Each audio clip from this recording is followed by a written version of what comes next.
decisions from being implemented. Give him the wisdom from above. Father, we are looking up to you because only you can help us.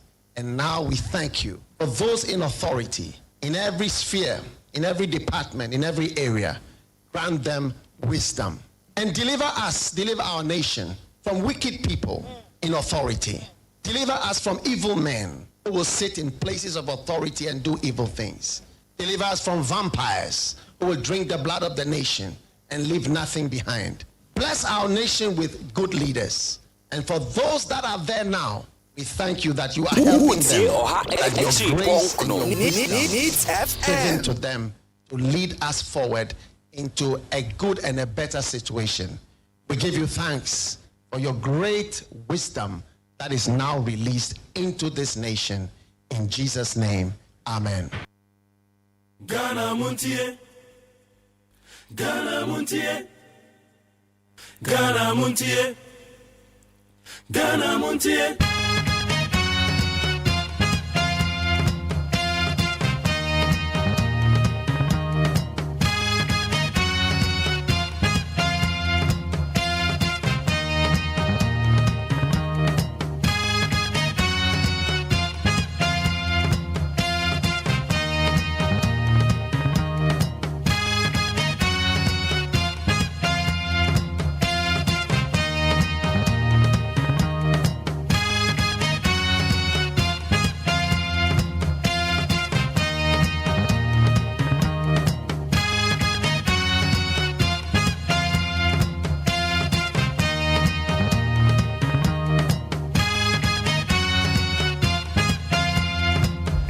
Yamagana phone na kwaba enne anope de bendit 100.9. Jumede ye Fred Ghana Montie. Enne de 22nd October the year 2025. Ye de twede aponyankopon se wabo ye ho ba no de na chayen. Wama ya hode soroko ye kokoda se wufo. Enra ye mu bi ye kokodu fie no na abo eye no dumie no. Na nso ni nyina mu no nyame abo ye ho ba no me sa wasa soro wasim waba bedu adwuma mu a. Na ya sedan kuto na se de ma no.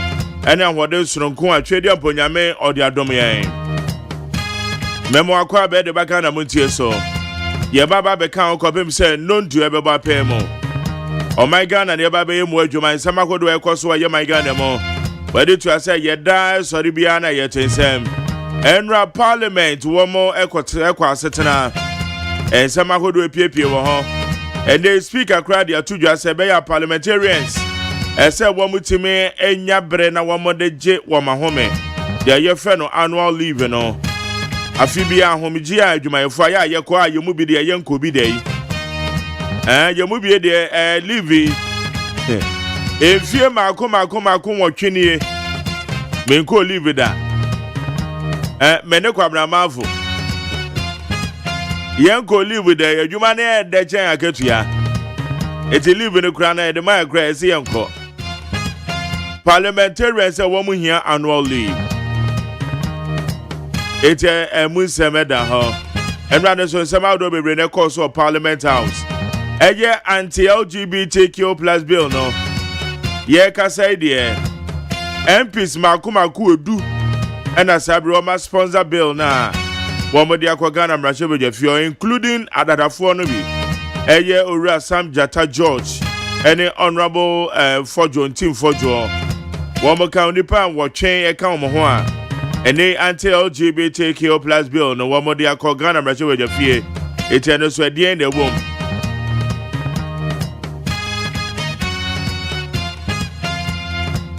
And Oswedi in the womb.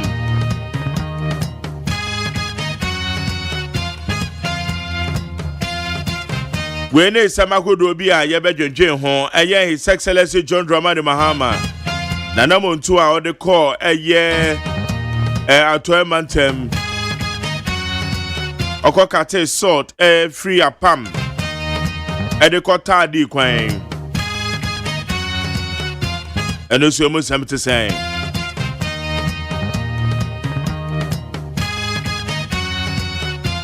And Kwadani Beko School in Temisrao, sorry, Nayan in Tem, sorry, or bad time, sorry.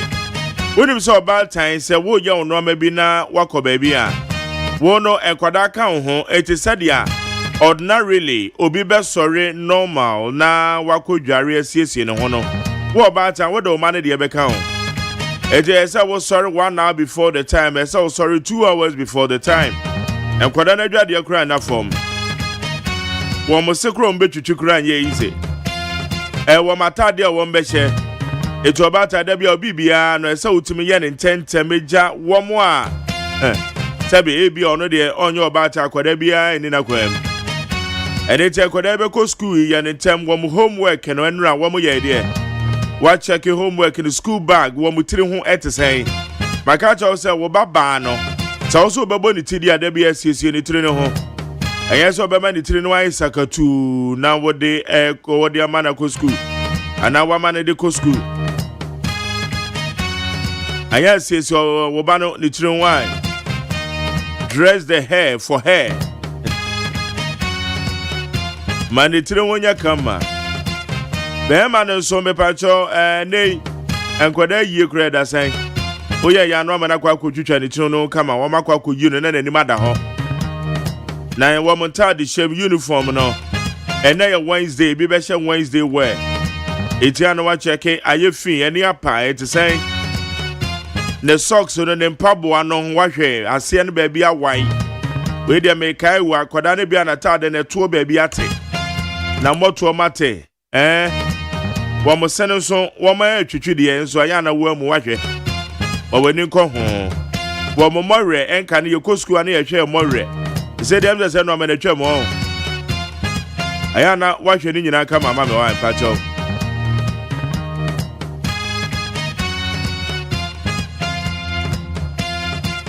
na wa ma kwada na timi akwa kodu school mu ntem meme school bus no entu nya no wan so na de ne beko na wo de ne contem no akwa part of the processes e wo school mu ho say all be prapra all be to all be kwa assembly grounds all be to national anthem all be ye part of that process ni nyina e ka adesua no ho adesua ni yes all classroom da bia no wa ye late obeduru na just one more class Eba cho se no ameni nyina na wa check am why na well mo no so awe aden ene obe late adwuma men ye late o ekwa akobo no nsia abo 543 hwe na wan ye late adwuma baby a wote ne se kwan ne nya aya no wasimu ntem because baby a wote ne kwan ne nya that's all sign tena o de ne de bia obe late ekwani ya na ja na cars na be baba ho ntem enu krampo no wan hwe ne edu anopa na peak hours nti ese okogina kwan ho ntem sorry na any time sorry medan se wetin ma video na dia to ye wa be for the time man so be be hwe se ma do ekoso ebodo si amedo be copy 104.3 ne de kase ebono de kan brown ansa na no nsiane bebo no de obokrata mo nsem ho amansan chia me kwabena maafo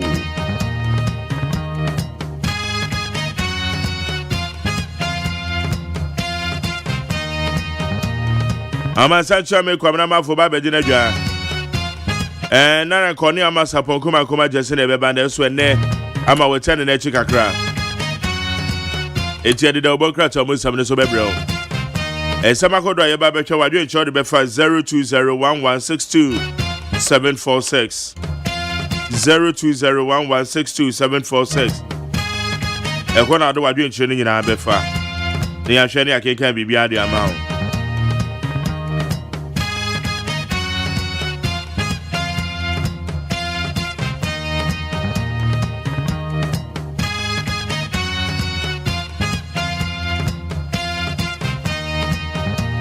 enra so ye kan na nado danko akufuado ekokoshia enipa makomaku enumu a wo mo presa ombetu franka idea ma new patriotic party na nado danko akufuado ekoshia omo nyina jade omo ye bia eba behia na nado omo ye breakfast meeting ensemble the free mobile na sa breakfast meeting we ebeboa na se unity bi mpo na ho atechema ewo ye wo monto abonu a etimi aka abumu ana ene question aye bi sene party mpanyinfo dodo na so yakobi eye chairman no hwe akire chairman bute yakobi eta no pekra chairman bute ye ne bedi nkomo ena ye lawyer Fatima Abubakar ono so ye the spokesperson and the former president ono so ye ne bedi nkomo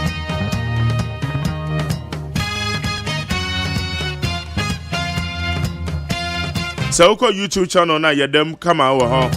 Sara so na sawko aye Facebook live ho ne Neat 100.9 FM. Neat 100.9 FM. And also betwe na kenkan bibia na de amount. Yeda se wetu mafidie na ode ato wa. Yenko abe for the time man so e. Na yenhwe nsema hodo a ewo ho. Speaker refers CJ nominates Bafoboni to Appointments Committee. Speaker of Parliament has referred the nomination of Justice Paul Bafoboni as Chief Justice to the Appointments Committee for vetting and recommendation. When him says he about Chief Justice Dimbiana, as I say, you refer no denema the Appointment Committee of Ghana Brashebejefie. Now Wamototonano, Etienra, Speaker Bagwin, Odise Jumano, and they Oman Penning John Dramani Mahama, the Chief Justice Awaboni Ding, will refer at the Amada Appointment Committee. It will be the dance as a Chief Justice in the Crown, an appointment in a new automatic. And yes, a president in the boy, na Yenakwa Kusi Adeso. President in the boy, Parliament, Ebeto Tonano, Roma was also fata and son of Omaginatum. It's not the Wahono. Akufo-Addo's failure to sign anti-LGBTQ plus bill caused MPP 2024 elections in Timfojo. A sponsor of the Human Sexual Rights and Family Values Bill 2025, Reverend John in Timfojo, has attributed the New Patriotic Party's MPP defeat in the 2024 general elections to former President Nana Addo Dankwa Akufo-Addo. Akufo-Addo's refusal to assent to the anti-LGBTQ legislation. Mepacho aye Honorable Johnny Timfojo na nisem we nra na o chiremu yie. Osi onka se Nana Addo Dankwa Akufo-Addo eno ode ni promotion on sign na ma e costo aye MPP defeat. Na emom osi enoma ebe one time kwemu legal action bi piepie mu ama president no kwan so obesan. It is ade na ekoba asan nti Emma MPP eye ntrumus ene wo sa bill na ye de tia no Nana Addo Dankwa Akufo-Addo no mabe one time kwan mu a amana ansan nti ena account bi pa na MPP din kugo we ye Reverend John Timfojo Reverend John Timfojo na de sensem we odi atujo kan one of the sponsors womo assign the bill no e de akogana mrachebejefie. In Timfojo, Sam George 8 others to relay anti-LGBTQ plus bill in Parliament. 10 members of Parliament will today reintroduce the Human Sexual Rights and Family Values Bill 2025, also known as anti-LGBTQ bill, for its first reading in Parliament. It is said America and Enra, one with the bill now called Ghana Mrashebejefie. Na one Reverend Johnny Timfojo ascends out. Samuel Naite George, Ningo Pram Rashebedweni, Emmanuel Kwesi Bejra, Owohu West, Helen Adwan Toso, Cratchel West, Nuruddin Mohammed Mumuni, Nalirugu Gambaga constituency, Vincent Kwasifua Otafo constituency, Alhassan Tampuli Sulemana Gushegu constituency on them Rashebedweni. Reta na Odole Sowa Dade Kotopon ono enem Rashebedweni. Dr. Tia Abdul Kabiru Mahama Wale Anthony Mie Odotobre eti nipa du Rashebedwafo du na anti-LGBTQ plus bill no omode koye no omodi no maboba chirewe woman na asan reintroduce bill no Ghana Mrashebejefie. Akufo-Addo hosts MPP presidential aspirants to promote unity ahead of primaries. Former President Nana Addo Dankwa Akufo-Addo has hosted all the 5 new Patriotic Party presidential aspirants at his private residence in Nima, Accra, for a breakfast meeting aimed at fostering unity ahead of the party's upcoming presidential primaries. The woman is saying Nana Addo Dankwa Akufo-Addo said the media can do two when no. Nana Addo hosted one more one more independent. And one more person between Franca Ediama MPP. Washia omo. Na shia washia omo nyina botati tiro ni se nkabom ebeba party no mo. Into aba wo moboyi se be na nkabom abanti bisa se nhyiamu ya former president ene omo shia de nkabom no ebeba na. Ntia no so emunsem no. Trial of former PPA boss Ejeni Mboatene J resumes. The trial of former chief executives of the Public Procurement Authority, Ejeni Mboatene J, is set to continue. That was yesterday, 21st October, at the Criminal Division of the High Court in Accra. Obekaya, former PPA boss, Eye Nana Addo Dankwa Akufo-Addo na pensioner friend no, Ejeni Mboatene J, na ogurei ene koba se no ma bi ebonbon ne ho na yesusu se conflict of interest bi akoso ono a creating a company na odiji nyuma eje semene kokopie shraj ni na kopie shraj ma shraj wo mo yihwe mo refer se ye kasa de court o makwa kudi na sem inti shraj in so report no mo hu se conflict of interest ewom conflict of interest ewom. It is a conflict of interest womudia that just say court and as here din samano na yokokodi. Road crash deaths are by 20% despite fewer pedestrian knockdowns. The latest provisional data on road traffic crashes from the National Road Safety Authority shows a troubling rise in fatalities across Ghana.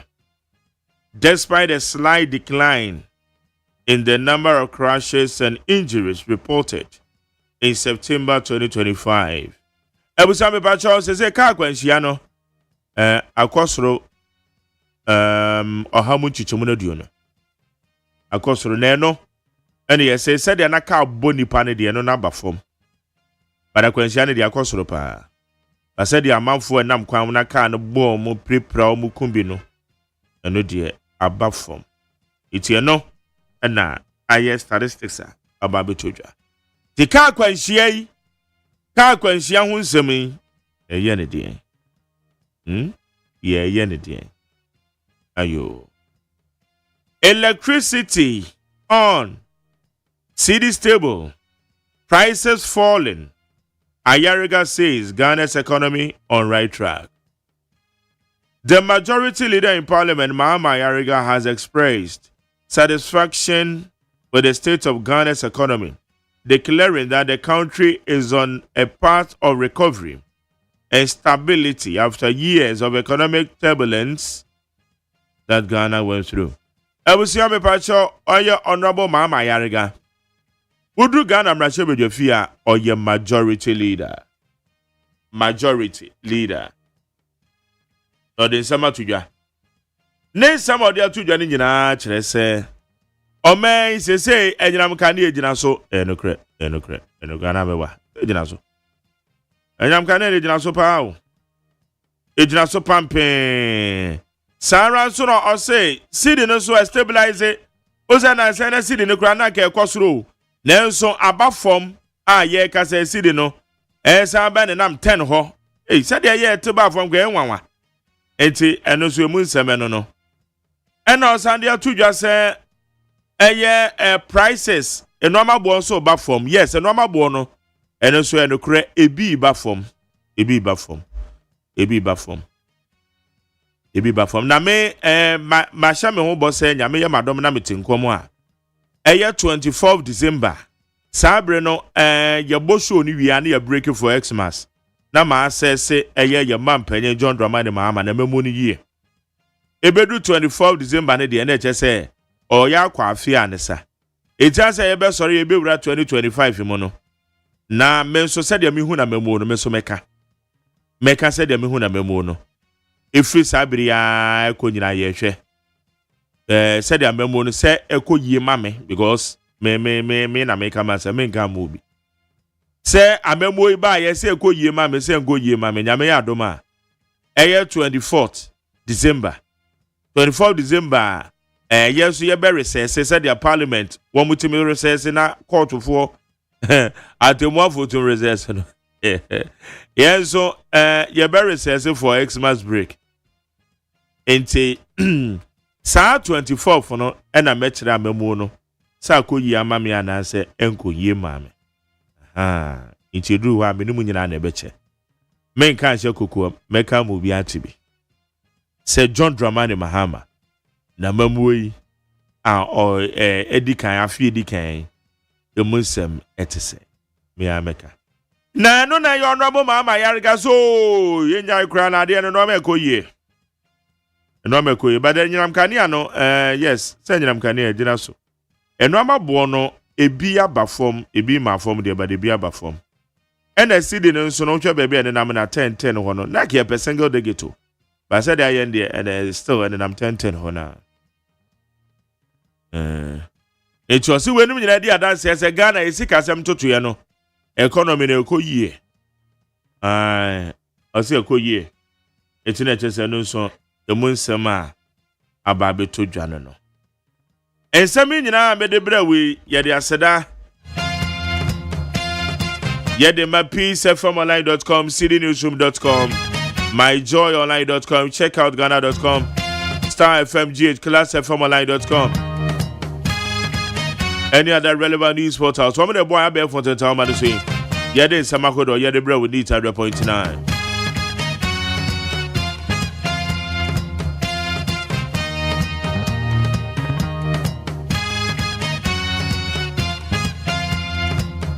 and some of my Bruce nyina na emu questions and eba be di won komo ye man penyenda da okoshia the 5 presidential aspirants at the NPP New Patriotic Party beba chon kabomu a esi na nusu anu ntua nam so ohia omo no san kabomu na beba na the significance say wo anything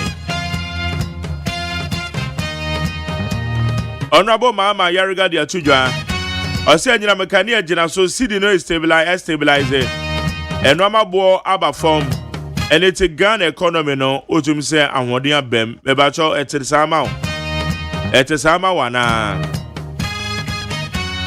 Fafa 0201162746 0201162746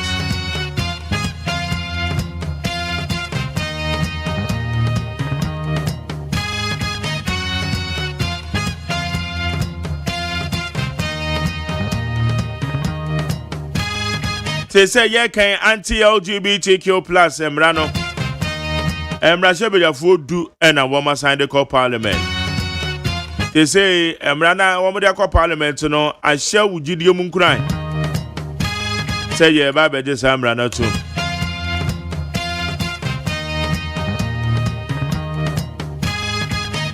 When is some who do be a yabesha on some kind and no pay we need 100.9. I feel what joining me and meeting the Mark Jerry OSEI AGYEMAN. Persia Boaje na me channel manager. Ono na ne pabo ame wudem. And na Dr. Father Dixon na executive producer, the general manager Kennedy Santos Obodi Chidom. The producer your friend Kojo Dami Adon Ebo Mi Chidom ha. Abena Frema Bankro na ya Usafu one your social media administrators. Na engineers here Achu Agbona na Jare na Boaje. Ada Sankroma in charge of the electricals. And Daniel also in charge of the IT. Wamuna na kika no mabo mebu am yedi jumedi yedi bra with 100.9. Yedi kase abono ene beto also.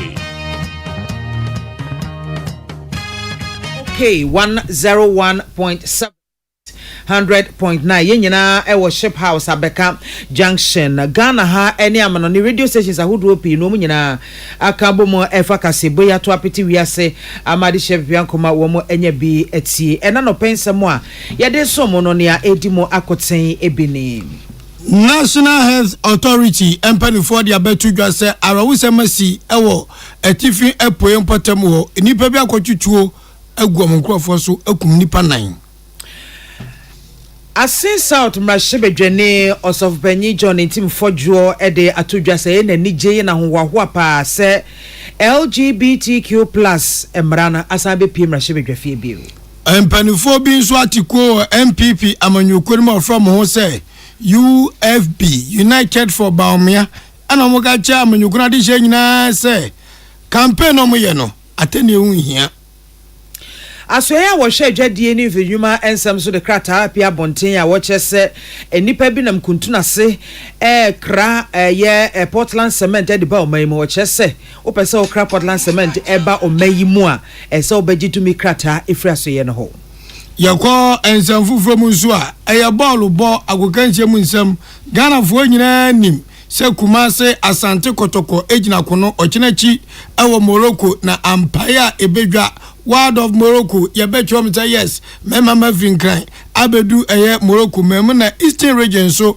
kwasiada bay na second division league no ejabo womde be hye so na yekopiemu Ethiopia epoye FM a keteke bi akonya nkwanhia manipa be dunum womo enyina hwere womo enkwa we ne nsenka ya hodo ena no paya bobo ne nyina no sinkonwa ede besomo yemfa seda manwumakoi Lawson Herbal Center for na de Lawson Herbal Mixture womo de aba se enipa de senenunum bi na onya hoden First Atlantic Bank was yes refreshingly different sikasema to so wombabo buying 20 disinfectant JA Binding Company Limited one of the abase enioma webua amwatu fie se nwan Yanvita obibia ne baya baduma ketwa of ba person ho ye fe no wo mo ne so mani Yanvita ebebo ne ye pa onga oziyele emenkwa ne freye hwam na ye de papa ubetwa wanum ka ben so esianga nche Ghana fo nyina se ene de ka ben no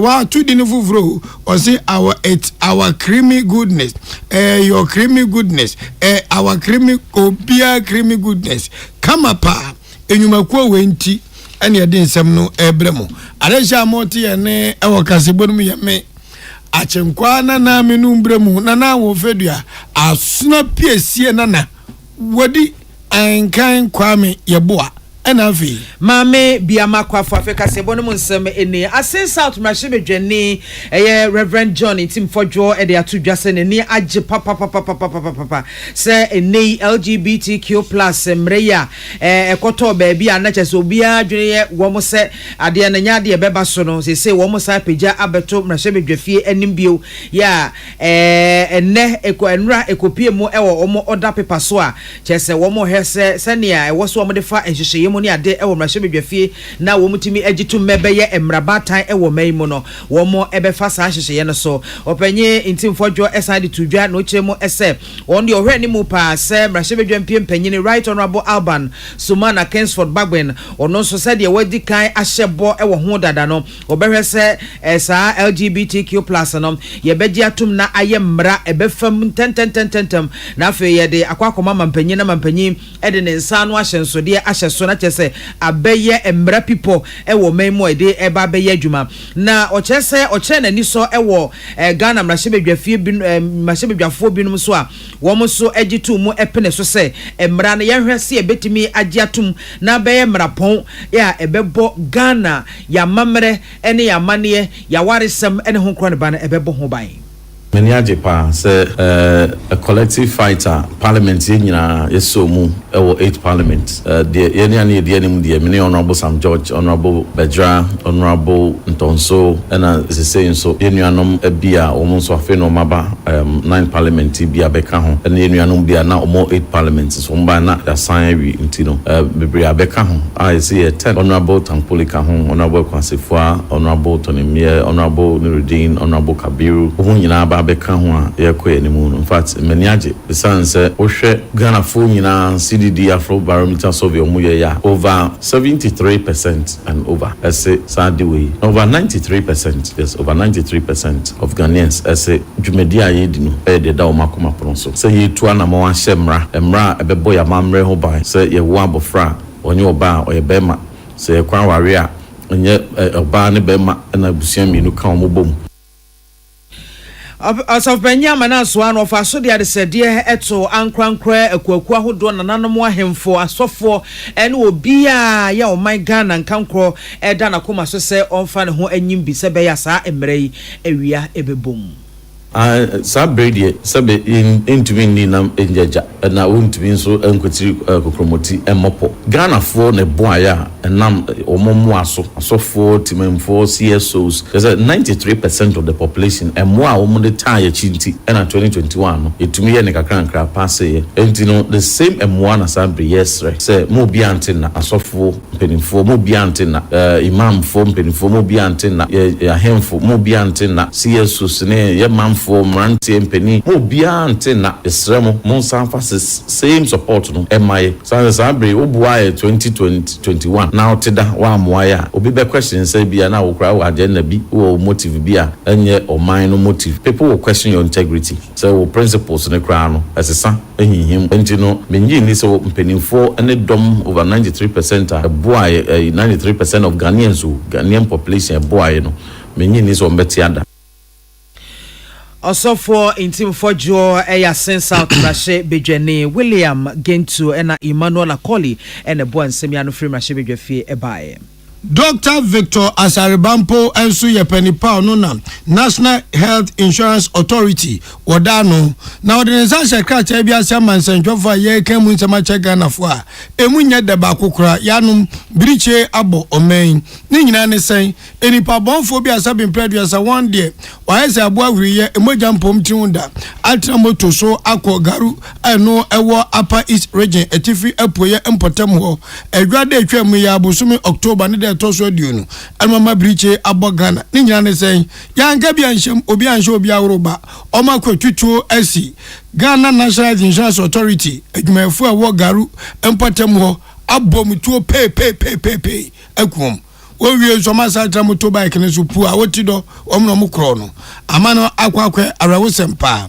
enam so ma Upper East Regional Police Commander edi ababa tudwa se sa arawosem na esi ne nam so manipa makoma konan ene toni ka omatim keja to omato na nanom wonsiedo ene mu makoma ku enum so wena pra no kware nyame ni emu odempa Ghana National Insurance Authority for some sisu dua ama Ghana fo nyina te se esa de abenti penfo sa wo pebo ato abanoma no wo ka kere ni baby betu akosie to me so me de bambon sam ebegu akwam am original offices district offices said de be ya sa asem ya ye ebinsa enkosi bim Ghana Police Service so ashomobo so ombe nhwemu fiko akosi ase mo nkwa nam so asa widi 77 nyambena semi esi ye nipa nan awere wo nkwa opani se wo hye agmafu a agmama ni nyina nkuran se mo bia mo hu enwoma de da fom bambo se omba yiri mu pa no omba se sa awra wusemi nso ebi ensibim ode ne kasa ni ncheche mu ba wiye no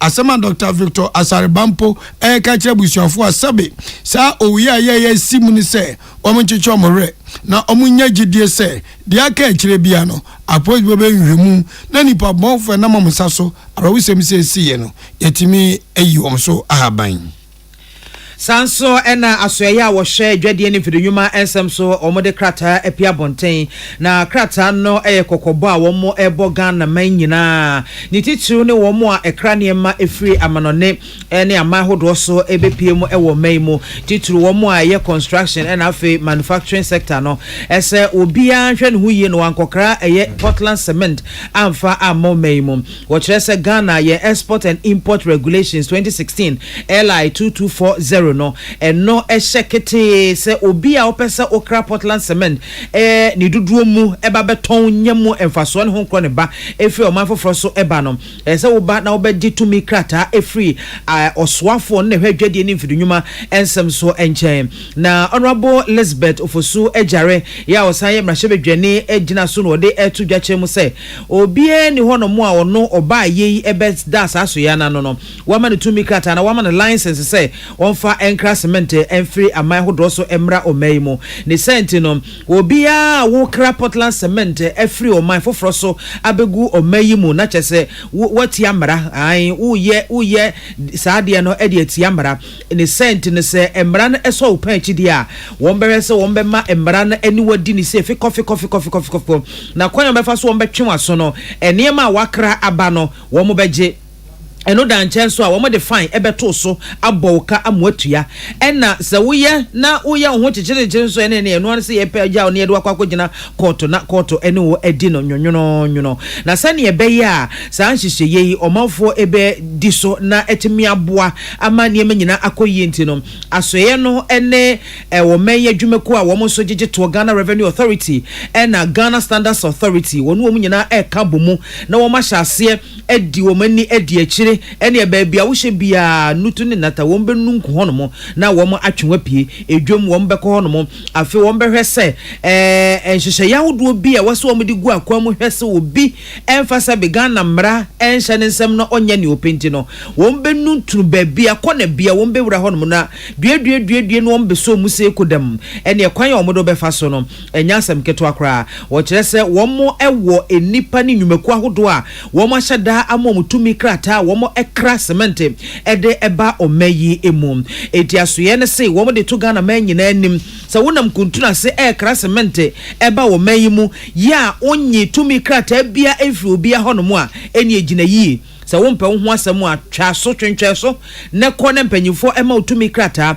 ansana watimi enya kukuduro na wakra cement ne duduo mu ede aba omayi mu sa wanya ne sa na sasoye no brebre wo nsa eso mudi a ene wo ne mra ena enya wo ne mra ene beko na wo mchese wo mutu sa na moyi na wo de abo Ghana fo a wo si adan to cement si adan ho ban enye no nko a enwumaku ahodo a wo so aba abepie mo Ghana ha wo mo eye cement ne bie no wo mo ede bo wo ho eban ena afi so sebe ya Ghana ye dimpa yenya ewo ye construction sector no so eno si betimi ekutamu die pa enti se bibini na wonte ase nhyehyɛ ye wo so di so fa cement a ho sensem no bo modern se obekɔ Ministry of Trade and Industry wo mo aso ya na se wo mo website na wakɔ akɔhwɛ ne ekoso ho www.moti.gov.gh anasa obetimi kura asende ministry no email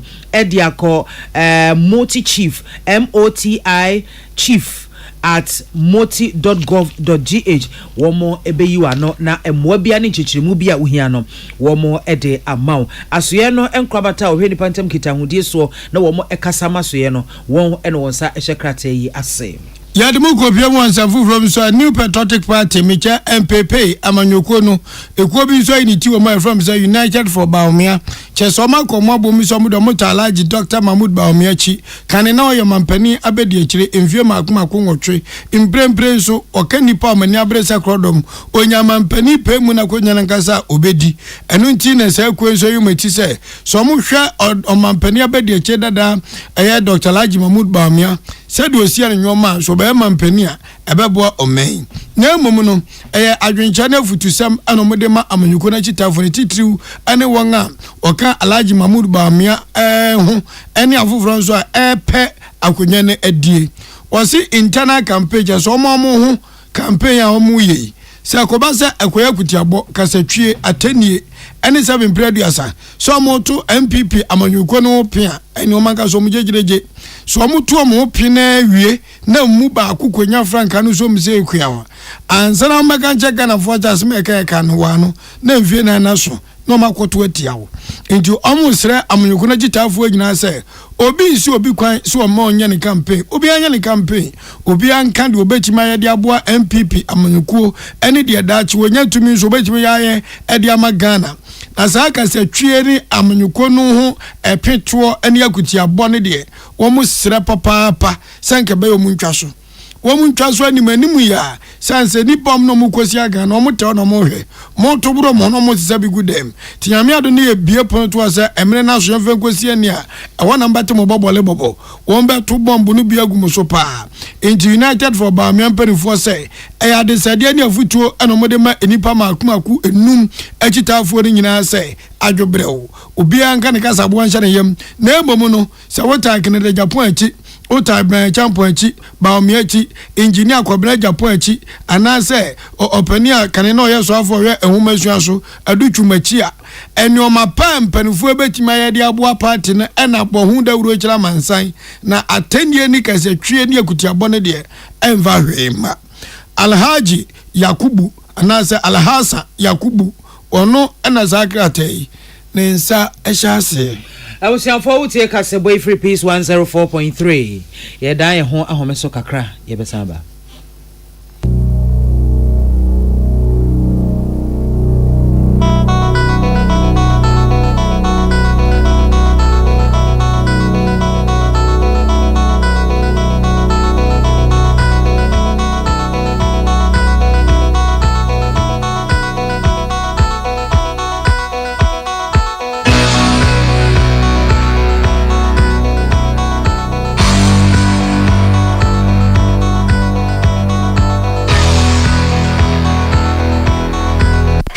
FM.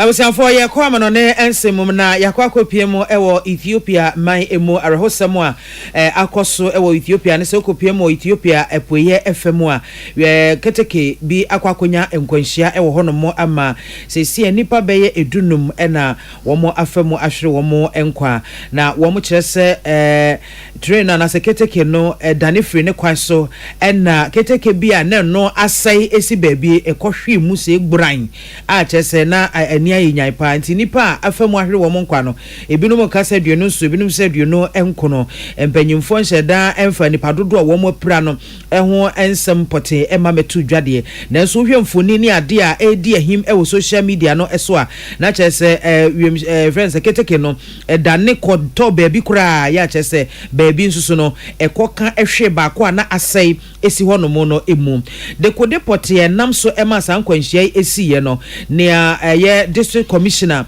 ya ono na da procedure adwumako no ano Jebrel Omar odeto ensentwefo anim enesem ogidie mapase train na seketeke no enya ayadada ache ena entimi mfa niema bebre na we no de omuhunu ye ne se na afa passenger for nipa ena afa asanfa niema emo eburo ne keke ka ho ana kyese anwa ene ade nti na kyese ememu ayedupa nti omu de omu ogidie mapase eniema dodo a keteke no efaye ene nam so ema saa enkwanhia no ekobaaye enipa dodo a na womu no dodo no a na womu ye emrante ne mabawa yeze mabunu kyese binum nya omuti didi mu no ne omo ye ne se wo mu hu se train no kwa kwahwe ase na ne se woti empoma no anu ahwiri kwam we fa ha no ahwiri kwam nya se wo mu hwiri ya eno na eji ebebre no a enkwa entimi ama wo mu emprepra na se wo mu anhwere wo mu enkwa na opanyi on ne kasa ema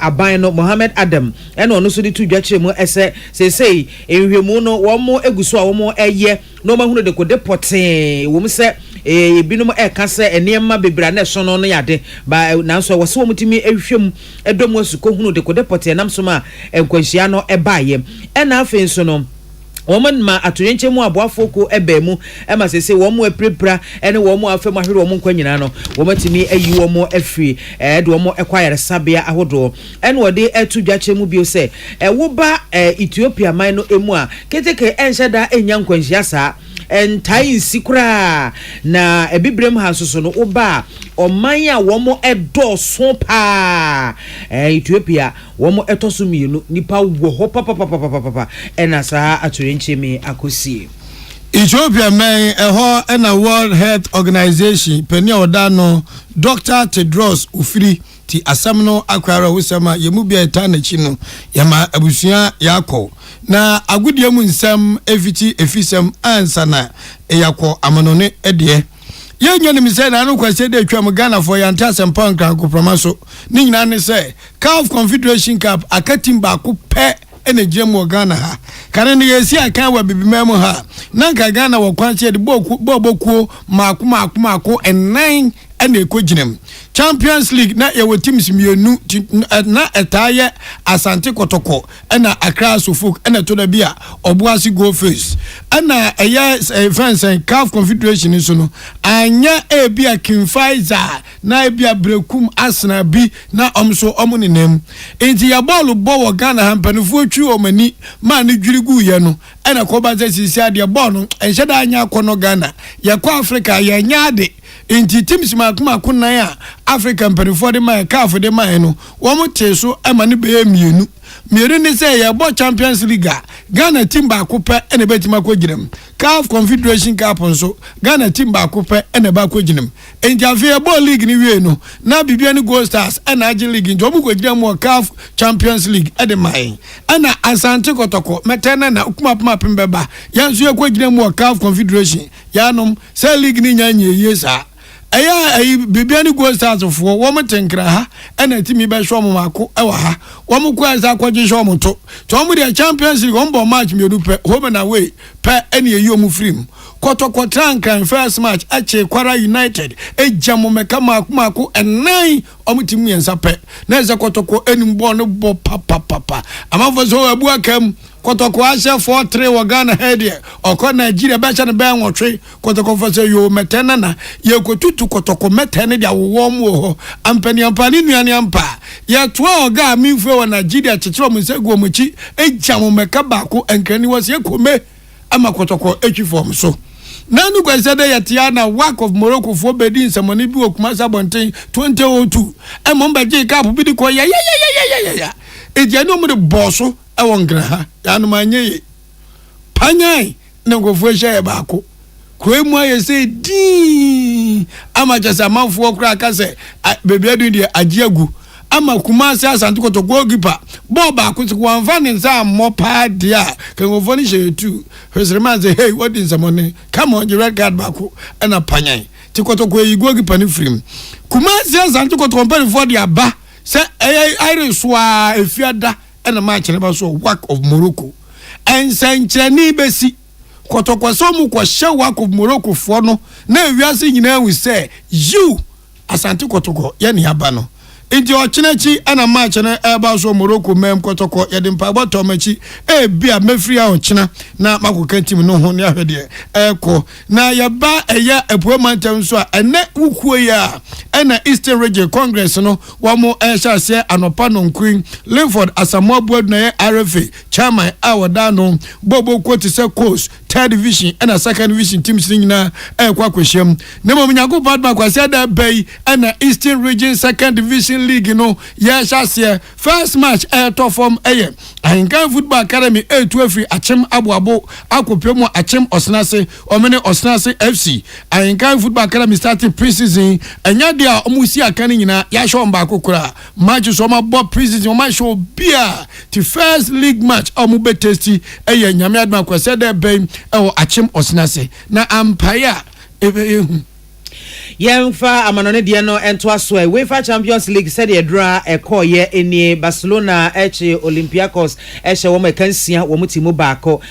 Karat Amati wo mo ene pafosuhia e obi entimi anhye ne yonko bi Arsenal eche Atletico Madrid etwa wo mo ekaporepore enan wo mentimi anya ho hwe sanso na PSG eche Bayern Leverkusen eche wo mo ekaporepore enso wo mutimi etimu mienu FC Copenhagen ene Dortmund Enesia Dortmund ehye wo mo eka 9 wo mo etimu mienu pe Newcastle ene Benfica so hia Newcastle hye wo mo eka porepore miensa wo mo ntimi ansimu adabraka PSV ehye Napoli ehye wo mo eka nsia wo mo etimitimu mienu Royal Union ene Inter Milan etwa wo eka 9 wo so entimi anka hwe amfa ho. Villarreal ene Man City so ehia ye no Man City ekiro mo se wo namu edene etu wo twa wo eka mienu wo entimi Villarreal wo entimi anye ho bibia na ene sei ena akansie na besi akọ afa Athletic Bilbao wo ene Karabag wo ebehia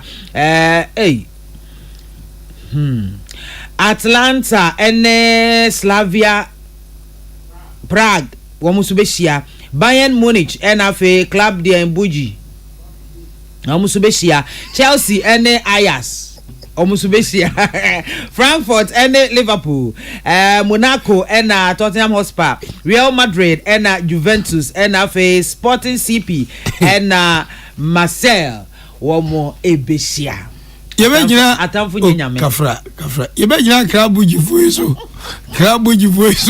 ni kasi ya bolo abele wiye bege Olympics ne bofu akwada wa toro na krabuji fuyi ni ejina muso ni ade ene ni menu nsi akase ebo ede asie anopa ni nsi akase ebo ede asie na yana moti ye ne eyeme achenkwana na minumbre mu asona piesie na wo fedua wodi ayenkan kwame yeboa enavi mame biamakwafo enyumaku eche Lawson Herbal Center yanum Lawson Herbal Center de Lawson Herbal Mixture wo mo de aba na mo de ba ne papam se enipa da sina honam ye omre malaria tetro typhoid air how woni su briu timse kokoya de atwon hwefom mesra ba da sai ya de wa wese nyina no ekum nipa ntem emani pa gogo emani pa ye ha enti wunya Lawson fo nru bi bobogu mu a eja wadwo kwan bi e befa so betu asiese hon na wato no wanyu ahoden from 0248 619999 0248 619999 ana 0242 133577 muntie na munshare so say buying 20 disinfectant ene wo so eno na aba Oru abani na diaba JA Binding Company Limited. Olfachman mase ohiani bapa wa bobla maisi anei wan wokro no. Adentina China for India for aya muntimi JA Binding. Oni mane paye. Or the bind 20 aba ukwan sorry hotel kase guest house. Na say pa to so ko guest house bi. Okwa e de ho hwam no wada na fie ene eda bia ofa okwa de opeso oyo. Ni nyina ne se okuba bi na se ho hwama. Tambia wani ka ho. By 20 and yadi twi water closet so yadi twi sinkim ma eyin kawan efiefi nyina da edi free ho JA Binding Company se open dudu matwa from no ane ba gebre 0541 808096 0541 808096 and 020 814 2913 Yam Vita eya abata aduane ede ma yemma akoda bia wanya busumi nsia ekono de ma ne Yam Vita ne bi ni na baga se ye wodi ukan yampa awoni nuro ewom takwano ba fefefe no mpembe den akoda bu asabe oya gogoro uzo mu anza na baza ni hwan ni no mpemu nya den we ni Yam Vita we ya mutafu aduane obata bia oba hu ya ne de enfe nkame akoda ne da me pa twa fichichi ni mi se onga amama ne di ilele oba pa so unsa no nkwan na ofro ye da onga and your back for the amount. Say the amount for the onga chichi or restaurant, chichi or choba.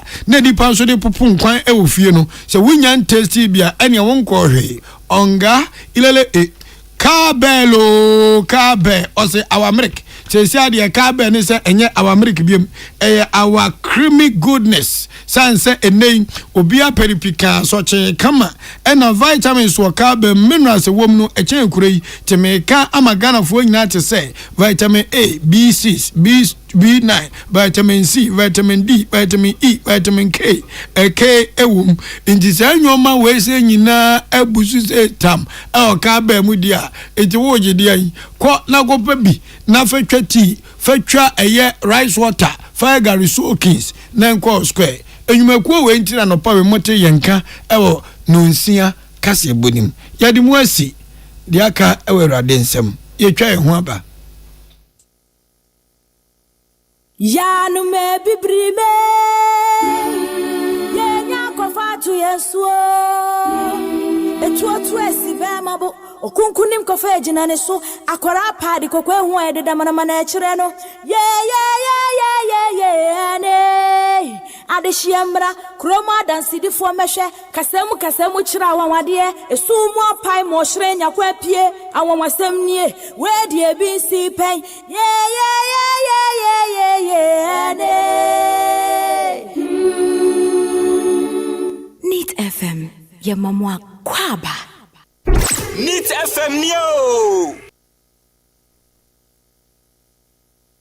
Utie oha ekchi ponkno. Ya no me bibrime. Ye nya kofa tu yeso. Etu esi be mabo. Okunkunim kofa ejina ne so akwara paadi kokwe hu ededa mana echire no. Yeah ne.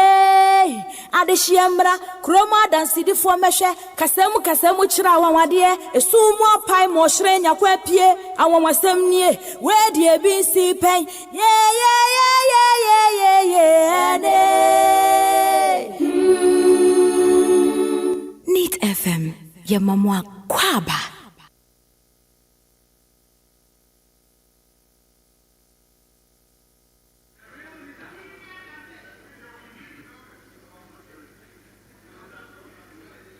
Right Honorable Speaker Alban Sumana, Kingsford, Bagby, the Honorable Deputy Speakers, Honorable colleague, Members of Parliament, representing the 276 constituencies presently constituting the House, the Clerk of Parliament, and the parliamentary staff. By the grace of the Almighty, we're all here and you are welcome back to this House for the third meeting of the first session of the 9th Parliament. We have been duly summoned back by our most able Right Honorable Speaker, who remains a pillar of parliamentary democracy in the annals of our democracy's history.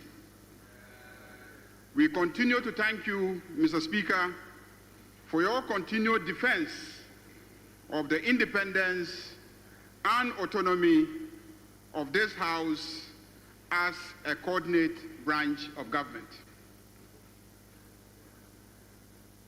I begin on a very solemn note. We must start by remembering our colleagues who died in that tragic helicopter crash of the 6th of August 2025. The Right Honorable Speaker has already mentioned their names, but suffice it to add that two were particularly close to us. The Honorable Dr. Edward Kofi Omane-Boama, a non-voting member of this House and the then Minister for Defense, and Honorable Alhaji Dr.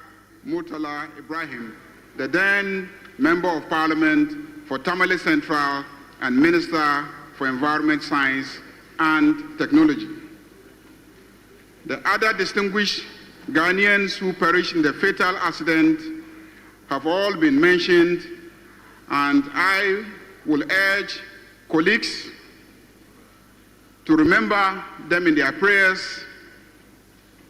And on behalf of colleagues in this House, 100.9 let me extend our condolences to the families of the bereaved and urge all of us to support the efforts to maintain their children. A minute of silence has already been observed in remembrance of our colleagues. Let me thank this House for that. Right Honorable Speaker, this loss occasioned a by-election in the Tamale South, and in addition to an earlier loss of our colleague, which also occasioned another by-election in Akwatia. Mr. Speaker, in the two by-elections, the National Democratic Congress, the NDC party, won the elections. Mr. Speaker, winning Akwatia about 8 months in office signals the growing popularity of the NDC in government and general public positive rating of the government of the NDC under President John Dramani Mahama.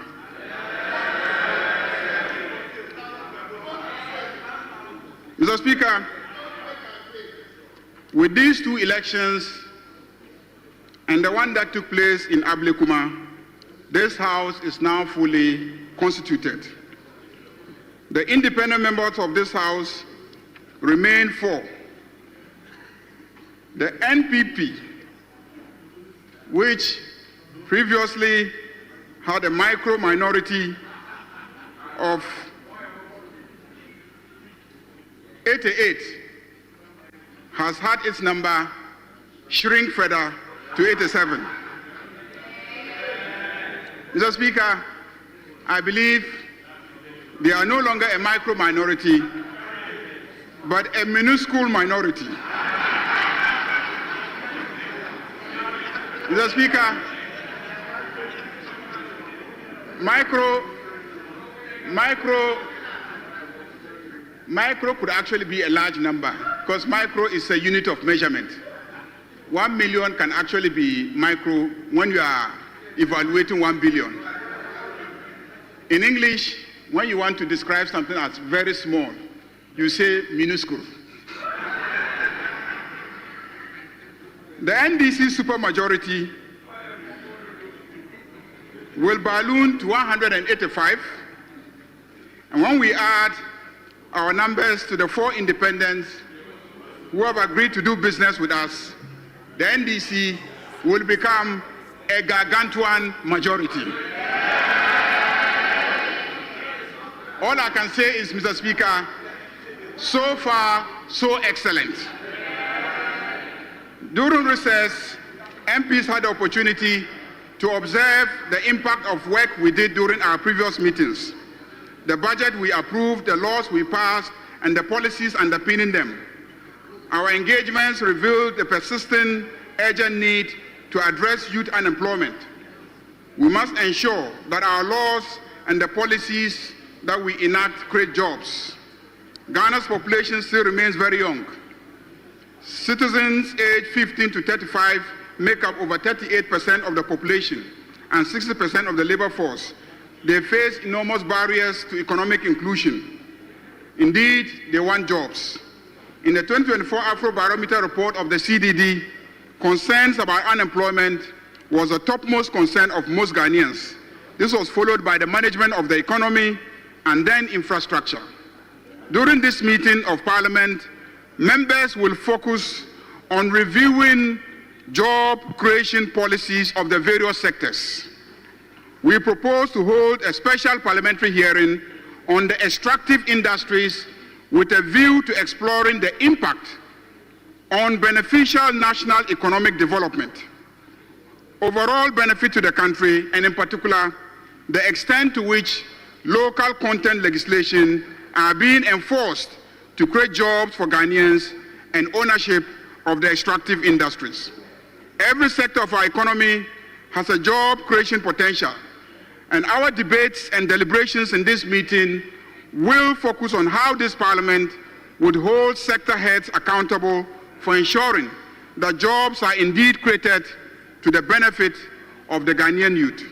In this regard, most committees will be requested to conduct hearings on the extent of job creation policies and programs of the various sectors so we can enhance efforts towards job creation. Indeed, during the recess, we had the opportunity for committees to engage in field visits and engage with interest groups and governmental agencies, and we observed firsthand the impacts of the financial budget and economic policies and legislation we passed in the previous meetings of Parliament.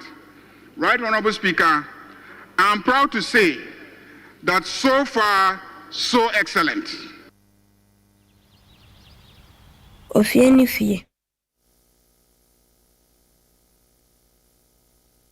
Neat FM Neo. Utie oha actually ponkno. The energy sector is doing very well, and electricity has remained on and powering growth. So far, so excellent.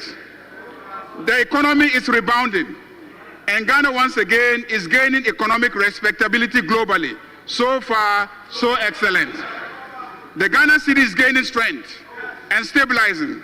So far, so excellent. Inflation has come down to single digit, and prices are coming down, and life is becoming affordable to the ordinary Ghanaian. So far, so excellent. We are paying our debts, and at the same time, we are not accumulating needless debts. So far, so excellent. We are spending on the right things, and within our means, we are spending, but spending wisely. So far, so excellent. Our schools are functioning well, and free HSS is well funded, and we have not experienced any disruption of the school year calendar in our constituencies during our recess. Let me repeat, our schools are functioning well, and free SHS is well funded, and we have not experienced any disruption of schools or school calendar in our constituencies. So far, so excellent. Mr. Speaker, the NHIA has paid a total of 2.84 billion Ghana cedis in claims to accredited healthcare providers across the country. This represents the most consistent payment trend since the scheme's inception. The NDC are the best implementers of social intervention schemes. As I address you, there are no arrears outstanding. Claim payments are now up to date, with reimbursements made monthly, a marked improvement from previous years when payments delayed for several months. This improvement has restored confidence among healthcare providers, stabilized service delivery, and enhanced the scheme's credibility across all regions. Additionally, the uncapping of the NHIL by His Excellency President John Dramani Mahama has released an additional 3.4 billion Ghana cedis to the NHIA, marking a historic fiscal breakthrough that secures sustainable funding for timely claims payment, expansion of coverage, and implementation of flagship reforms such as free primary health care and Mahama Cares. So far, so excellent. Mr. Speaker, the health insurance scheme is on track to reach an unprecedented 20 million active members by end of year 2025. So far, so excellent.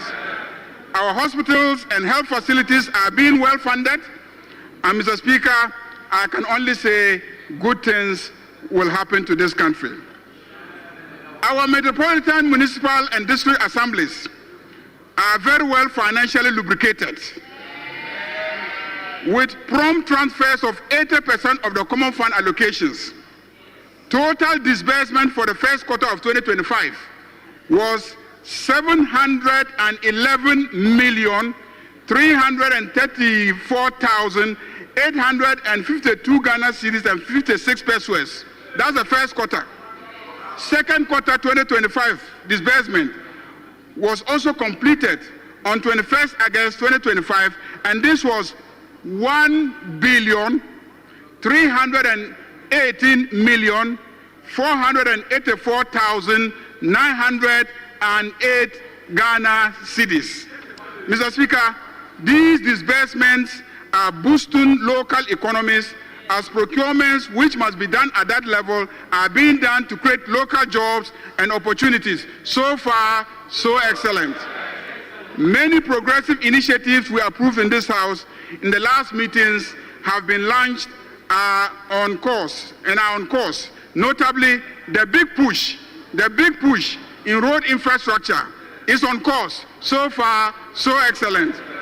Mr. Speaker, Info Analytics did some polls released on July 1st, 2025, and they revealed that 70% of Ghanaians believe the country is on the right track. 70% of Ghanaians believe the country is on the right track. So far, so excellent. As of September 2025, Global Info Analytics Survey found 58% believed the government was doing enough to fight against corruption, and 53% said corruption had improved. So far, so excellent. A similar report of Info Analytics in 2024 revealed that 65% of Ghanaians believe that the country was heading in a wrong direction.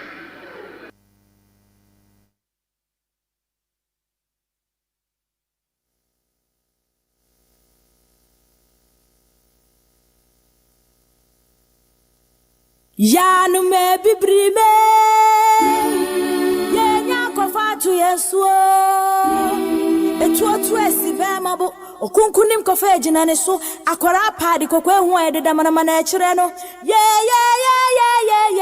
ne adehyiamra kroma dansidifo mehwe kasemu kira awawade esumu apai mo hire nya kwa pie awonwasem nie we di ebi si pen ye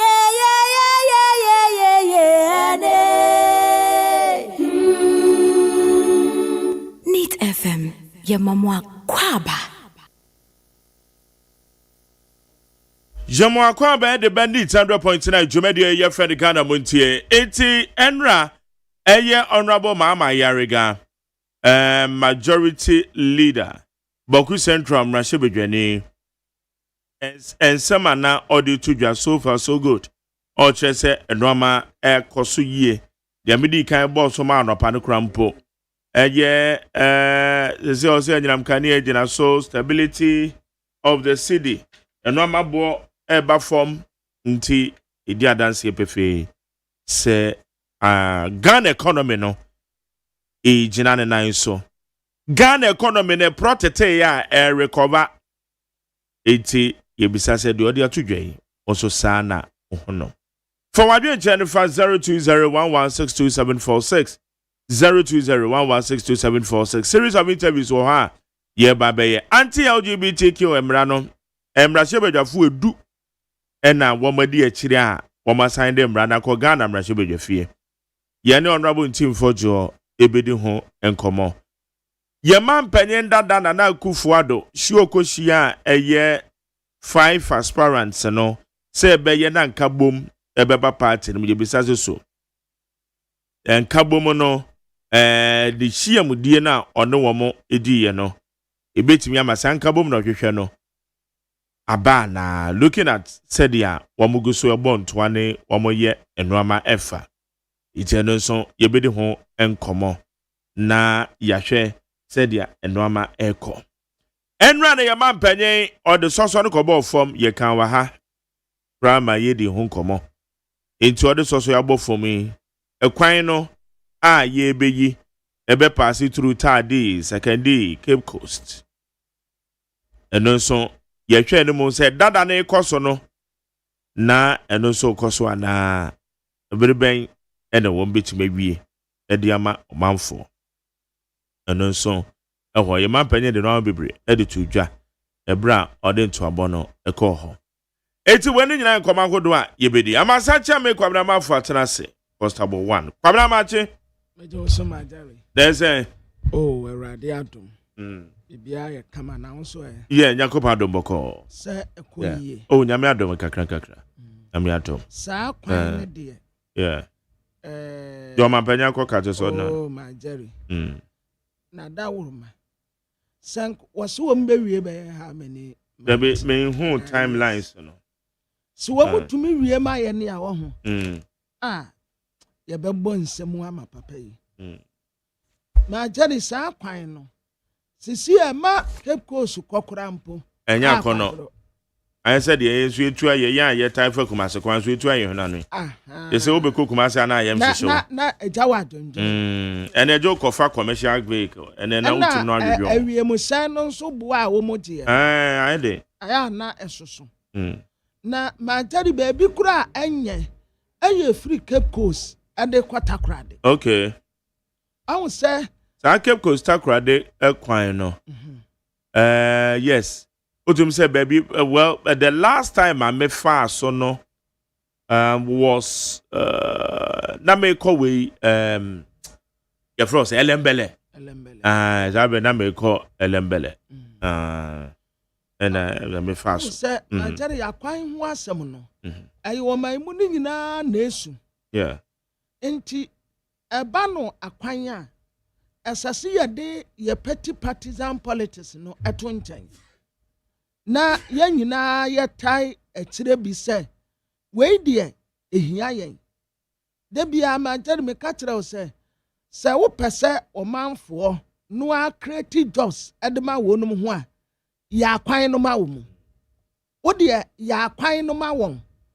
Wo mu ankasa be create eduma ade am wo mu ho. Especially akwan no ade dam potem no. Wunya ya pe nipa no abe create jobs ade am no. Ade am no. Enti eye contractor kura ye de say ya Ghana for ho. We contract Ghanaian company. President can say what the contract ya ye be ye under big push no under big push yeah push yase no or the Ghana for meboa enti yemfa akwan ni nyina ma Ghana for na Ghana for no enye na sabio ya di schema abrofo a wom gi a na wom de ko kurum se ya de maya ni ayen kofo a ati kurum ha ya wakasi ya befa wo mu no yemfa ye ni aye Ghana fo ya ye befa drobes ye befa welders mason fo a carpenter fo ni nyina ye ni aye Ghana fo ya nti contractor fo no mumma boys na adwuma anye mumma wo mu adwuma anye na adwuma na ye de ama mo no nso munya ni yiye contractor bia ye be ma okwan no ye na ye ni yiye ni yanka se sa contractor we ya twa no say betuma wie no in 24 months which is 2 years. 2 years. Oh okay. And ya na kire say ye mia ye ho na afei wo mu ye no dual college. Yeah. Enti na Kumasi de no nso ma jere wo mu nya no nso ntem na enconnect nkura kase mienu no emfama yen akwan nya no nkwan potem de ni nyina yen takre aya na sikasam na yeden but mpanisi ye dijawa ne ye de asoa nti yen hena yenye ni nyina kama ne ye ho nto yen wa ya ade aya ade ma jari ya kwan no so on se akakra na wo bedru of anko barrier no contractor na divert e de abeto on se wo fa one way ansa na wa ba be pie baabi a wan kasa na nka wonam dada no e wo barrier honom no barrier hono yeah ana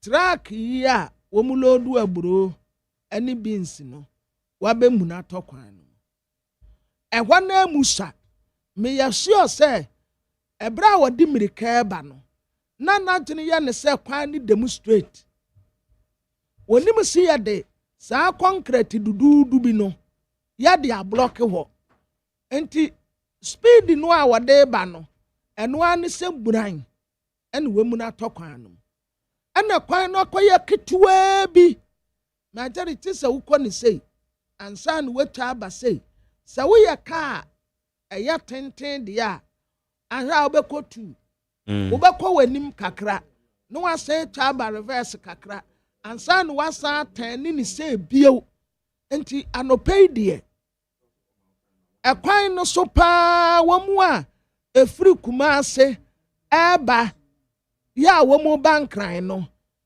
wamu bati wamu ho jenna ombeji wo mu hote na papa etin ewo kwan no so nti se empanimfo betumi ase na kan da so si ho eda ho ankasa kan da ho emuni na ne tai no esuse nchen na eda kwan no mu but na emrantie ni bi aba ho a wo mu esese buro no egu bottom esade gu ka fufuro bi o mu asade ebesi kwan nanim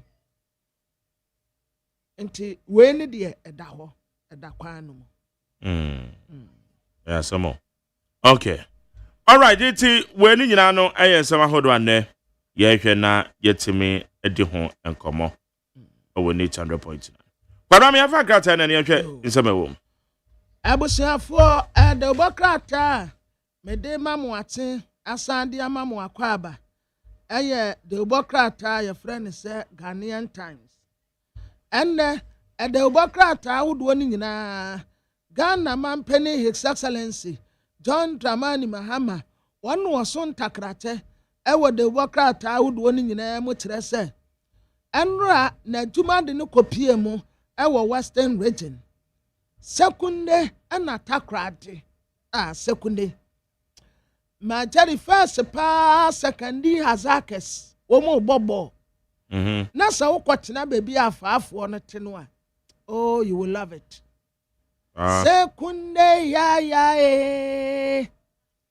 sekunde ya mokofu trene te jama mokofu kalabo no mu dia tem sekunde ya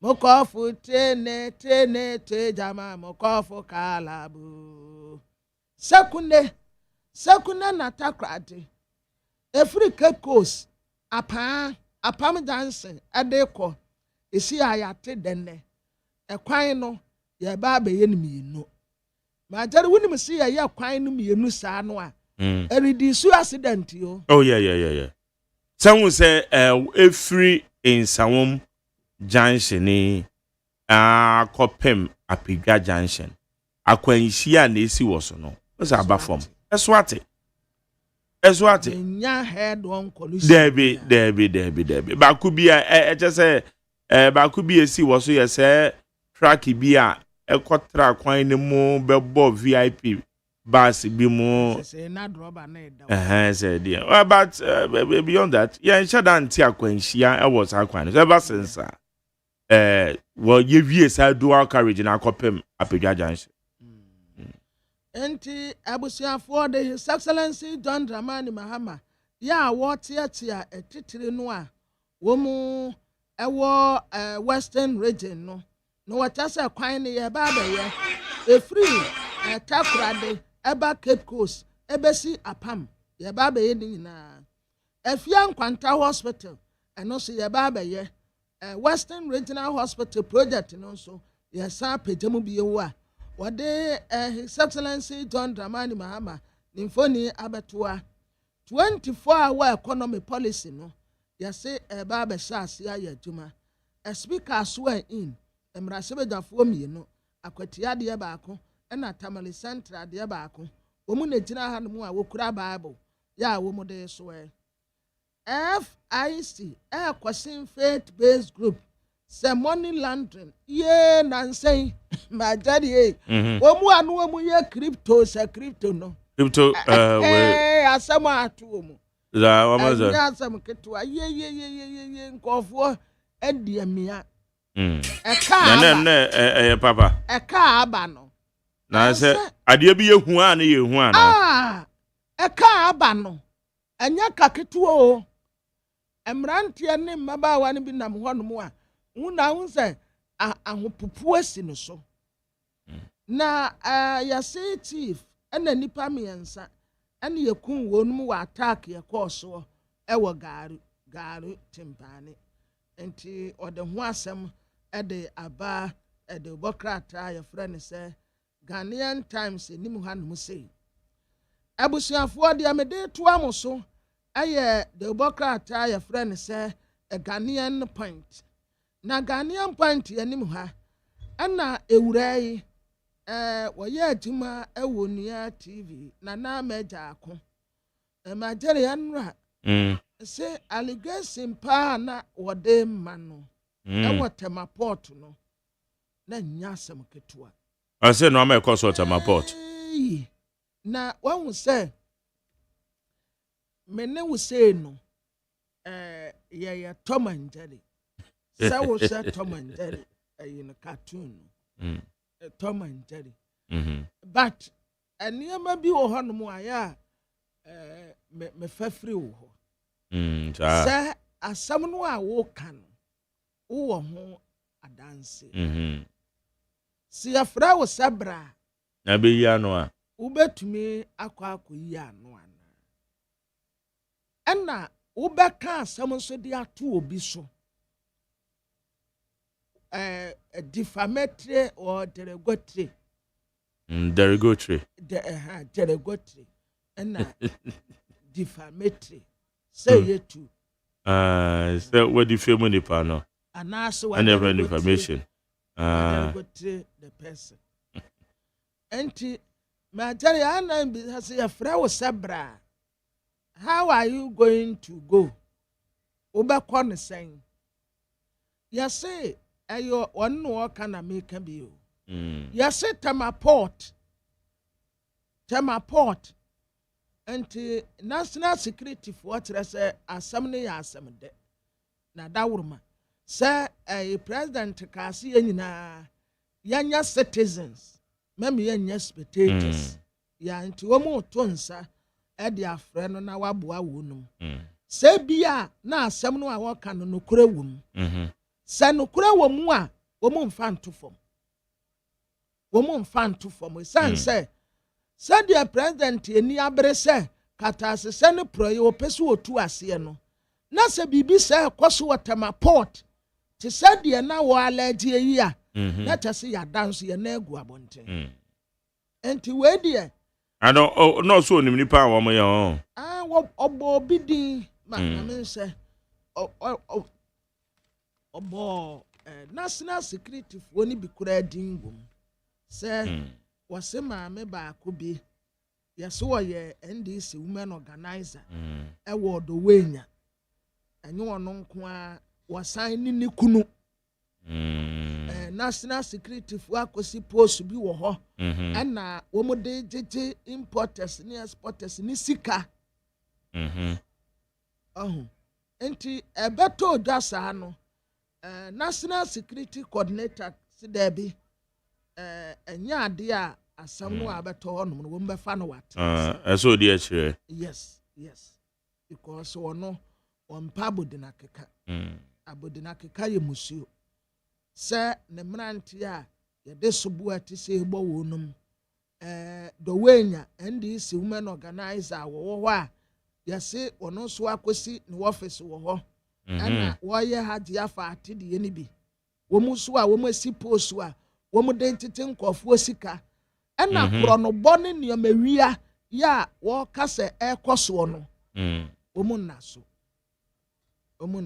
enti wo mu ne no nyina beka bom na wo ma ya nsisemu ade afa asam no a wo ka no esanse wo mu emfa no watra sa enti wode national security coordinator COP Osman Abdul Razak nimfoni abetoa ena na meja ako ono nso oda hanom kama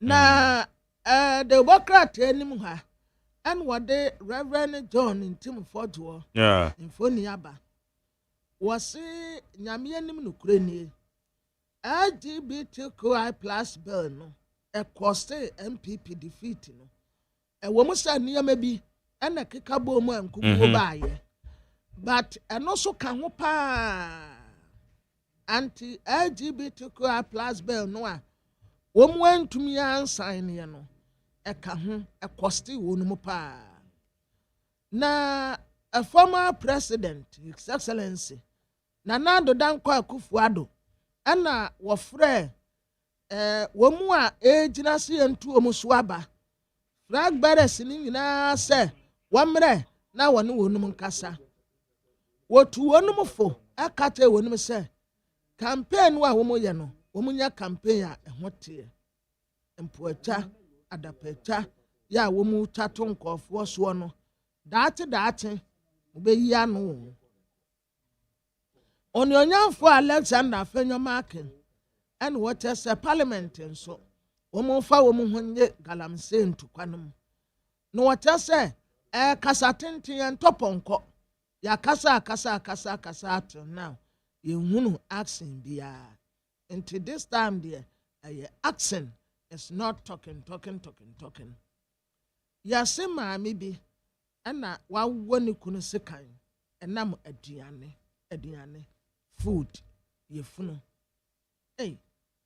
anra momoso asna afwe omu ya wandasio na enum wo mu che Real Madrid ya no mo agbo mu ho na we anra so wo mu che Atletico Madrid ya just Madrid fo ne de ya de wo mu asase na afo nsa omu bo mu 4-0 ho matches ni bi kokos wa but Atletico ni Arsenal de no na ni kapa ombo fine na daily guide yanim ha deputy attorney general wodi ni phone ya beto a friend justice stream sai and wodi kisie jaben ono so phone ya beto kisi mi hu na cho minnim se de obakra te mu ntie kisi aya kokko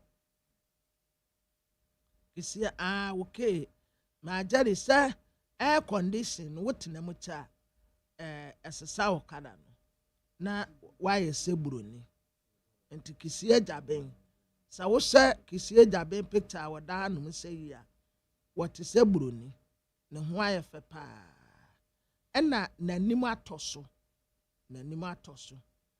justice stream sign de wono de ase nimu edu dada me nimba to se nanimu a nimu edu enti na fono no ni nyina da so kama ena this side nso da so kama unlike kisi jabe de no nanim ha no se no akosisem te se me de ni bi na fire outbreak bi ase ema yese corporals mienu corporals aye mienu ukunu no wayire ene ye furo no corporals yase eja no ekumu wonu Justice Bafo Boni sisi a wono ne ya boni din se omeye chief justice na chief justice ya wo beye no obekọ akosia appointment committee no ebetoto na no ahwese wasefata former president his excellency Nana Addo Dankwa Akufo-Addo odi ne mfoni ya betoa mehu Afenyomakin wa ha papa baya Professor Michael Kwepe ena mami akosia fremu so pare enre ya na me boni din sa na oba Chema Bute ma jari Chema Bute ekwa abrochire no okay sam se enra waba me ka sama ne ntohwe mra me ni kudu yem pani bibia menim sa wode ya brewa Bajode mekwa minim sa waba enye nura na nado meeting na me hu no wo bi anka minim sa waba media medinka ka kire no se abrochire na woko no yempehwe me ne Justin Kodua Frimpong eno secretary yempehwe mama ne nto bibia amre se wo beto bibia onto mre na enra na Kodua nso wa ha enti Kodua gina esoro baby anka se Kodua begina no onse Chema Bute begina ma jare wa hu senti amesema ne ntohwe mre kaye se Kodua na begina ha Shepeta no ja se Kodua na begina we paper ben na we use service ya daily guide ni se ana wo mu se da ma Kodua ko gina baby a ye cha na picture no kura amayi ana ni tipe ɛna baayɛ ne ti no kura wo hu sɛ yɛ ɔno a ma jare meboa ɛyɛ kodua na da wo so watwe ne kon wa haye ogina Dr. Baomi anche wo sɛ da ma no kodina baabi a ɔbɛbrɛ ansa na wa ba picture no mu baabi a wɔbɛbrɛ paa hwɛ bra a wɔbrɛ ma jare wo twe ne kon ansa na anim abam ɛna tɛma abute baabi a sase kodua bɛgyina no tɛma abute ahyɛ daa bɛgyina hɔ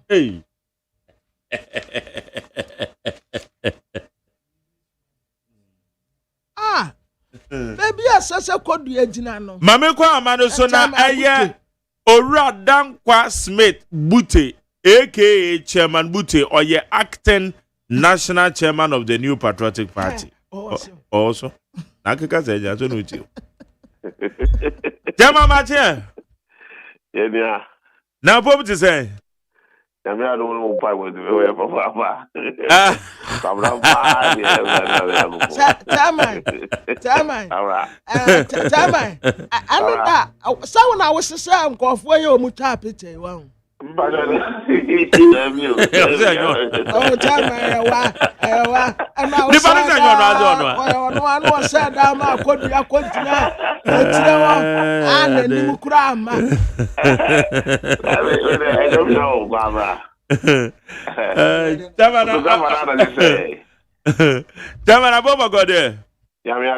and now we kwabena or amanone ya no kasoro so mpehwe oni GFK ba media me ka to say media me nim producers there ye de epebibi nti ye hwe ni mu so de bebre okay base madaro mama say anya na de bebo ye ne ba beje me ka so fa bread ya say man kan yie kura ma jare me nka ho kwabena wo nka kwadu asema me nka etija ma wo kire yan ye beba na ba beje wai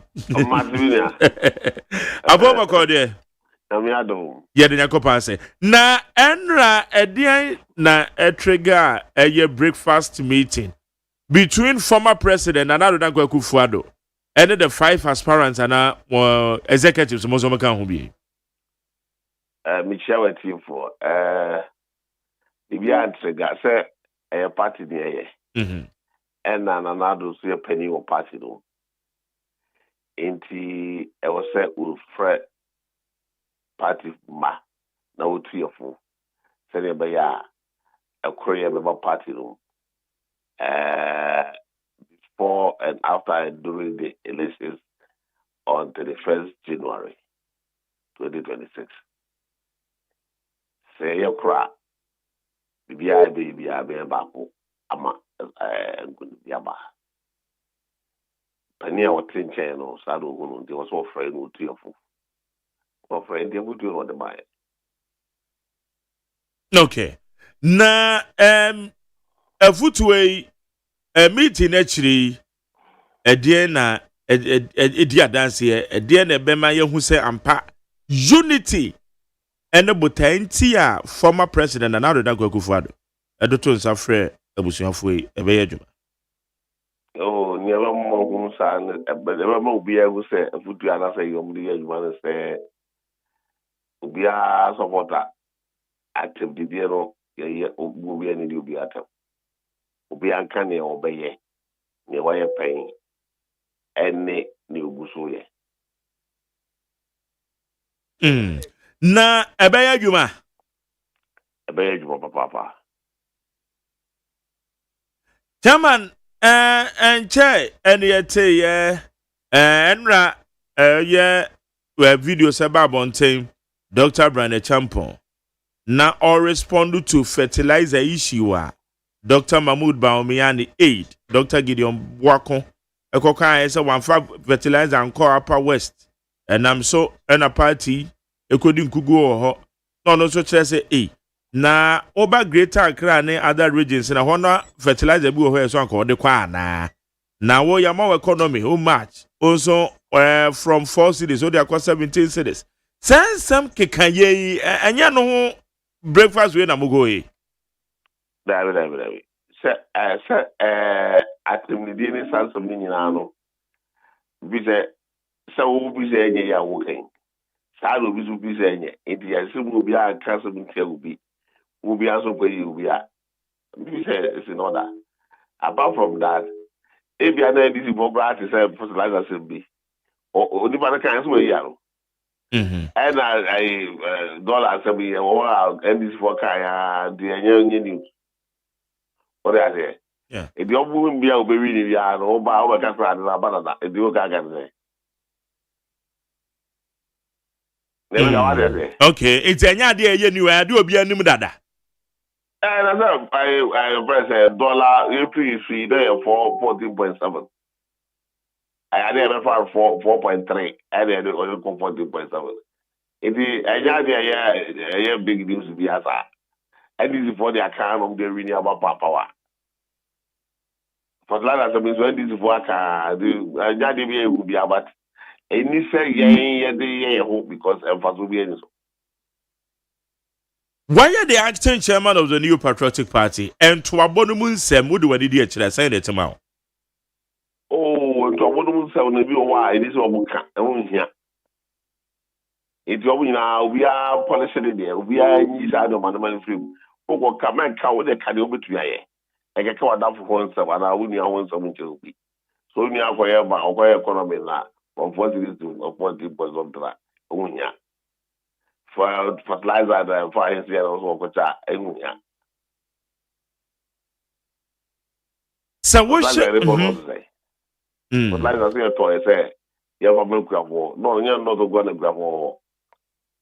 This is why they don't open going to do it. The other day, the below belt. Now, what aspirants and said ya one posture, one assurances on the mind, a dear dance, yes, sir. One more better say, a woman to Abonumun Sem never could ye any titru a chita for no. Oh, yes. Oh, Mangasa put ye. I have Mangasa and count a chita for the neck. And almost who preserve or Mangasa be young, who was almost the chita for Yano. Nina and I got well, you know. Do be a casa or Bajatum, say, or I started on the Bia Socha. In the from Menda de Conopa monitor, almost kind of very different. Jenimsa Party Executive CDB being it region constituency. And now, Bibet me a national, for a national main share, then who say be a yin but constituency in the region, no more dear. A cosopa. Subaya nipani bi dead in some of Kekano. Chairman Moyan and I'm so my general secretary Crano. Ache aya kwan ba for abronye unu region. Chairman. Edena aba empanyufo anim. Moyan dey. Oh, sir, this is because the voice for our funders and buy. All the funders in the bar. And they be the constitution it say. It is over the bar. Within 2 weeks or 3 weeks, the more on friend, I want to turn on me, not the funders in the bar. And on the same committee, I bet transfer. And as a committee that day, we do call I bet transfer. That's okay. We, yeah, say that's easy. Either say, yeah, you free. Either say suspended for 3 months, or your man warning, no fall, or yeah, that's all. Now, until said disciplinary committee, you don't find this baby. The person may find Uguswa. 80, I don't know. Nanka, the disciplinary committee may be actually, as I say, yes, suspended until someone don't find this member, yes, suspended not to be executive member of the party. We found Sana on the find this number. Once I did according there, I was home at the bar. So, Master, I will never monitor way or movement with some other Kenya. Now, ad hoc committee, I'm a power, yes, or monitor a year's parency, one would you make the end of the saying. And no, yeah, and no, the national president, Council of Elders, and ASI, and then National Council for the monitor. I don't know. Also, I won't do it. I won't monitor for an IBB. I won't do it with Sancho. Just almost at the back, at the Bremen. They are quite a bit. It's almost the other one. I also the other. Some of chairman there, and don't we are also very on the of their back. then we take over from there. Okay. Na ya kai chairman.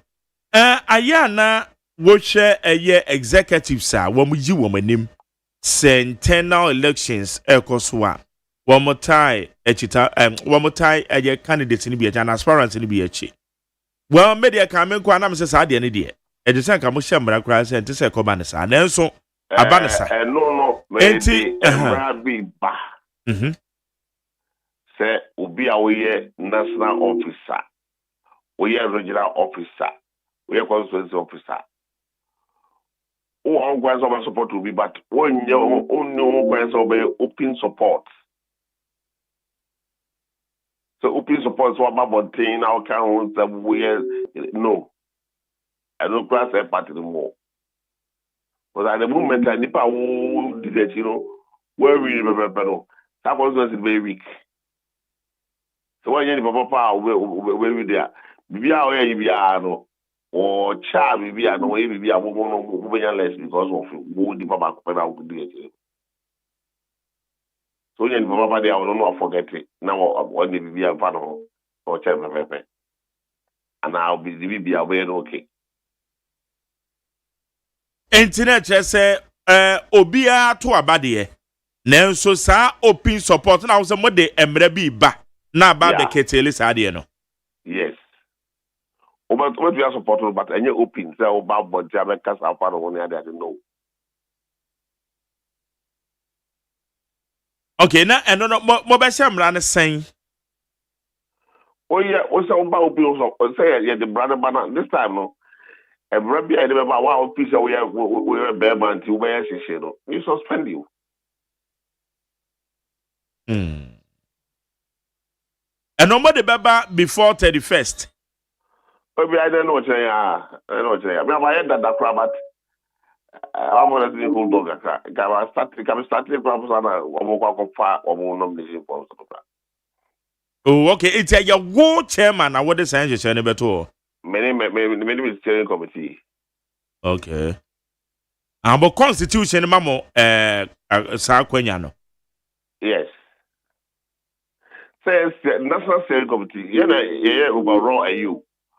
But 2 million lie on the National Council. So, yeah, you to me act on behalf of the party. What do I say? Because a constituency for the region for us, and a region for the share yasi. So, all the Michelle. Yeah. Yes, only a bar. You have a team, discipline committee. Finance committee, it is a committee in our also share. If you want bound from about those with you have a train, Monday to come. Oh, okay. It's a nature, my year when you macra. And Chamodi to Jakra. Comment na here, you want me, I just to say, I was saying this will be our open campaign. Say communicator now call yeah. If we start saying man, come and move here. Oh, we okay. Do we have to do everything? That is all. Oh, okay. That is a mobile restricted even communicators to campaign for. Yes. Yes, yeah. Hey. Now communicator no only position be our party. Me no waba betena manim. Na Mark Jerry maybe say only how to make an oh, okay. But so hold do position now. A party communicator won't yeah. National communication you don't come.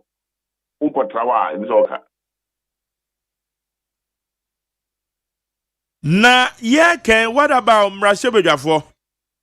I mean, I got you. What was that? When I'm running back cover omo.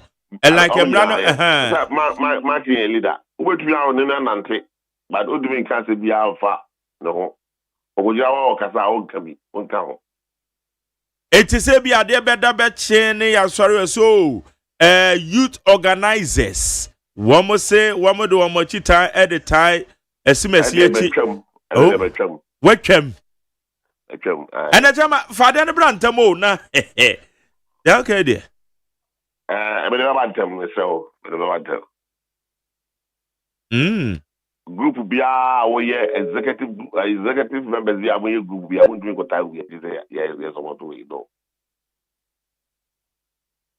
18 friends most support of but don't come out open support we don't like it. But apart from that, a group will be sorry, one of the Obia and Kuta executive position, or say friends of Baumia, friends of Brian, Educum ladies, Kwabena J.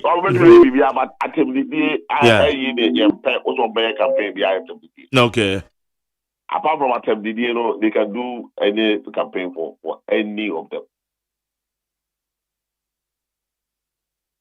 Okay.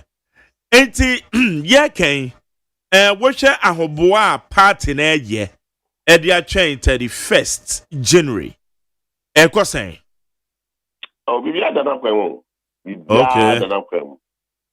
Security wise, electoral commission, everything. We are I very cool to question this time we don't ntokwa basa yo de nyi na bia no eba you put me in place. Okay. And what no so no wo share various constituencies because we say about we there college no emu atre moko conferences e kura mu de fofora ba be ka ho e je say hihye ni nyina na egu form say enkonkoba say ye bete say said the regional chairman be because ono de ono and e be kire wo ma say kwoto aba ene de keka on enkonko ba say bedu abom obi din nim David don ko amon abom sam no wo ni ye wi a de say so obi an ko over crazy no awina obi a didi obi a no sisi awo ye verification no e di obi a di obi wi afa na wa no se nya de ma electoral commissioner we regular chairman we one onko ye to abara ogo SCC bibia ho bibia ya handle baba president electoral commission because ana betchei some mafia sabe yemu bi ye di first one no I really say obosan ni hu sai no this time no national officer pra wo nko ho obekọ wa we observer ogo na wan wo pie What we go to tell you be our solely for a president electoral commission. Either police for the very oh, okay. It's not just say national battle. National battle electoral commission the police for apart from we are one crowd to go everywhere.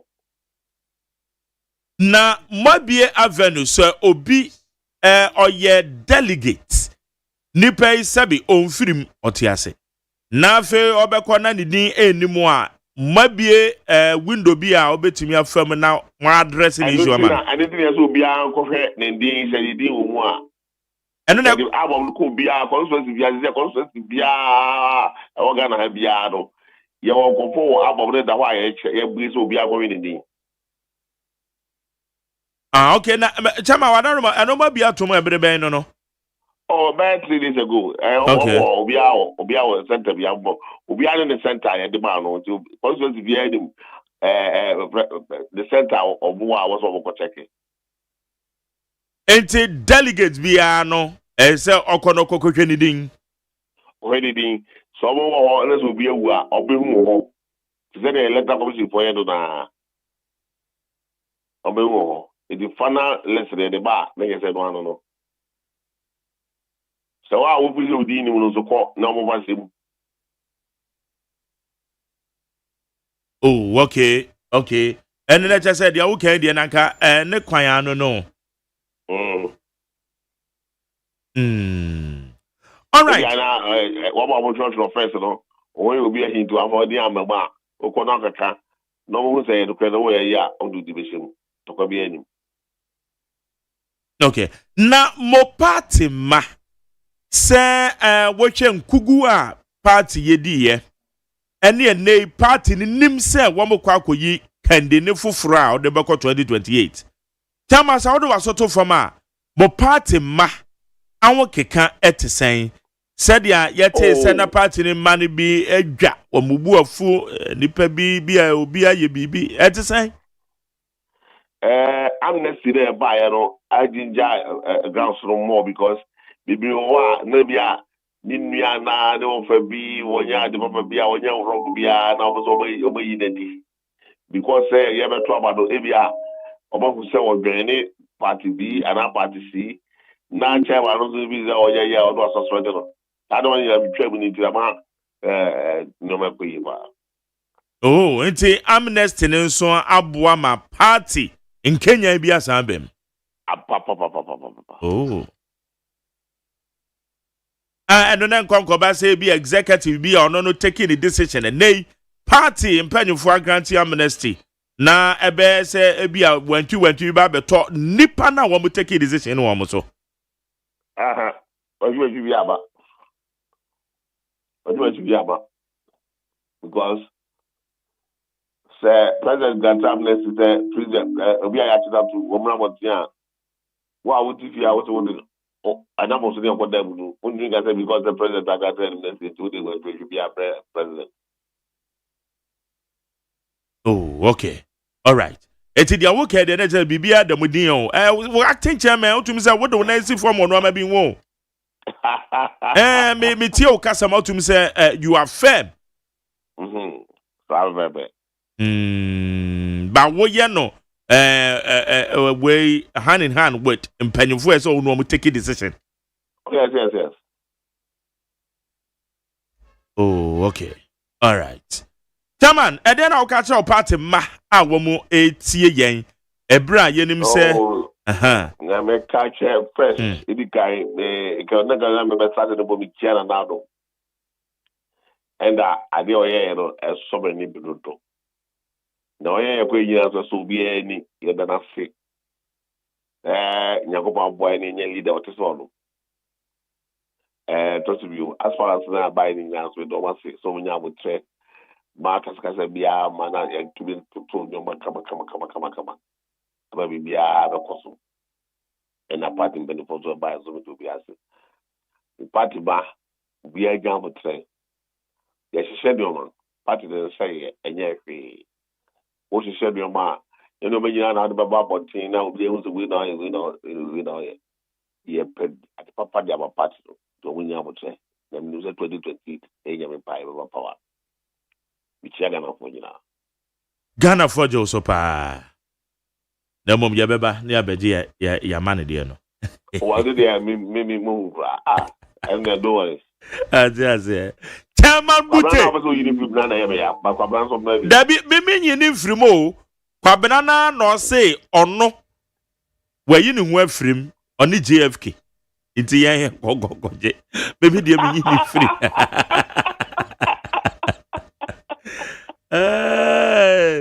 Chairman, I don't know. In fact, yeah, that's a part. I'm sure. Any problem with that? There we go. Bye. Abusia Yane MPP acting national chairman. Yee.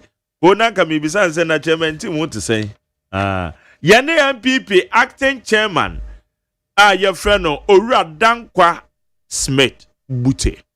Dodona friend chairman Bute. Eti dey say so we are MPP executive say your constituency say we are MP say at the police station level Chairman Bute say o ma hye mre bia enimani mi ya wo mo de ba beba mo saafo no obetimi enyo obi a wo be support no de na so say obeba abonten pa say me ma ba abonten me support we dey o say there bi say mra ne ba be ye adwuma internet just say no so emunsem da ho no Enra Nanado Danko Akufo-Addo, the former president of the Republic of Ghana, or your breakfast meeting Asia aspirant numno itimun komo and gediye e kwamado kwaso no nyina na wadwe nkyere ba bia de befa 020 1162746 020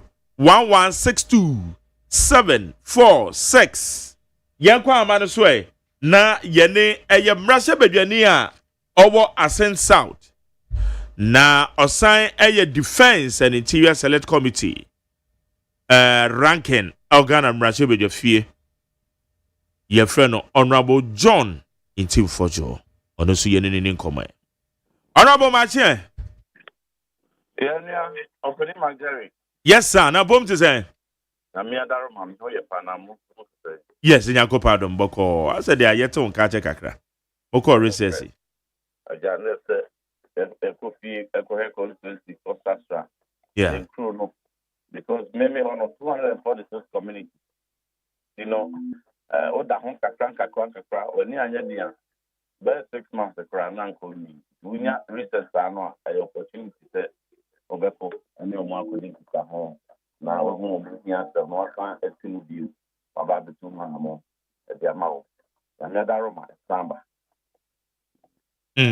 Okay, that's good.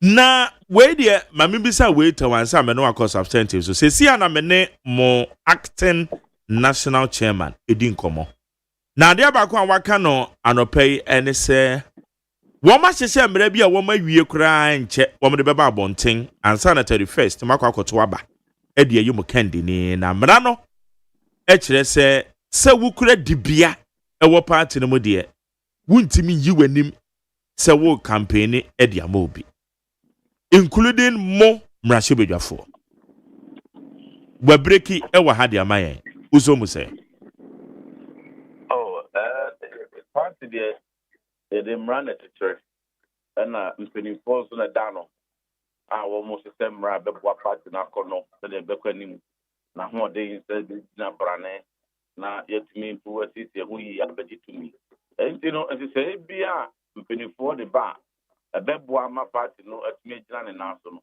ya be capture power no e for so. Okay, that's good. Na enra anti-LGBTQ plus bill enipa edu wo de na uwo mu dada owura Sam George ono so na oka ho onwachene na wamuka ho dada na sa na sia na omso abejo ene You already met it before na madawa. Now, quickly before I met LGBT DEC, yeah Memo Omampeni, His Excellency President Kufuor Abaso, and MONTIE went to Tronco, Atun Safre, all the 5 presidential aspirants, they all MPP more. Any more Atun Saditi, now I put to be a second or just two wedding set, or method to Omo campaign, and what it up for. Omwana muntu bibia fefe omokasa so the beya and kabumbe back na ma after January 21st no ni pa be you know oni akenyi na so timi nya pepa aba be kambum ataneti na yant pe party ni mu ama yemfangu party ni mu fin pieces ana muntu no ya die ti mu pa e bona baso so say you know President Kufuor your record one more record and we be very ni bia ba be gina so the Aje campaign. And will be obeying the Biasu here, the other 4 are coming home. And until this 4, no, one that I must commend the president on that. Now, back to LGBT. What kinds of 2021? And after by Mr. Sabi, I bet to just Ghana, I'm a running penny, and a month here, and 1 year won't you acquit him or how much to 93% and LGBT some year or whom as also cry. I won't say it to 1 year. Or bad the cast of media feminine babies or funny Beman so back at the Mikaku preaching after time in your mabbe or bar. Nempono or bar cover or bar Bema cover a bear manager. 93% to a month also. Now, no Emma and Rebia, yen I can, a bipartisan bill, MPP, NDC, then kind of 275 members of parliament. If it's a human social rights and family values bill, no, Speaker of Parliament, Speaker Bagman, so a territory. Now, if it could do purpose, it could be not a lawsuit, and Rebia, Ankran Crab, also from Wagin, home, at some they call court, they be by in fact. The Korea said the passive bill ni we a crown. Now, court, at the 7th Parliament, crown, and found my president. the hands of Parliament was injuncted from transmitting the bill to President. Now, no, Masukime Bree by, and don't to be one could talk President Kufuor him, and with Miaka said, or back decision out, and now any Parliament, no, every year, go from so a buy.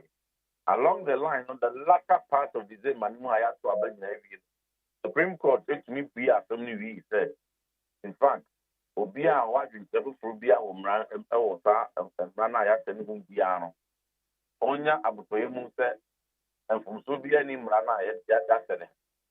Now, in Tia Constitution, Bebia, and in Tia, a year human rights Bia, and that look at the international, in Tia human rights Bia. It is found determination by, and I say, a kind of be or found the baby you are, and Yadia, Pribia, every battle. And only, and the 9th Parliament, and the Sankai, who now, besides that, Nipado now, I at Wasiana. You know, Biana, you know, more year 8 Parliament, or more debated just 93% is to support. Then name Puya, Sabran, debated just 93% is to support. Then name Puya, Sabran, and Ran TB, Senaki, LGBT, a Kosokrana, any man Puya, and now 1 year crowd, 150, there be a woman who can crack. One person back on take already so a good TV Sonia and the Bohun de Ro and no criteria how. Rabbi not South Africa for crime to woman so my Major independence going for few one year spirited campaign so more recruit to Obia Minian freedom and yet your pet. Rabbi the crown we see. And this Sabria no crowd SC in the they say Ghana's voting at the United Nations Human Rights Council, Necrano, in the recent one for 2 years, if you don't say, abstaining. All these things, no crown, and then, oh, yes, over now, it will be more than 93%. And you know, yes, somewhere over, as Ghana for Kama for, and only any kind of one boom. Yes, let's say, the handful, the software be and beautiful media. Yes, I'm sorry, what can be. Yeah, man, we and you're or man, Penny Mahamadi. But can't one crown when you are or better or no animal, a government sponsored. That was answer to you. That goes to suggest to say, I have to be up and you know, you're trying. There's some we read anytime be or sign we read and the law.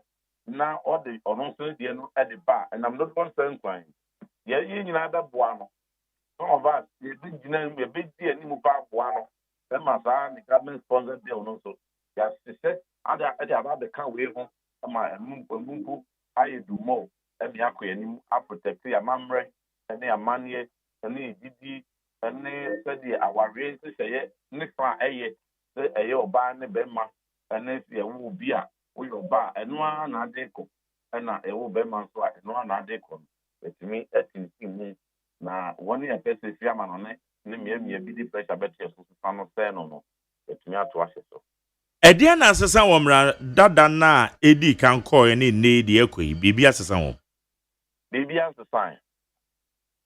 Bibia asesa the same bill na the people. It is said ten sadia sadia mrahye bedwa fie ho mo beye ho adwuma ne ntem so ne je say ebekọ ntentempa. And you know, the suspect said, you be a who be ano. Aqua for the Supreme Court, be a reader. Neither at Nibia, ni hobi wa, thing. And the consultation is all the processes name. Second reading, amendments, and the as a person in ano. When I have finished product, and your day back. Bibim Pubesa, a bear kit to a big suspect said, you can have a yen in 10 Now, yes, a free on the ama, the man for. Na wose ade we kiremu ye mayen e kan bi pa na MPP mulusu ye won e bra na nado ntema ansan ne no ano propaganda for na de nam because no mo amu station ba ko bi okenye momo dia but also ye media for ya ano mo ko twitwa amfoni bi na wo mo de me foni boss so e church on bi de say ma no makoka se president Kufuor ne mai elusu ye the Kufuor do Wapayo one time bill no, and you know, correct.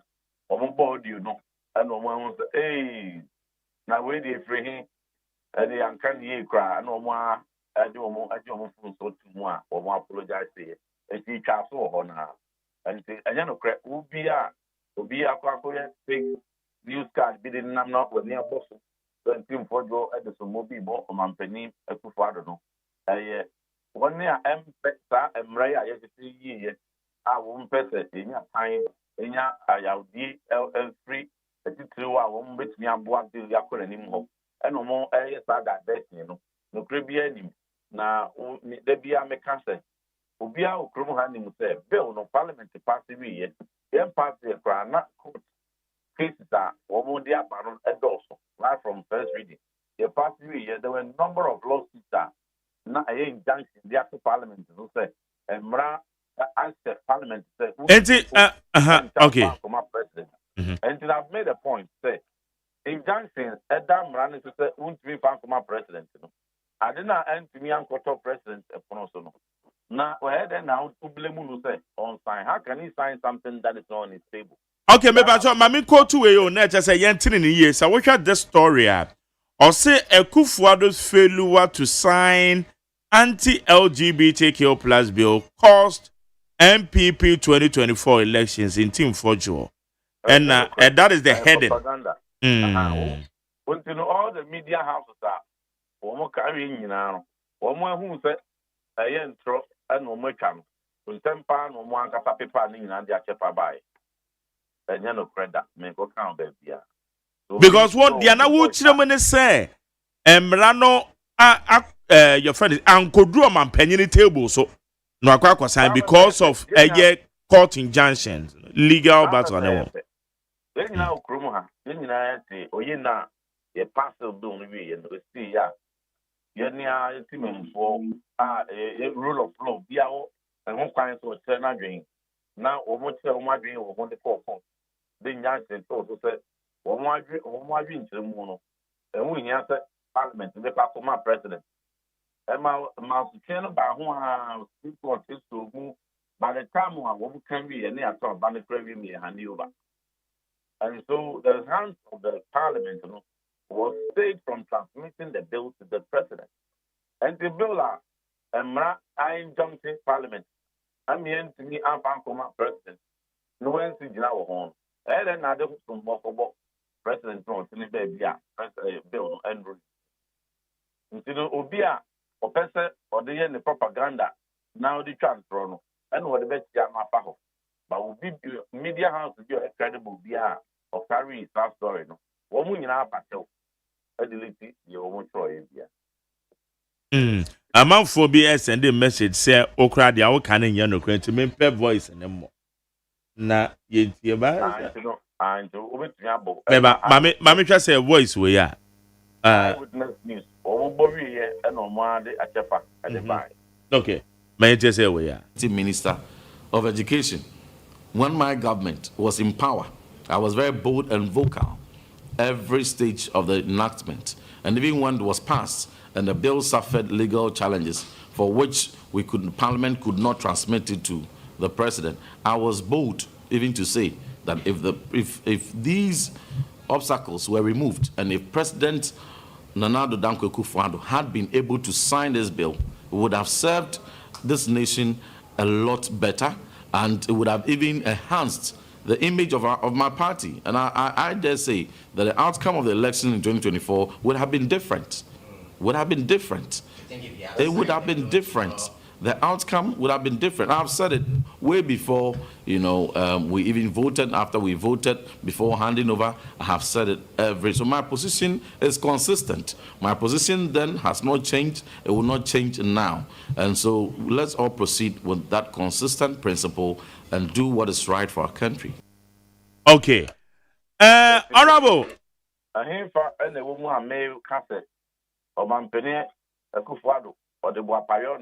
There be and the Anyano Honorable and the BBC. Yeah. Because they are now can say if face legal challenges. Ama woman to me and transmit and kwama mampenyin.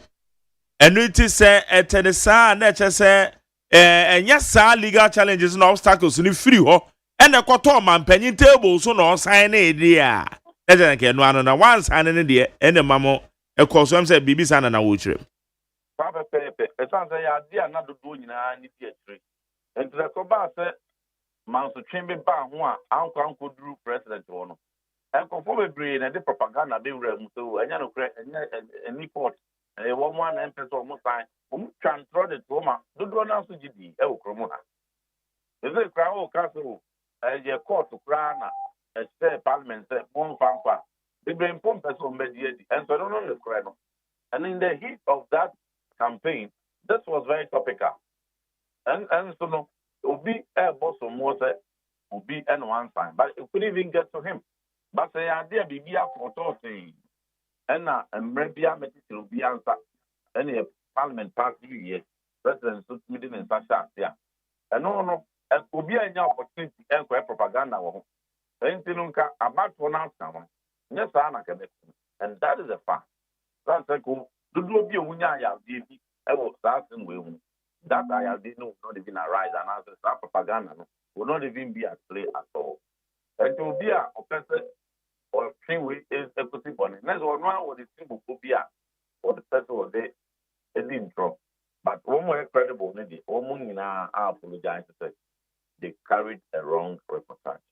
Okay. All right. Honorable, and then also you better ask in a parliament Jose Hoboko the Amukoye. Honorable, maybe once a be our kind and once some kind of say. I hear one more so okay. Honorable, I no pay yedase. Yo. Jenny Honorable John 18 Fojo MPP Mrashebejani Asen South. Or sign your Defense and Interior Select Committee.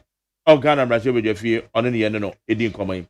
Etu for adwentre fafa 020 1162 746 020 1162 746. Jumadi your friend Ghana Montie with need 100 Ghana Montie Ghana Montie Ghana Montie Ghana Montie Mene Amansanchia me Kwabena Mafo, aka Constable 1. Kwabena me wakwa bi wo. Yeah, you are yeta. Eta yeka jenegum. Nana ya ka port say port nsensem na wo kan. Yeah, one will say initially. Yeah. Na me bo aba so say. I say afutuo baako a wo de ma me atometrim. Yes. Yeah. Obeka asemu atu obi so a enye no kre. Sade no so ayaw. Ya kwabena. Uluze mi asemu pa. Ade obi di yame a etemehye me na bihu di ame se ade a mi nim ho hwe. Ade a enni madwem mpo. Na nipa dasani. Ebeka to so. Kwabena. Na ya wo book bi tree book bi. Menim said that so wa na ne title ne tekrema sene yiwa sene yiwa yeah it say ano ka asem to so yeah but wo ba se no ma jere wan say tema port asem ya na ye kan open no kura obre o open no kura obre pa no kura one head of monitoring. Yeah, head of monitoring at your port. Ma Rashida Mahama. Okay. Ma Jenny, one will say, a quite bia, and call for binum created the ama wonum wa, a ya calabule quino. Yeah, our port, good. So we say, penosa, yanyanosa. Mubegu president hufi. Mubegu national security for hufi. When me say, enipa pi ne nam ho. And the national security bo mu ho mrane a omunya national security adwumayefo. Sir. Yeah, and to kai say, said ye be ya sa ensesa no betumi abenti me katra wo say. National Security Coordinator yeah. Be a go back to the office. Yeah, what kind say seminar, yeah. Said the quiet to say national security na koye enkofuo bi a ye recruit wo mu a ye de wo mu tata enkofuo no o ma obi akoy enti enipa binom aye adwuma wo national security oboa ebinom a ye ma wo mu akwanya wo port ho wo mu commerce app aya pam wonum wo mu no wo mu nam a wo mu tututu sansam no a enye no kure edigu nkofo so ma jeri fasi si wo mu checkas ya na se niema bi a no wo mu de kwa abelempe na bisasa abelempe ho no wa ya customs for office ya tiniama na se ya kwa abone so a wo mu a ayi wo mu asade si wo mu take over esa so ma wo mu tua duty adema wo mu san de kɔ no customs for wo ho say customs for the in charge yes yeah enti say wo mu tiniama na se wo a wonim say ejuma we ya customs for adwuma give it to them no adentin wa ma ya mfa niama na nkwa abelempe ne ya nkwoche na abelempe where port but come say ade bi wo ho say aban bi ba obehwe na aban saafo yi bi a wo kan wo mo edi de wo mo wo mo yes etu obehwe o ye na aba ye de ade ne say ya na we no na wo mo ye no ade na ye bone na esimesi ye na enye papa no ono no ba no person obe repeat no ya nya na sa enti sa wo ka se open no kure ope pepepe ya ene waso be hye yes eba so on be kan sam kura gu so se wo nye papa yes eno na se nipa no appoint wo no se wanya ahweyie no wa ma asam na kira anhwa yeah obo se na ode ahon pepere na ode yi wafiri ho wamrekwa na ade na no mo kan enye no kure yeah oh ma jari wo se Ghana ha no ase corruption no ho yama no abeye se eye normal adan no say no can say enkofo niama na Jerry could you believe say I will say anomunie ya eba Ghana ebinim wo ho a ne duty was ro ebi de wo fom o dem ma o typical example I will say more to the was ro coke de wo fom na obi akra malt container no de atosisi o anya malt e coke said ye be ya ye baby to price in the down na unya kwa kapi wo so o dada nyina sa na ye no ebe sa revenue no ebe leaky si etua no pepepe na sika no kosoro etimi koso na aban ni nya sika no but o party na abenti o pese more to do ti no yentua no coke na nipa ne ntwemfam okay na muma mwagba atire na mwakwa akosia wo wankona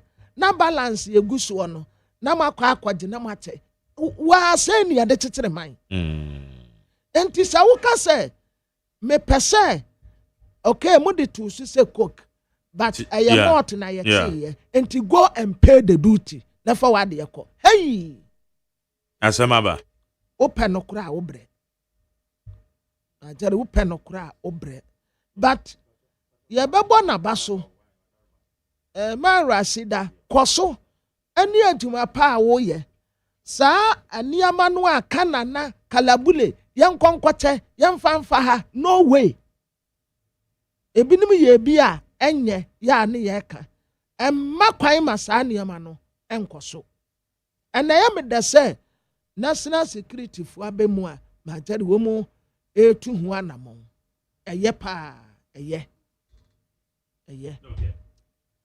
All right. Very good. Because I know my way, no. Especially Port what they come now. And I say, baby, to what person do not see from the woman nam was said, woman, your national security, a Juma, your four, your national security for no. What now? And a connection, Kalabule, young Wuraha, young Faha. Oh. All right. My uncle, Manasuyan Richard Kekmensa. NDC Western Regional Communication Officer. You know the name come on.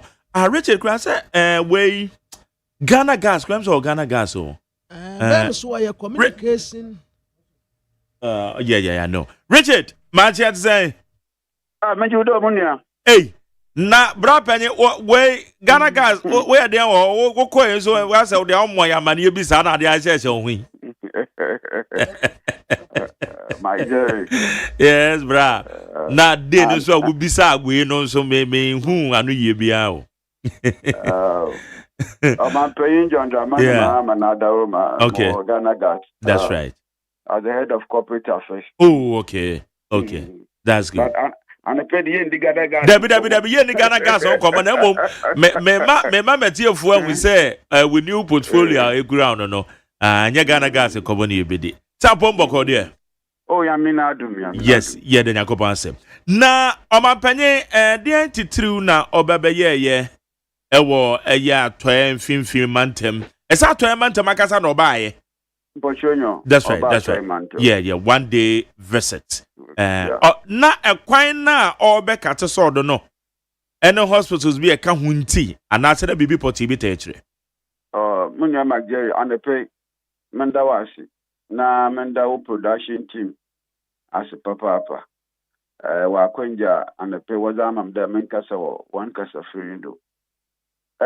Western region ibianyim yana kwan wonsam yana spiti wonsam yenin susam na wonka kan yer kwa pro oya infida wa basen ko campaign no His Excellency John Mahama or the Oshia na nanoma yinfo Oshia oya man for Western region na northern sembi to go and some all can say na campaign na yen na before yen there. So what to about my NDC project be a abandoned no or shas no. So NDC ba benema ubeje oba abandoned project no. President Mahama Shabode say to abamana project biara oya abandoned wa shas or Western region no. Oboshe na wa shas wa sodo fefefio. Nche beta ya ye kwatu abandona takra the market project na wa stall MPP abana lo shase no we je megwo infedien na o sheboda obahwe na project na shase ye be ye thank you to o Western region pe na o share contractor ma o sa na ba site make say takra the market project no market sector project the contractor guda or ye juma zenzenzen every takra didn't change MP before ye would de Western region pa no so Chinese fui was so kaka wo cray onam bosa aban bon ginger no debt restructuring Chinese for cray President Mahama Kade say yakopon ya adum na to ababa na bohwe na project no wakodo make say project we divide into two the local content aspect or yeah ground surface na azini na contractor guda or ye we djuma fefefio Chinese phone so yen and see there wa ba kansa on chebia wa so na aba na wa ba ye flyover no ba project no wa akodo dem pepe na efia kwanta fund expansion work wa sha say na ba ye mfie bi no so wo je gu wo no ene da yen ti ye ma yen man payin His Excellency John Mahama bay obey no obemiti contractors no miti workers wo nyina na wa sha contractor there immediately no onko back to site na won hwe na project ni won wi na ancillary facilities a wo be adjustment nyina wozini nyina ka wo ma project ni wa some Western region for e de yenyi referral hospital bi apart from afia kwanta nti say project bi dam recordo na aban na o sha asidipo weje egu a it doesn't necessarily mean there or there President Mahama no nyina ndi saban na won so abandon. I have assured the people of Western region there the project no commence immediately na Western region free and for soon. Another major project MPP for was the new regional hospital. Wabaka yen po the way project no and that no ya so fam eye ko wa pimenim na foundation na wa ye anpo we na so during the campaign, they were telling everybody that we were a new regional hospital or Western region. And that President Mahama contracted 18 months. They on share number back to site. number she say now within 18 months, only them 250 bed hospital facility, The climax of the whole one day working visit, only ada Mara Mageri or the Markumad Papa, my personal project, my personal ambition during the campaign. Mike, Debatina Adofo, Ikuna Yen, Emba, school full, church members, was all on a part of walk and can walk or Cape Coast, walk or Mancasim, work is one pay waba. Ebatina at a Rencham BC, Parish, Aquishiaba, Mesabi, old baby pa, Nanyimpa, Sabi, car, Krufia, no way share. Na ija tomina sabe nyimpa wa show. Sometimes you can't even identify the bodies. Head-on collision has been identified as the major cause of fatalities in our road accident. It is a benefit by a dualization of our major roads now. Or ya done or the Markumado say during the campaign now it was one of my topical issues and I'm in the time I'm paying card or other sober form. Na tax sekendi takwado to Cape Coast Quantin Pono, while Barbet Shrimp, na why in the Dua Kerega, a Biena ne Basarco, a Biena ne Basa one and fofur. The Mokwan will be or your head on collision, Osa, or that Torrentum Cassipi Bano, Ni Nara Befoma, or you need some papa. I was very happy yesterday and I'm still happy. And I will follow this project wholeheartedly. Supporting the other contractors 1 year, the other no Western region. Yet the Bama one of my projects, about completion. And see, I did that someday. Yani sekendi to Cape Coast Highway. Yebo to me and Duala. How are you? Wakwana do no Nina Babrasi. Ebekaya abandoned on a share save from Kaswa to Winnipeg. His Excellency John Mahama Ben no Abanaba my contractor. No so I shall from Winnipeg to Mankesim. Them Papa na shall from Takradi. Takradi didn't put it. He has given it to 3 different contractors. On Penaba one contractor, Obedile project, So 3 major foreign contractors. Now what the project on, including Amandi Construction. Now what Baba Yakon so that delay and Bian Kabum, he shall so a chief, he shall so a Takrade, a push shall so a Cape Coast, now proceed in a fin or Juma. Within 2 years, we will see a modern dual carriage or oil Cape Coast to Accra, Kwanu. It's my Jerry, I'm paying 1 day visit for Western region, and for Western region, Cape Coast for no quad the Yenya or Union. Okay. What can be said a payment nim? Ayaresabian, and no, a do stage ban no. Foundation, total foundation. I can show you the pictures and the videos. Okay. Foundation, but the MPP was all over the place telling us that they are almost completed the new hospital for Western region. They even started showcasing artisanal your friend and pictures all over the social media during the campaign. And yesterday, the whole of Western region were extremely surprised there. Even foundation, but governance is a continuous. We are in the steering the affairs of this nation. We cannot give excuses. We have to make sure that project comes to a total completion. Western region for so. And John Mahama now Banasi there. When you could do the project, Biara Open Ghana, Obama Ghana, for ye and for Suno, why Shabo, there, Oboshe, now will continue.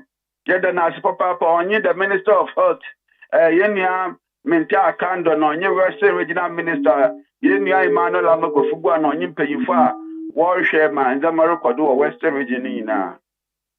Okay, and on a car agenda 111 Juana. That was the Agenda 111 project.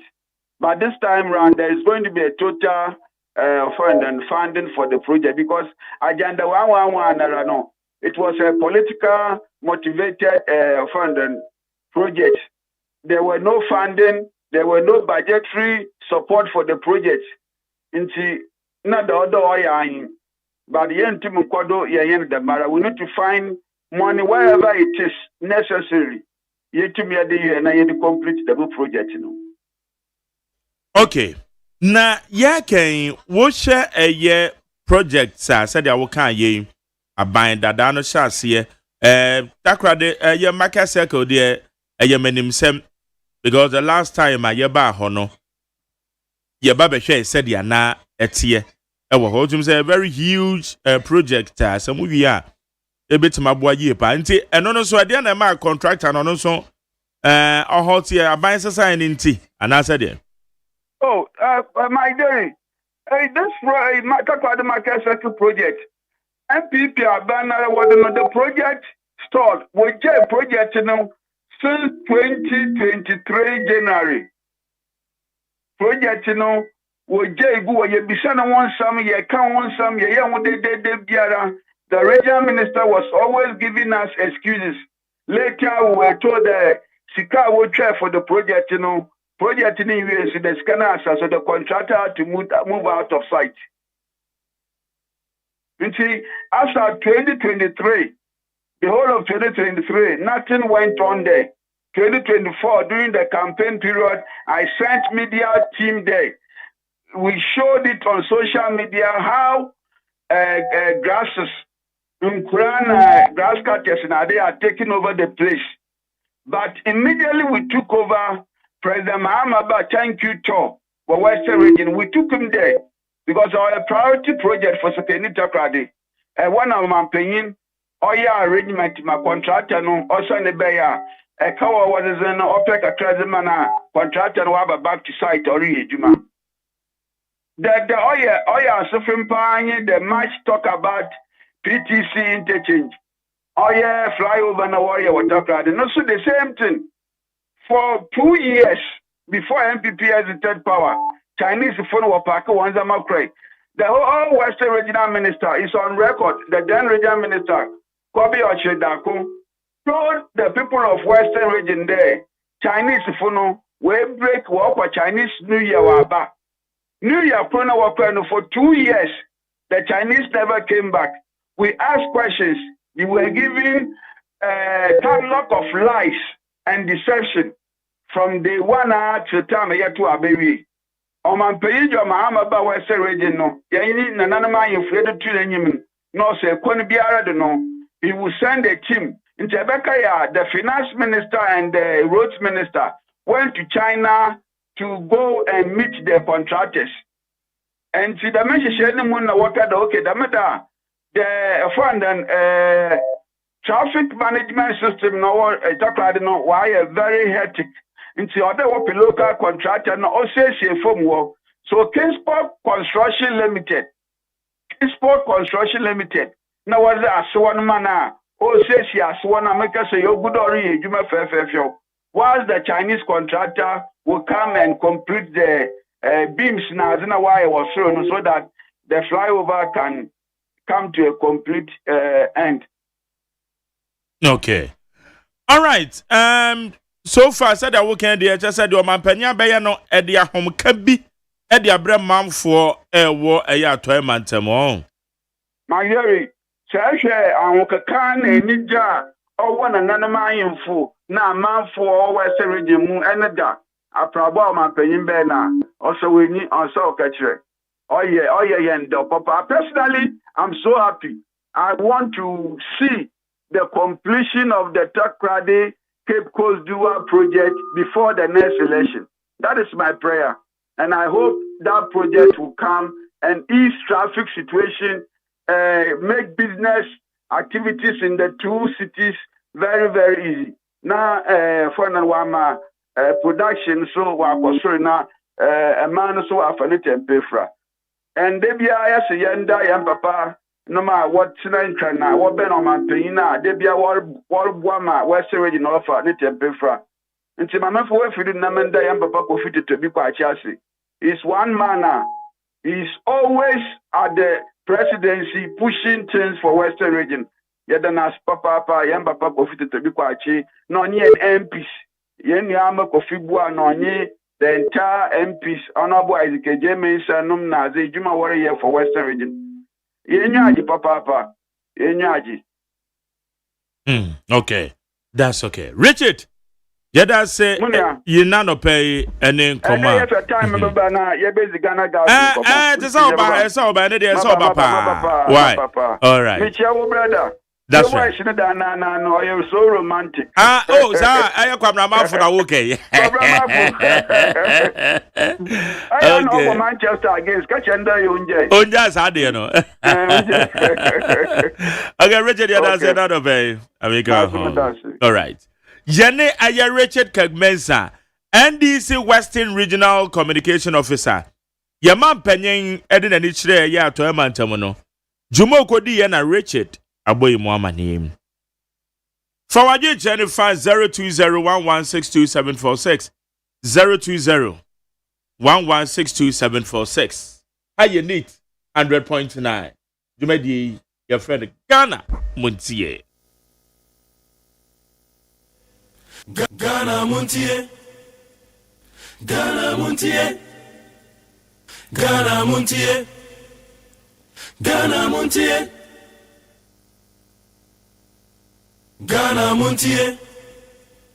Ghana Montie. Ghana Montie. Ghana Montie.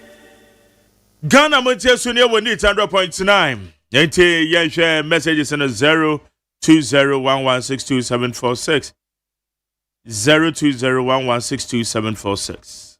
Na Yankin kind messages no na yen fam mount. I mean fa being fan free high. Wednesday McJerry, good morning to you. Jerry, what is the outcome of Azoka and Masaudu's case?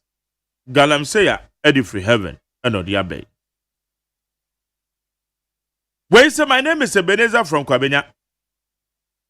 Truly speaking, Abam Babin, Edebi, or say Abam Papaba. And the change we voted for is making impact in our lives. Thank you, Mr. President JDM, for making Ghana work again. In regards to the Vice President, Professor Nando Pokuajaman, TDC boss, Honorable Courage Makafui, and Kwesi Peter, Mensa PSC Tamaship Yard, also Chiom. Richard Adifra Masaman, also at the 40-day observation of Emeritus Engineer Apostle Kwejo Safo, which was held at Lagos Sports Stadium. I saw a video of Dr. Baomia's wife, Hajia Sabira Baomia, refusing to shake hands with Hopes and Adoye. That is not all. During the funeral of the Asante Hima, the same Dr. Baomia's wife refused to shake hands with Alan Chamatin, who born dog. Ghana needs humble First Lady Laida Lodines, and emerging MPP delegates to vote for Dr. Baomia, number 3. Suchia Hajia Samira, number 3. I say Hajia Samira Baumia, with her arrogance and quick-tempered heart, can never be Ghana's first lady. Richard, and I can say. Richard, okay. Meshach Asante, Besia Cronfo, Debbie, when your friend say, car kubra the shop mo. Or ton phones, that's how repair phones. Or NDC's your texter. And a car could be around the shop. Now, Cron for fan who could be on the phones in United Sabranti, but no one can send a near to Togunis. I'm ending in pain for. Make I answer the Amubi Montiyo. And I'm saying, Nippany been so afraid no, I just say one more console on the camera. On baby man and I'm a text away. And up a 222 now brand type a message. And up a 222 now brand type a message. No, they ba. Na one ye host no ne ye twen otimi twaboy yan yanso yetimi keka bi kire no baza ni nyina ne yan dis ntre o na nei abrantie ka go round the shop mu a eje se mesha kasante chale va no man ko yie ma no pa bonu fu bia ko wia ne shop mu phones nyina ma fo phone kro repair nti yan dis pen for mo pen hwe wate mo pen hwe mesha kasante. Also, for Nanado to invite the 5 MPP flag bearer hopeful and advise them to desist from insults without included Abronye and Chairman to me. It's like going to farm without a cutlass. Nothing good will come out from it. And I wonder why they are giving themselves unnecessary pressure of coming back to power 2028, knowing very well that it won't happen in Ghana here. They can even combine Osama bin Laden and Saddam Hussein as their flag bearers. So, in fact, they should use the money that they have to resurrect their party and forget about the 2028. Where you measure Casanto the from Masamana? Where's a good morning to you, Mark Jerry? Our selfish politicians ignore the people once in power, taking silence for approval. However, the public won't stay quiet forever. Eventually, they will rise. The NDC should note that the power of the people is mightier than the power in power. It's mightier than the people in power. Anna Funandaku.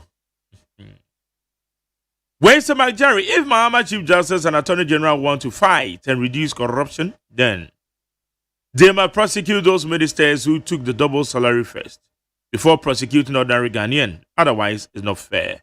Nana Finadi Frikaswa. Where is Jerry? Please, there is an accident on Pokuyasa Achimota Main Road. So inform those who are using that stretch. Yeah, na kwabena kreka. I say akwenshia BSC. Ewo eye a Pokuyasa kwan so. Okay. Mame kwai na yene Ora Kwesi Ade ODK founder Union Ebio. That's a United Popular Party, UPP. Obo eye ahomane so. And as I say, why in the union government? Now, see, as business people, we didn't ask for the city to go down. We asked for a stable and sustainability currency so we can plan project around. Ora Akwesia de Odike. Papa Mache. Yeah, no party. Now, what to say? Yeah, then Yakopa say. Now say no when you the union government. Okay. All inclusive government. Oh, sir. Yes. Multi-party democracy, you know. You're practicing a million years. You have results to be that because the environmental multi-party democracy here, Juma woman, and yet in Ghana. So Africa could be anywhere. Obey the multi-party democracy. Again, in certain both say, more practice, no more to alien to Africa. We need to carve our own democratic system. Well tailored to suit our mindset, our culture, and our traditions. Now, say a couple be the environment in the environment, and the cross there. Yeah, by the same results.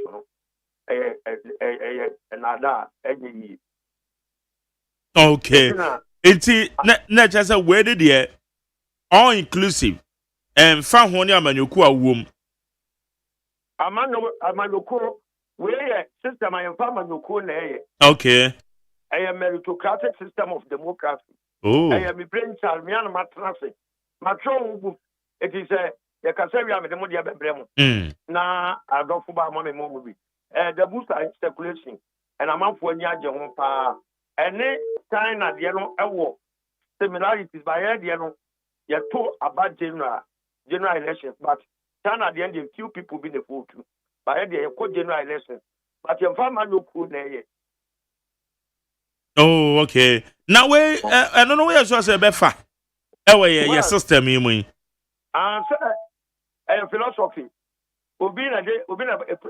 A proposal to communism and the idea socialism, Sana multi-party democracy. Obi the Dibana, young baby I grew. I'm not a proper no more the buyer. Says a young woman, Omo Brepa. And you know, it must give way to a new democratic system. A back Naya boom. Now a year around Corne, a cream on in every home. Near the cream of the cream to lead this country. every level of leadership accountable to the people. Obiani to be BM. Everything transparent. It's a kind of what no that they are Yemuna Mania is woman them. Made a matro, Manyabo, and it's what you will be to that. Anybody black and kind woman yard, you go so about the woundy, and Sakaya, the other deba, and you go so. It's not yet Ekua ever contest elections. So I contested election here when you're listening to a room neighbor, and you know, never contested. Okay. All right. Na Ediana was a business money, woke as $1 na a sort no. And you know the businessman at your Nemum, send a cabbage in a falcon. And sir, Yedicano, or maybe I will imagine economy. Wo, man for near to my anybody bring one, so man, my thing. A man for air crew for industrialization. Say factories, Babami and yet my own. So we can for you too stronger. A pamo foreign direct investment. A Macono, a can security. Eti omai is a Ghana. Adia here say the dollar near 70 say 12 say 10 a big jump for a 1 year. You better hedge in your capital for a long-term sustainable one. Yanona ubia any projections ube unu say dollar from January to December you say in the tono comma so that ubia plan ube unu say and we could have $1 menya say me ko business menya $1 we could say menya $1 say ya could dimiduma e ko ba sa Bank of Ghana so betimi ama all importation of Bank of Ghana so that they can have also control over our import value. Net we are planning around that. Now say air factory and now air 12. I want to quarter 13 about 10 11 years. As I think of Fusikapa, I'm a Kuma Ama am a good year, Yanko Brunye, and Among Pound can lean a form you. Okay. Na yaken dollar kwasura na yakem. Eba for me yenim say affecting no maybe ama prices. Say no ama no etime aba from kakra. No mamu for no so ehun say wo mo ho aha o kakra. Enti ye ka stability, ye ka say e koda nim na ba na chi. Ye current economic dispensation ya ye wo me. Ebetime agina effectively what they are most suggesting one. And I know you mama. Me carry say na me TV. We be so the car say dollar no e ko from here the economy of Ghana will crash. Me ne ya 100%. I will say ye hedge na ye cap no. Now the dia ye can say Ghana ye import driven economy. And yama do na ye debo e ho brada da no ye kama eti se washa dollar be ko na Bank of Ghana na akope dollar bi e dia be inject into the system ye so artificial enya dia ebe tina because taman for issue the mo pumping into the system no ye better go back to square one after my dollar no after appreciate eti dia Bank of Ghana ediba e wo mo atu said they want to cushion the dollar for the Christmas festivities.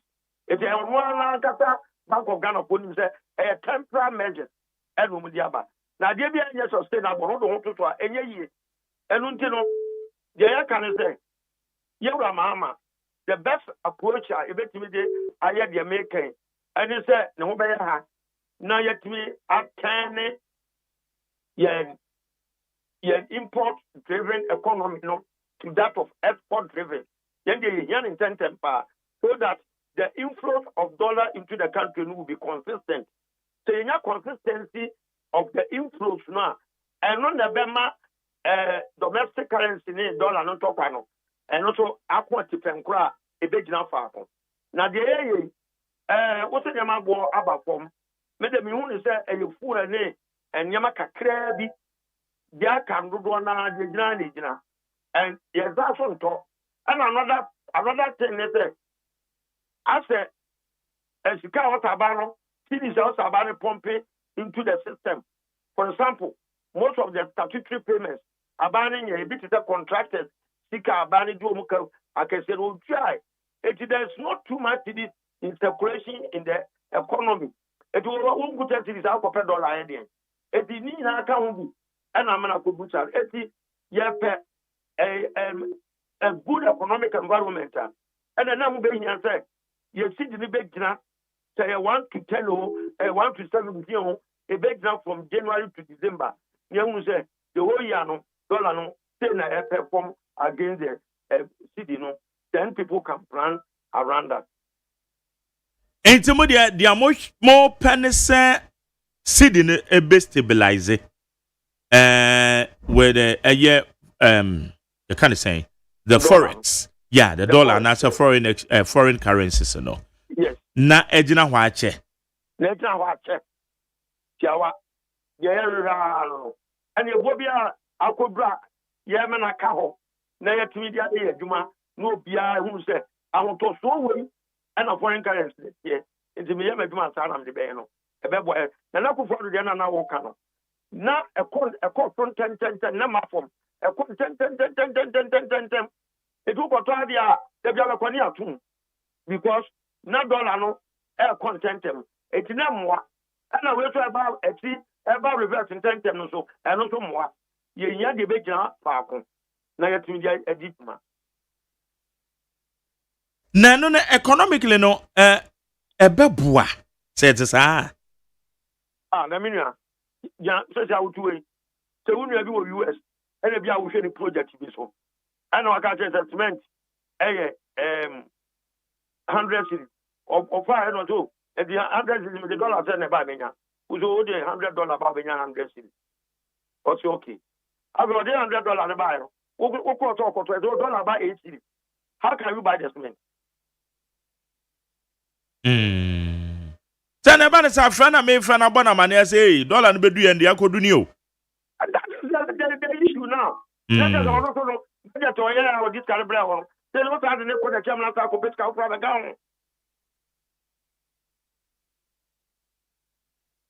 the okay. And the sustainable the first capping and hedging currency. Vivian what they fly and Vivianco. Okay. And Ukokuma, people are complaining about the entire because we want to cry to or kuta dollar or uswota or cotton ACD or Baboka and you met a good 10 and not 12 and one. It can scar and $1 and Jacob Padi Biama so rano Yaton Adiano or the dollar not to them more trend city no a bit depreciated sana with Makoto. It's a ma Ubia I wait and see attitude dinner will be because the more frustrated, no be able to say a creative panic economy. No. Na se ekoba se ya hedge seed no against the dollar. Na yenim se ewiase afa na external shocks ni nyina na ye factors a etimema seed na ho den etimi eba from against the foreign currencies.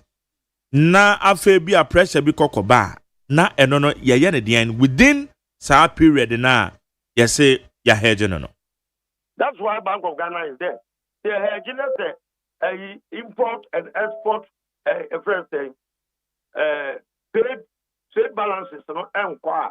Never say if you importation every time the corporate and export no to then the Bank of Ghana will come in to stabilize it through our you see this you want a dollar you want as a president. Bank of Ghana backing no the baby room at the aboa.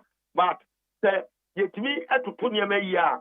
Tanya intensity and it's all quite time and one would say Carol Debia planet here because I check here we said export no or there be a pro omu nyama omu kraba China no to etida bia no omu try to balance their trade by actually the ntimi because of say number 1 they develop a foreign trade, number 2 industry say okuma no successful government amwa ma wo mu antimi anye competitive enough on the global economic market. It's a man industries and I will share the friends lending rate. I did both Wukuma the production. I was sure do. It's a man production one. Now you man work and now you lack technology also to do mass production. It is so all these things you know say I buy be of a Bob and Yako. Yet me I import technology. About my mass production. About my Yama boy for now. I go for $80 free baby. I have a Fabiaco. Now yet many more dollars. Our Ghana. Your reserves move do. Ama in times of any crisis, said no Gusano. Even your reserves said very Cushino. And then we share the current interventions are being here. Gold board said ya abamo pay for me ati asieno reserves eboa meyenya. Ya said the Ghana Bank of Ghana eka. And then we share a president. And I'm going to crowd your so going sec dollar because and go to get an idea. And you want to see a dear nation mum say by a bit me range 11, 10, 11, 12, 10, 11, 12 which are such interventions. And your prudent measures at my business people. Sabi ameni ni ka de thinking. On say anya form be ko ne hia. Na wo say be gina be ba ko between 12 and 11. It is the president can need the American. And so we be any. But omutim mani nya adwuma. Fluctuation under 4. It will the can need the American ya the crop. It won't work with the crop. Na nya stability no na fi intimate private businesses. All right. Now so far what you actually so now we share a memory said your qua. A cost and the mouth. I mean 9 months is more than enough to be to the ancestral bandwidth. Obi aka so buy and say ya enye no pre. E che say the policies no we be run start here or the year but impact buy so no amount for them speaking sir. And the on no na my yenya the fee of because 24-hour economy you won't say 3 times amount for the same institution omo kwadman president and after factor operator and president ama emebuna nya adwumaye unemployment ye gina if you grab account and so generally bibian shadan time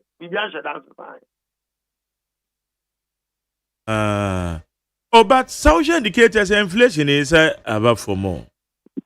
Inflation And exchange rate so baby a baby for free. No so about form. And yeah, can in a cat at once. Yeah, can in a cat at once. And this a German so I was so reflecting. My own say, Coquia 21 Italy gone 7 cities, you know.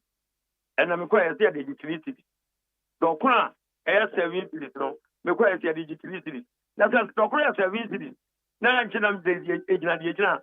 Now better book my 7 and place single digits no one. I mean, I don't know. Meanwhile, I beg after Pozu, it should reflect our ordinary Ghanaian pocket. I want to answer. okay. A fine sector ben and who's a ben you buy ye. Wabon homo dempa na sector ben and who's a ben feel within 9 months ya was say another enough say between the Ajabe. My was a Greek minister. I never be a or start to come once what you go up with him. Say, or Passo Star, a beboa. Because the bit is butter stock. Or try to the local food and the baby feeding Colano school. Say, yes, Adiana, a bema a Greek. I have corner because farm gate price. I had a feeding Colano school. No. A beboa make your phone and can't tell them. Ama the other 1 acre bit my dot 3 acre 4 acre will be a banner will be a wide the tentacles and usha and cocoa market and getting on Nina good but commercial farms looking here because of your young cocoa 1 million at a go. We say on Uncle Traffic and I say young Fino, then we cost that will be or 100 and 200 best that year. And 100 years. And so far, I great community that my own said, and Yama or a beboa, may born a bason, you write a coffee, and a brown food, quine, and Yaman food in town, extra direction, a great leco. So far, and one will see more, 19 for me to say, Umunya marketing Adina, Matiso Madaretto Monto, Abu Tomatoes, Umastati, Tosani man buying, would you see turn out the school feed here?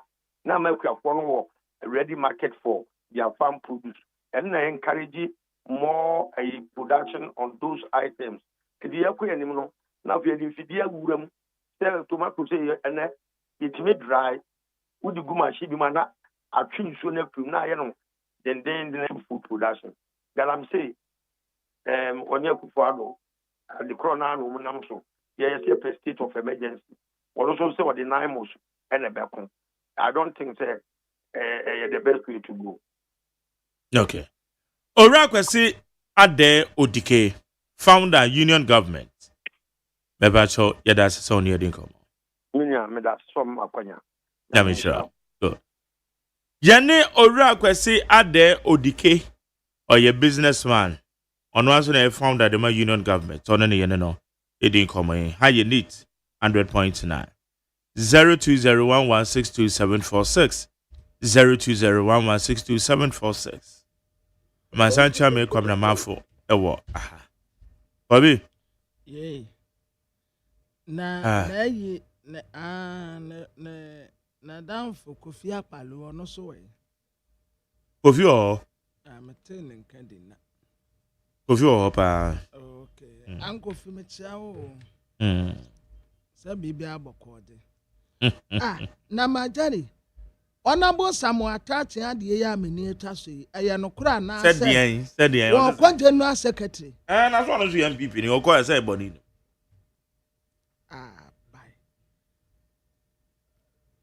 Bye. Oh, and you're no correct.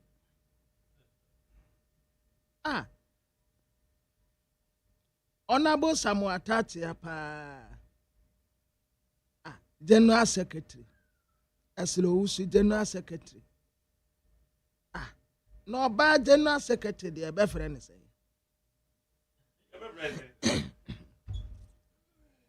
Oba open general secretary. Into okay when you are befriend say. I have a general secretary now, the general secretary never my penny from a masculine name, man. One casa fitted, my fitted brown. What? Oba general secretary. Governor.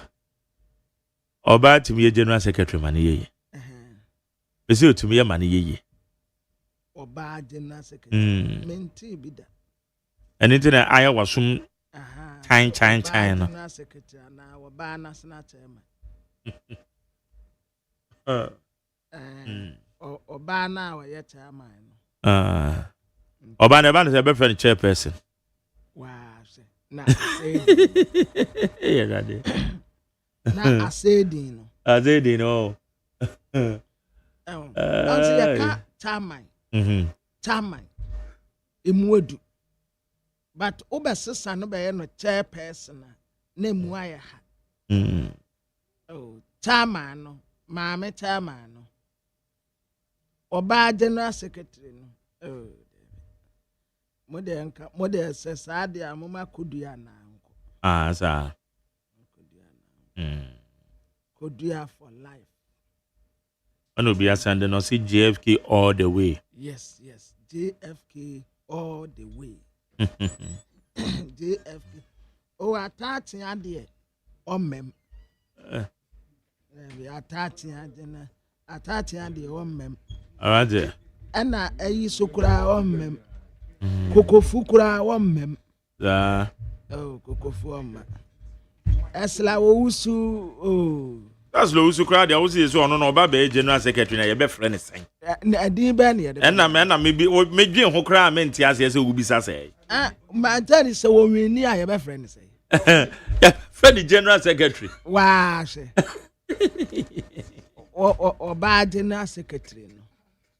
And anti general secretary. Now I did crowd. A deep or why I am medding. Yes, position be one general secretary. Kodia national tamai.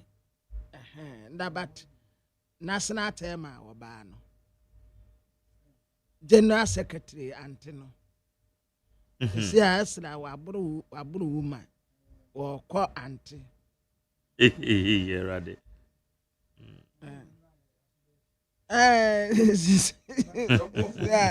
It's our quant. Auntie Moose wins about. Part to one mutation to question.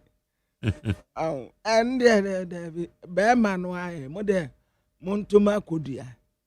On why, you did boati empty. One you could do any free baby back. One you cook of Funti, dear, when the can you soon at Tilija. Kodiano or Hodada. And to see a best answer, son, no, and now, Sanko Fonia, so one more try, one more month to him. And one said, one more try, acquired them. But what, sir, my tell you once consistently. A year, Kodia statement or the Benina is accurate.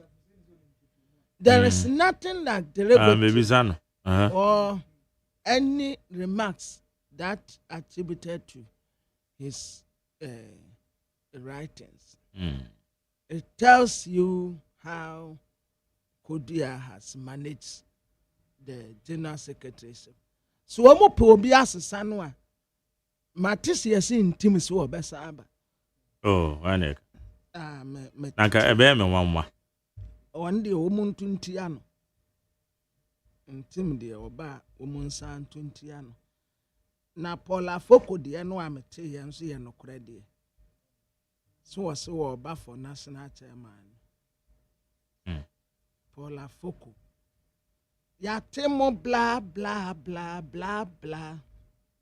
Munya mu de no na enko Foco. Was it Paula Foco over? Ya temo blah blah blah blah blah. Munya mu de no na enkofuku. Kalisika. Mari jata abefuo na bebrebe nina na enkofuku. Afoko nyom no. Eye dia mo ya tia kodua na me ka chemo se enkofuku. Ai yo. Obia the obeyabia no still Kodia the one and only numero 1 no general secretary for life. Okay. Obi. You only wait here for my menje apomodene no we nimra doc mum oboy pa oboy ebo am for so pa feedback na great because in 70 be wo ho no more ka apomodene and it say very important na mum aya nduro na wo mere ye bi na eno ana hadwe no livoton no see diagnose empower the buyer be no there be na sent say twen say diagnose ye we bi answer Doc George Esiama Doc Bache na apomo ti say oba dia da me ho ye pa me na wo so nyame adom boko kwabra silverton no api bibre ma so ba nkram no aka enti o say api bibre why okay dog anopa ye che ya pom dene ene ye noama ebo the pedua no ban ye say ye ya hwe ye wo brano said adama ye ko anymore Yo, many are in Nigeria, I pay it's na it's full lasso. I don't much. I give you a young idea. Na Kenya, Okaya, Mibrapeni, so I am massive. The response is massive. Now, in our part of the I am here a train. I say, I want a bathroom. I really find it to be anymore. I'm trying to among. But if I say, body road and train, I'm manipulating any award and bathroom and sana with you among. I'm trying to be brave. I'll be back. But Brabham in the free area. And don't see your body road, my brave, every Yama rebel check up to AVIA. Now, your organs are wanting to be animal. Can you see a mafia? And for if you open up a day for one, yet the natural way of reviving the organ, Amma and wanting to go up and to the animal. You see a better there. If it's 2,000 more, it's about.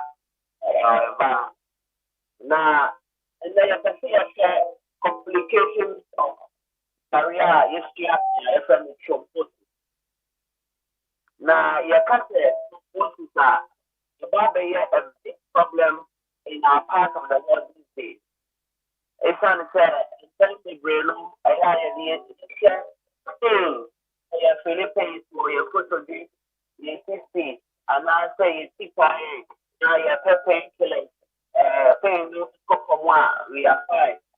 But if you remember, most of the cases are a say in criminal, a say again, a say organs, Emma, Jima, a buffer, and then the Beluna issue to Moses. But we don't decide to Moses, the battle to Moses, FSA. What Jana, I want to say the animal, and the barco. I don't see a man about a block that vessel. And I was a what I could see and was to me call a dream and to me coy. Yeah, I was a seeing Musso and to me coy. Yeah, I was a what bread and to me and coy. And yeah, I was a for your master,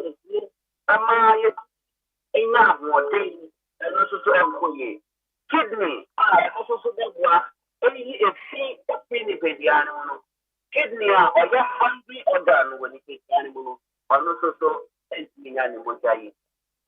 Star Coba, such as organs I ever was now or my morning and buffer. You see a better. Say, and turn that animal. The Nipedian was natural way or they responding to how an ACMPS. Hello. Hello. Oh, Reverend Homano Atiato. Okay, near Dr. George Siama, a medical director, C4C, Homeopathic Hospital, and no, it didn't come in. Yes, sign a re-establish a contact near the man. Brother said, yeah, a year, Yapum Dinamun Semino, one more Obama dia, a church, you mukwan be faso bibiakoye. I'm for message sick acrobana denatum. Well, say good morning to Mark Jerry. President Mahama 8 months was far better than the Kufuado Baumia 8 years so far. My name is Captain Akwalu from East Legon. And now, Odiabe. Lamtekin Rashid say, Tamagov City. Say good morning, Mark Jerry. There is tension building up between Gunjas and Kokombes in Gulumpe community located along Gentampo to Temele Highway. And McJ, as we speak, most people living around the community fleeing neighboring communities because of possible war that can easily happen. Hey. And I'm not concerned about it because it's a community that I know very well, and one of my cousins injured with knife and currently in a serious condition, and also it's alleged the MC is also fueling one-sided against another tribe. Wow. Into Golumpe. In a golumpe na. And no because we. And no carry for Samaica so say the work of the OSP is not encouraging at all because the good people of Ghana voted based on the fight against corruption and Operation Recover All Loots. The AG must double up his game. My greetings to Eastern Regional Chairman Dr. Mark Oliver Kebo. Okay. Doc about man. So Doc, may I toss you tell? Yo, me that say. Pacho, yeah, twice now you can say major complications are thrombosis, senior mojanesi, taker, intimate flow no at the bank.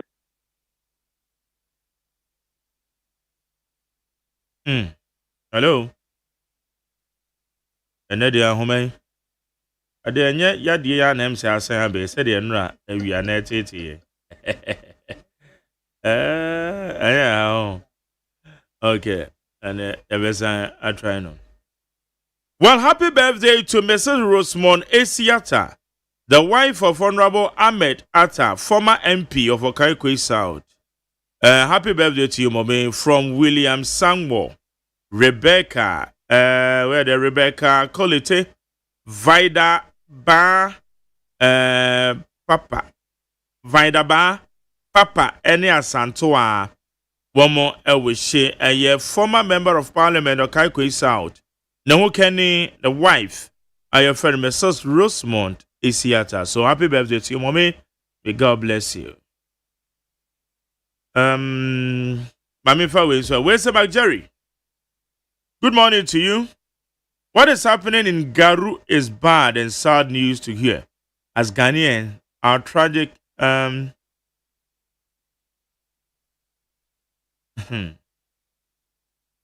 much condolences to the victims and the families of the victims. And we AGYEMAN or the Frere Boteman and or the Abbey. Our party free home. I'll say now that EU ambassador to Ghana is saying the Galamsey is hurting Ghana's exports. The hypocrisy is too much. Dr. Brian Chabo have solutions to stop Galamsey. I beg MPP delegates, let's vote for him to lead MPP and Mother Ghana to stop Galamsey. I'm not sure the JDM NDC government is ready to stop corruption in Ghana like the way they talk about in opposition. Okay. Beba to doc. Mema kwa baby. Yeah, nyama jai. Yeti on na network idea. Yes, yeah, twice na ye ka say ye obi bi a friend no DVT, deep vein thrombosis. The ye kan na say ye wo special veins bi ewo ye nan ho na ye nsa ho.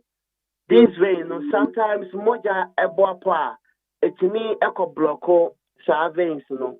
Etubon say the walls of the veins no gradually damaged. Now in the course of sa blockage akoma no so start say ebo more. Na ni pressure ne kosoro bebre a e hydrostatic pressure kosoro. Hydrostatic pressure ya kan wan sempe say pressure eboa ema ensure woni pediane mu no balance ema enkobru so bebre ema form so bebre. Nanso say blockage bi ba blood vessels ni mu ana say vein ni mu a obohu say pressure command de pompe moja no so kosoro na ma ensure build up woni pediane. One major complications of thrombosis is edema. Etimema wonya peripheral edema. Not just a problem koba akumano ne left side and also right side na ensure build up or peripherals or nine we phone sa na huno. The problem no koka the left side of akumano so na ensure build up our lungs no na unya the pulmonary edema, which is also a serious complication, sir. In some cases, unya the pleural effusion. And that's just between fluid building up in a pleural space. That is the space between the area between lungs, and the chest wall, and the abibian bones oda. na yesenia obi di bibi emi a okon no na obo wa bebre na hotimi be ye de titiri anajo a wada wechi so no obo hu se na ohome ni nsisi so na obo wa na mfifre ti bebre because ensure building up what lungs ni mu a etimi say o lungs no lungs is wa de hia moja ma moja no etimi absorb carbon dioxide oxygen ni etimi di aba bonten na ma body no etimi nya ne duane edi na circulation I am very much active and improve.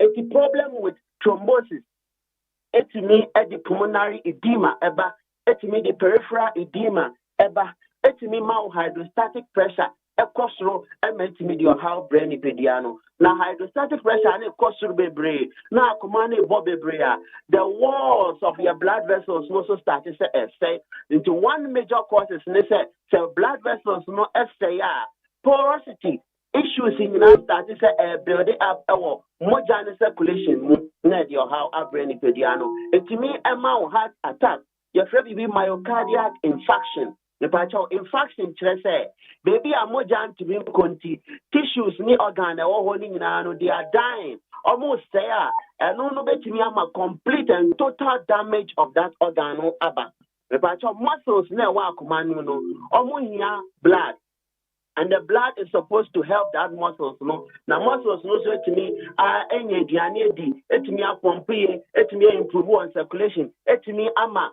body no part ya so etinya ye ejuma ye it is a muscles no enya moja ye because of blockages and I say muscles no ontimi empompe moja ni ya etimi di how ebetu nipediano so your BBF no cerebral embolism e pa cho de ye ken na ne say thrombosis build up and 10 time when nipediano mu a eto de bia clot na building bi ebitimi ti free ho na etifi ho a na nam blood vessels ni mu a ekwa adwen ni mu a na akosete wa adwen ni mu adwen no so yawo BBB the blood brain barrier nyankopon aye ne say any kwan say nioma bia timi fem keke and so say embolism a clot of blood no bi ti free ho a adantia timi ko sete wa adwen ni mu na rehosam ne say adwen no so intin a wa adwen ni mu no susa. It is a common album a block yomo. Now, say pressure now, I was saying Kamoja de far a dream in an air cost rope because BB air pushy pressure at the back.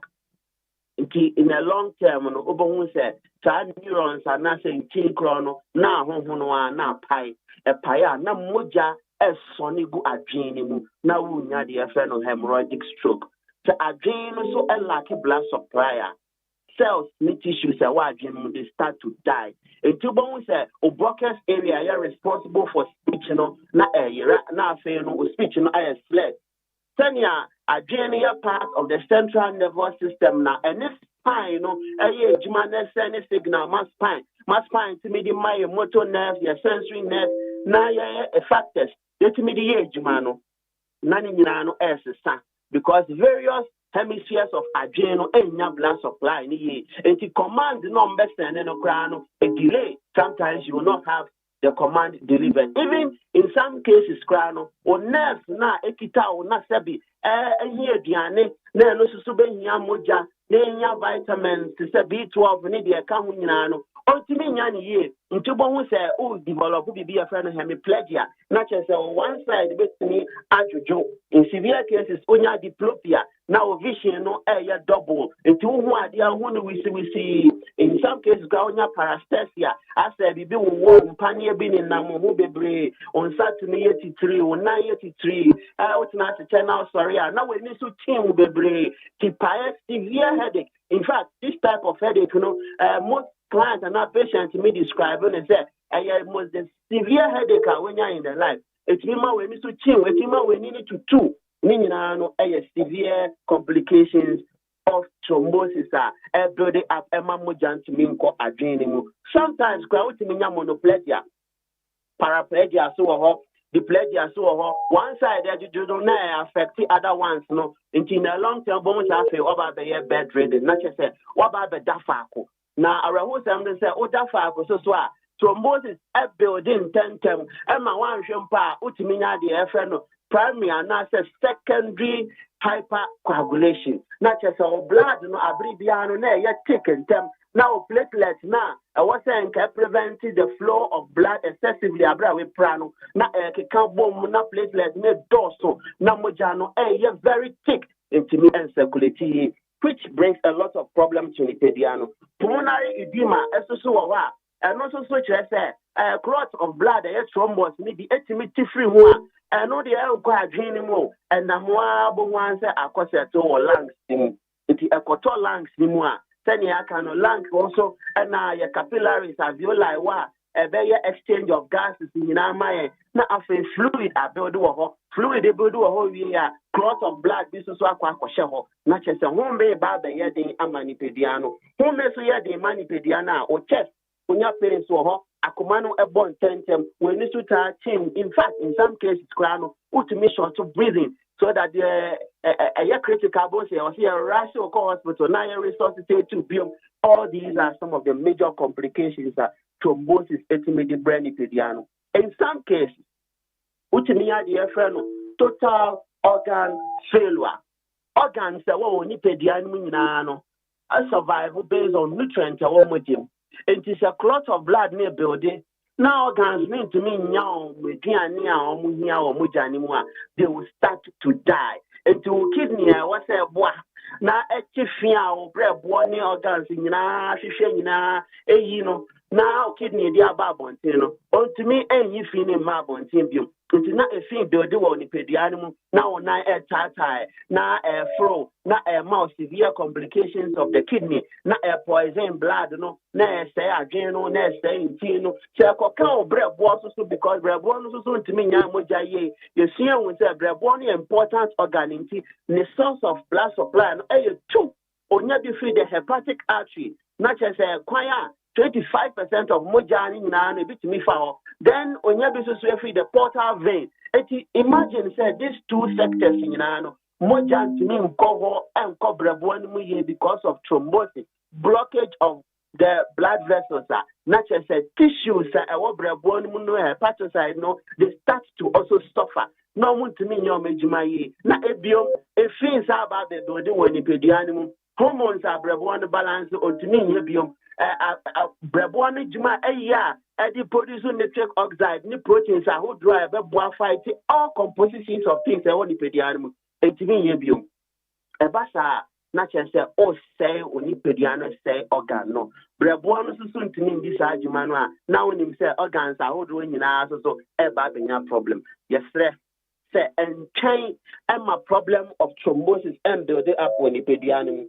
A severe issue any problem the brain ever if you cry a choir without fast coffee a very severe say develop dementia you have vascular dementia because mojan to me me it was a choir bribia nam so no afi wire who can obicrat me share na dear wabra adia ni share bottom kitano ninano a better self the funny dear grow kanka but body in a cultural say Bibi nkosu ye o circulation no need to watch it. Other say o mojano na swate anase mojano na intimi flow ye anase mpokra no condition bi na ebe o de kakra wa adwini mu ana woni pediano mu awuntimi mu. Therefore say entwen emma ni pediana ho ode no emba form to make tentem so na ko branch bia ebe na yantu ye boase na yanya investigation ma say we say fa blood sample na ye full blood count your hepatic panel, tempo hormonal test, any form of test, be our person we are, the better your boss near Yama. Sample a organ being and what touchima, and a ma organ for Robinson to me, Jumaye, and now I'm organ be cry, Juma Bruce Bebrea, a pacho, the Babamodiani, I share. They are the extent of the damage. Now the natural homeopathic remedy, a Kenyan tiny pediano organ chrono. Now my organ is nyai juma. Everything your treatment plan, you share mostly your bread born. It's on say with these complications of thrombosis chrono, only your bread born to fight. And Pembe Breno, the thrombosis baba, now infections are building up. Infections maybe 8 million genital was chlamydia. UTIs are who drawing nano, it may echo faba. A chow on the pedianum never yes systemic.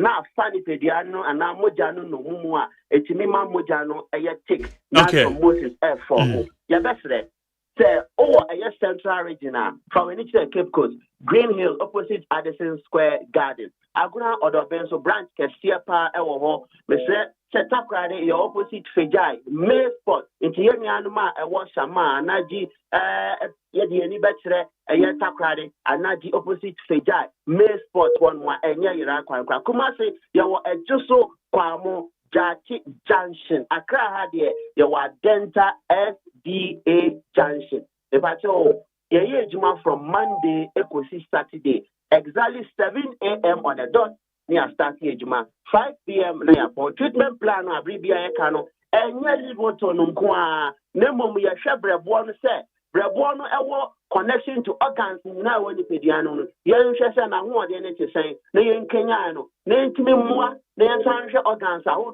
woni pediano no ye nkenya omo no mu nyina anya adwuma ye na body ni enya de ye fe no homeostasis balance woni pediano balance outside the body na ho ode mbre ni pediano livoton promo no so yeguso eye eti baby a wo bia no offer number me to ja now place you order ye de be bro free delivery baby a na Kenya brebo na brebo ntimi ya ejuma eye 050 00 40 331 050 00 40 331 and I said 050 00 40 328 050 00 40 328 T4C liver specialist. Yes, say, Obrebo aya wonkwa, na ya jiendro ni jiji ya treatment plans ni di. Ti abribia ya kase, once treated, forever treated. Majay, anope meda se, nyankupon enkan hu bebre, ono panfo enyina, na enkrano so, pepachao enchebia, ubenya hon respond. Meda se. Nyankupon shra papa aye Dr. George Esiama, C4C, homeopathic hospital, no na oye medical director. Ya the discussions in the Bible so say na me no ka say there Isa Fusaini wudru aye Western Regional oye communications officer the ma MPP owa ha okay communications director ya MPP the director communication director Western Region o ma panyin ekosra Western 4 any munsame pie ya no pen ye do come extensively ye the communication officer Richard Kekmensa ono no gina moment DC di ho komo isa wa he ono so the statement ababonten na isa statement ne samben na oka egwom eti ye behwe sansem no Sarah so na ye honorable Daniel Kwesi Asiama Honorable ye acting executive director the Ma Complementary Education Agency. Na osan a communicator, a part of the communication bureau at the Ma NDC party. Honorable. Eja. If you have a call there. If you have a call, Ghana Fonti. Yeah, yeah, now swear. Nyamiado Boko, Nyamiado. Etiabecha na nado dan kwaku fado esia 5 aspirants of the MPP. Ni nyina ne se ne obenya eye wa party ne be pre-unity ahead of 31st January about to because no modi yi obi obetu frank adiama party no yama panyin eko eye tadi eho no de soso akobo form projects akodo obi a ewota krade ne mpatama abandada ne chance o man panyin ne bo a o share se abandada ne project bi obeto aso no market circle apemenim Yaresabia and the crime for from and penny so above from a palm junction to Tadi and also Mampenny a big push in more and also contractors because for Juma LGBTQ and they yaka say Mrashabeja fu do and almost had that woman the Aquagana Mrashabeja fee. If we say the end the year no more better bank and I'm Mrashabeja fee. Womo babeje mrei atumna abana sa se esan koi ekire aban commitment se won behwe se ana se mrahye beje fio commitment won demonstrate se won be pass se mrei ana Honorable Mama Yariga said Ghana's economy enyinam kania siso enoma bo bi aba fom enwa chie no cedi stabilize dia dance pefe say Ghana economy is on track. The okan yi sa na etia na quickly ma making kind Isa Fuseni statement yi. Na honorable tie also President Mohammed's visit to the Western region a missed opportunity for developmental honesty and continuity. The President of the Republic, His Excellency John Dramani Mahama, undertook working visit to the Western region today. As part of his itinerary, he participated in a sword-cutting ceremony for the Takrady to Cape Coast Dual Carriage project. He inspected ongoing works of the Efian Kwanta Teaching Hospital, which is reported to be approximately 50% completed. While the President's visit was characterized by energetic rhetoric, it lacked substantive engagement with the pressing developmental needs of the region. The visit to Efian Kwanta Hospital presented as a government priority raises serious concerns regarding historical accuracy and continuity in governance. It is important to place on record that Efian Kwanta Hospital project was not an initiative originally conceived by the current administration. The least the government could have done upon assuming office was to allow seamless continuation of this crucial project through appropriate channels, rather than attempting to rewrite history for political gain. President Mahama must acknowledge that the hospital project is part of the broader Agenda 111 initiative conceived under the leadership of His Excellency Nana Addo Dankwa Akufo-Addo and diligently supervised in the Western region by Honorable Kwabena Ochredako Mensah, the former regional minister. The new patriotic party wishes to draw the president's attention to several critical development projects across the Western region that demand urgent government focus to improve livelihoods and stimulate economic activity. And these include Bokuro District Hospital, 100% completed, Agenda 111. And Paul District Hospital, approximately 90% completed, Agenda 111. Takrady Market Circle Redevelopment Project, approximately 70% completed. Regional Hospital at Pimenim, Ahanta District. 5,000 capacity sports stadium at Axim in Zema East District. Takrady Interchange Project, initiated by the previous government. The Petroleum Hub Project, Jomoro District. TVET School at Inswayim, Takrady District completed and awaiting commissioning. Another 5,000 capacity sports stadium at Eziama in the Lembele District, built by Ghana Gas, is about 80% completed.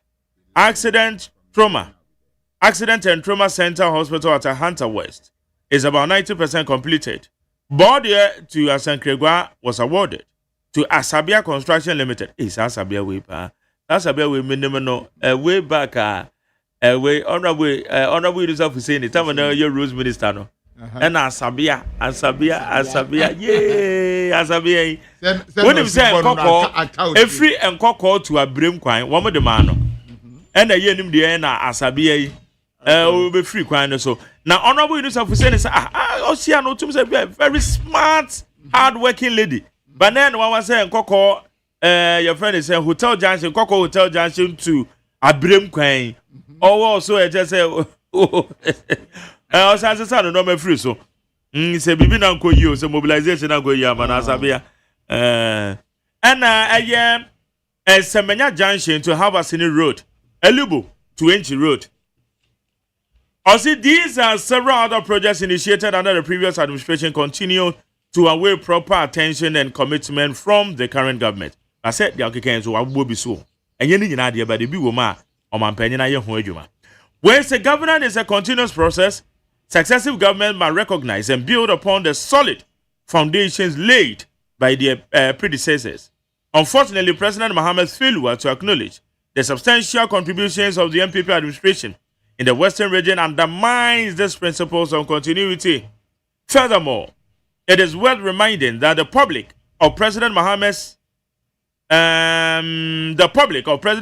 own track record in the Western region during his first term, 2013-2016, despite the region's clear and urgent healthcare infrastructure, needs not a single major health project and was initiated and completed during the period. This neglect speaks volumes about the current administration's selective memory and approach to development. On the matter of the Takoradi to Cape Coast dual carriage, it is also plans were far advanced under the previous administration, MPP administration, to construct the road linking Takoradi to Accra. In fact, phase 1 of the project from Kaswa to Winneba Junction was already underway before the 2012 general elections. The continuation of this road to Takoradi is therefore not a new initiative, but part of an ongoing project which the president is now attempting to rebrand as his own. Finally, we call on President Mahama and his government to act with transparency, accountability, and integrity in their development agenda, especially in regions like Western region that have long deserved better. True leadership is measured not only by initiating projects, but also by respecting the work of those who came before and by completing what has already begun for the benefit of the people. Sign this Husseini. Said I'm a team anymore. Western Regional Communication Director, the New Patriotic Party. Is I'm a Martin saying, you so many. No, because Orokodo. Western region. We are going. But this also you fail to acknowledge, say, Oman projects in some of the projects. For instance, we share a year Apimenim. Also contract Amra. We indicate abandoned a year. But also say boss or bet to us. Also contract Amra. We share market circle. You know one. There be any one as. And you said your Oman Penny boss or no? No, okay. You fail to acknowledge those Oman Penny cars and to us. No. But also who boss or fairly. No. Okay, then statement here. You know one. Agunan Quanta to Takoradi Road. Phase 2 of Agunan Quanta to Takwa. Agunan Quanta to Takwa is about 62 miles. Okay. Distance. Which the contractor has completed. Contractor every year. Agunan Quanta. From Agunan Quanta to Takwa. To Takwa, yeah. That has been completed. Oh, the last time before really? The contractor you didn't say for long ago. Sir. So the phase 2, no, the small construction limited from Agunan Quanta to Takoradi. That's linking from Agunan Quanta to the interchange. Also hold So that contractor no Esha say abroad your time na ewo horo and because oil foreign funding. Enum there onya Ghana for na funding. And then GOG project. And GOG project. Oil Edison donor funding. So oil donor funding the current government couldn't stop them. So the contractor continued. Time na ya free power na no contractor na yedwuma till date. Into contract partially he has complete part of the road. O call Agunan Quanta say that stretch. Today my first stress over call you use 30 minutes drive I bet you use more than 1 hour. No, this time round you can use less than 30 minutes to Agunan Quanta because we side and side maybe I'm at cars use. So the contractor is still on site. The other project that the contractor is also still on site are on a second D 2 per grant runabout. That project has also been completed. But because also a grantor or more edemaya, the more sikano eda hon into contractor now stop it. Yafi power in na contractor na yedwuma for that system say say or more street light in you or also street light from Park Grant run about to second D or a double route. And then from Park Grant run about to Harbor. Contractor no go so or SCCR. I can about 90% complete. I can lines are by year na ding no. Only Takoradi year. Udru Park Grant and about no file electricity route, Eco GSTS. Linking that linking that place to Harbor. From that Harbor, no, linking that place to Sipes Runabout. And from Sipes Runabout to the interchange itself again. That place has been completed. Or a contractor for fraud, so you are a foreign funding. And I said donor funding. Or more year. Because of that, the government entry year then. Entry stop more. But hospital, and that's a project that you stop more. The hospital. If you encounter a hospital, no. Say if you encounter hospital, no. Now you use it will serve as regional hospital. Yeah. But facilities no endorse. Until I buy we buy no. Nana Danko Akufo-Addo was the first president since 1928. Now Oko Hospital ho. Into Oko Hunya no hospital we have to change it. Because Interbetel was central region.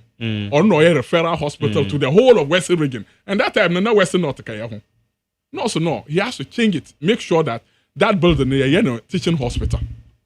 Until now, or no so copy funding by say changing it to a teaching hospital. Until or no now infrastructure na isi hold more present to koya or share no. Na contractor no so if site because ye near abem view. No way if site. Na president kwa inspect here or someone but there. And not funded by.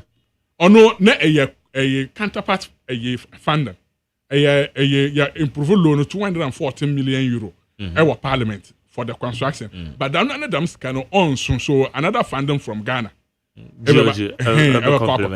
Now you to completed that particular project. Until also you wanting. Then the regional hospital that we are building separately from the friends Efian Quantano. Or no apimenim in the Hunter West. Be a road and a Kwatakwa. Okay, yeah, Takwa. And will be a rubber factory. No. Fatakwa Road now. Your left hand side. That was why the regional hospital is being in this place. No, quite inspected that building. No, so on board the 18 months and the original hospital should be completed. And that is what we need. So we were only drawing the attention of the president. There, and yeah, only these two projects, here and yepa. But we equally have some economic rules now, some facilities be here and yepa. Market circle. So we say you market circle, no. It's close about 3 or 4 years now. Market for no money be on batina. Until or no first visit to Western region or Baho. President Baho, Eba share region no or inspector market circle no catch on there. So off you hold Moses here. Contractor bed then Eba site Aba share Jumanase. That was time now we win elections no. Till date, contractor ni site. Bibia ni honoma ekoso. Market circle building e da hodama. Into market for no yet one a different place I for new market. Only a very congested so to enye. And the other people no so you move on call Jubilee Park. So nim takra there there's a Jeep Jubilee Park and hono what be interchange in one Jubilee Park in one on into Jubilee Park so I say to the extent and so to market for no to mintina. Just recently in this for buy no moto from the Jubilee Park no do one call Apramdo. Market for no na Omba CC Jubilee Park no. That is laudable. But other projects now maybe boss who no are equally important as other projects now or expecting. But say you shouldn't also expect to say no on my penny project within the Western region. I didn't just release the statement on vacuum.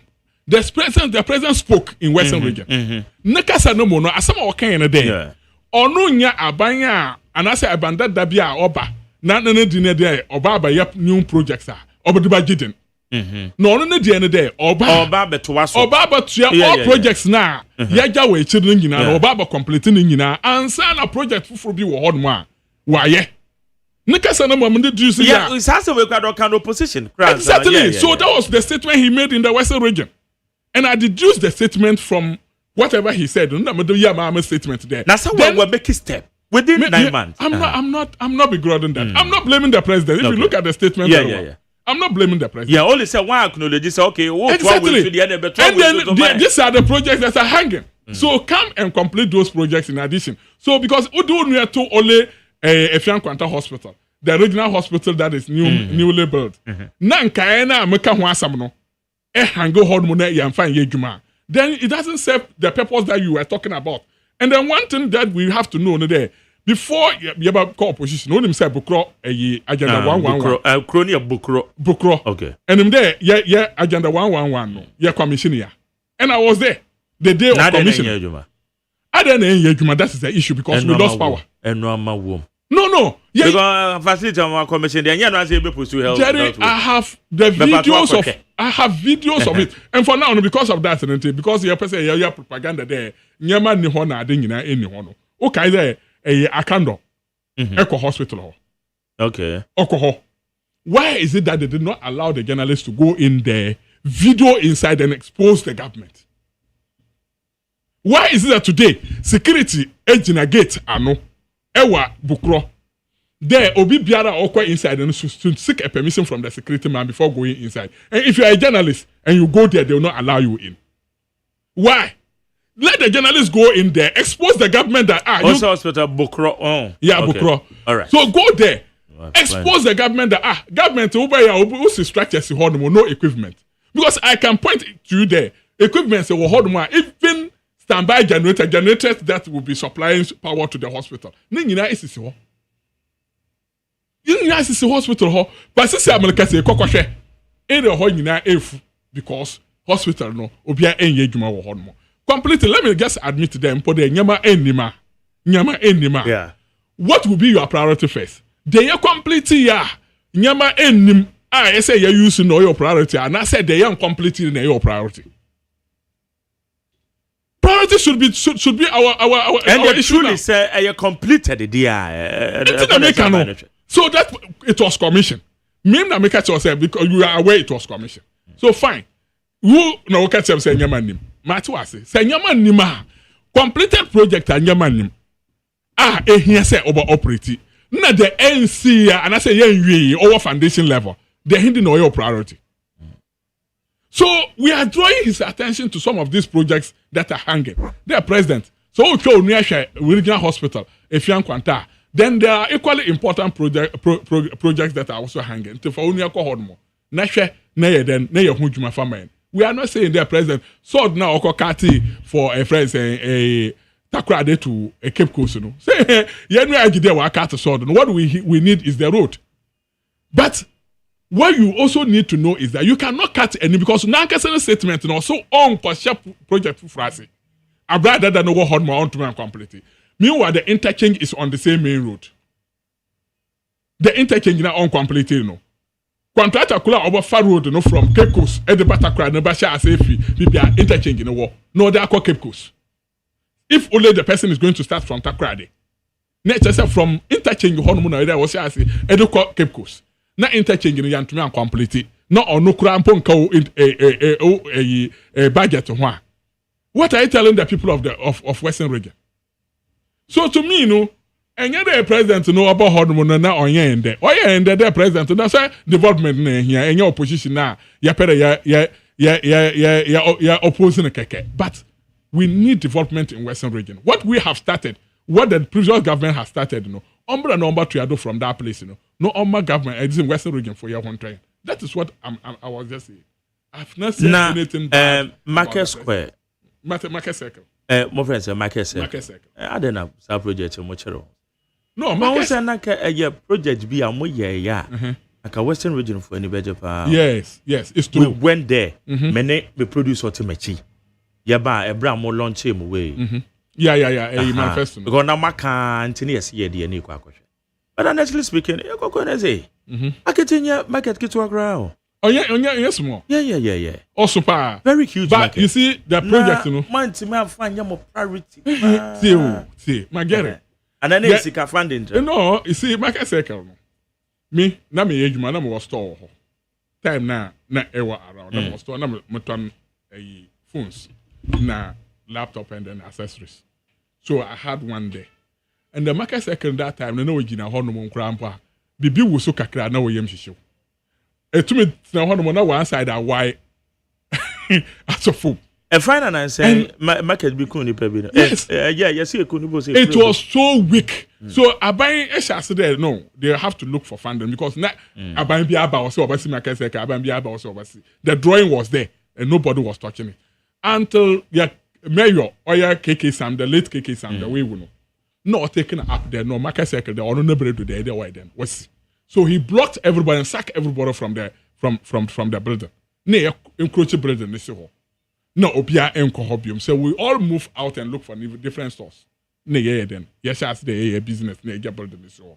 And sana omo allocation no munya funding. And they gave it to one contractor. Minimum no kwaya okopupu ne nyina to hold mo yesisa onyama na nyina. And sana contract nankasa shase on our second term. So it was a process.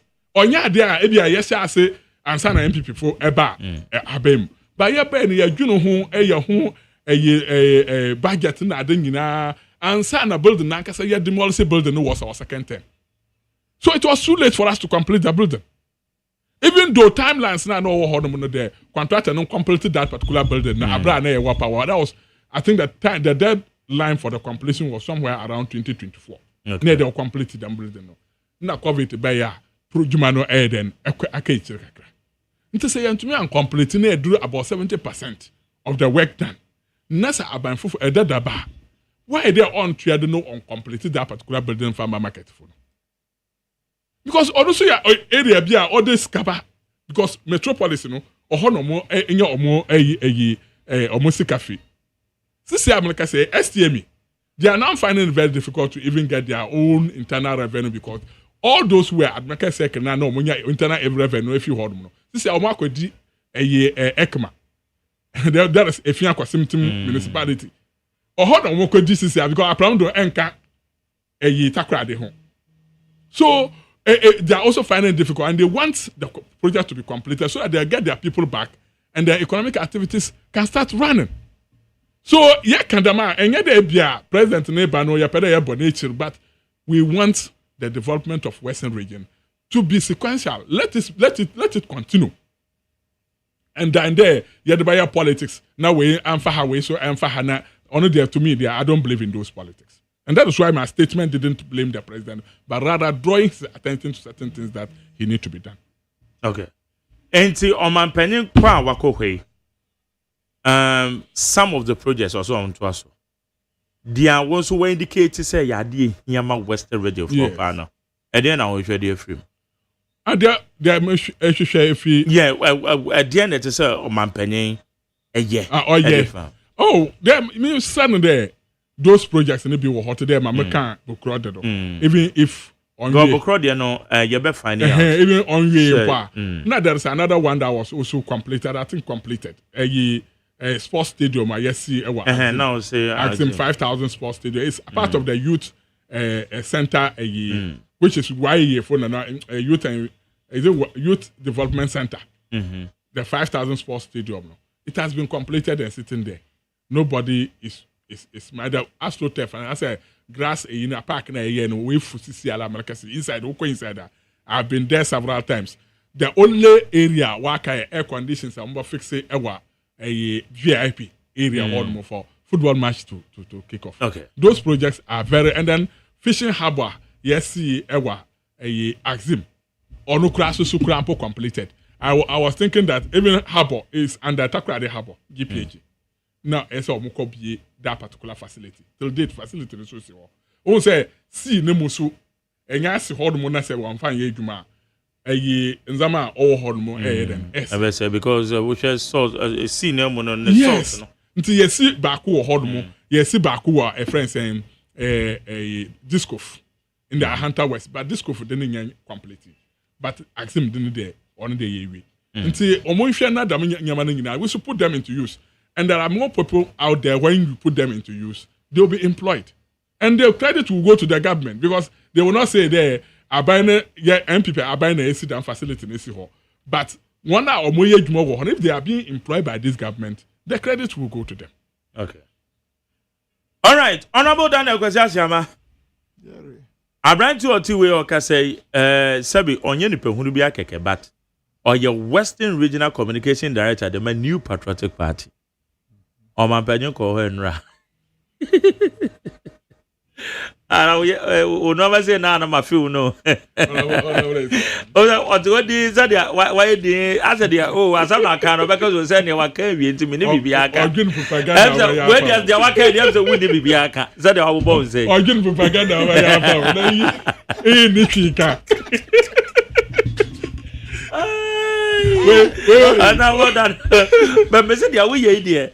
What's this? What's this? Yes. If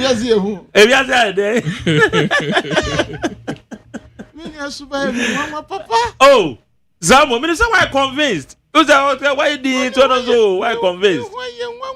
A day. Now said you okay.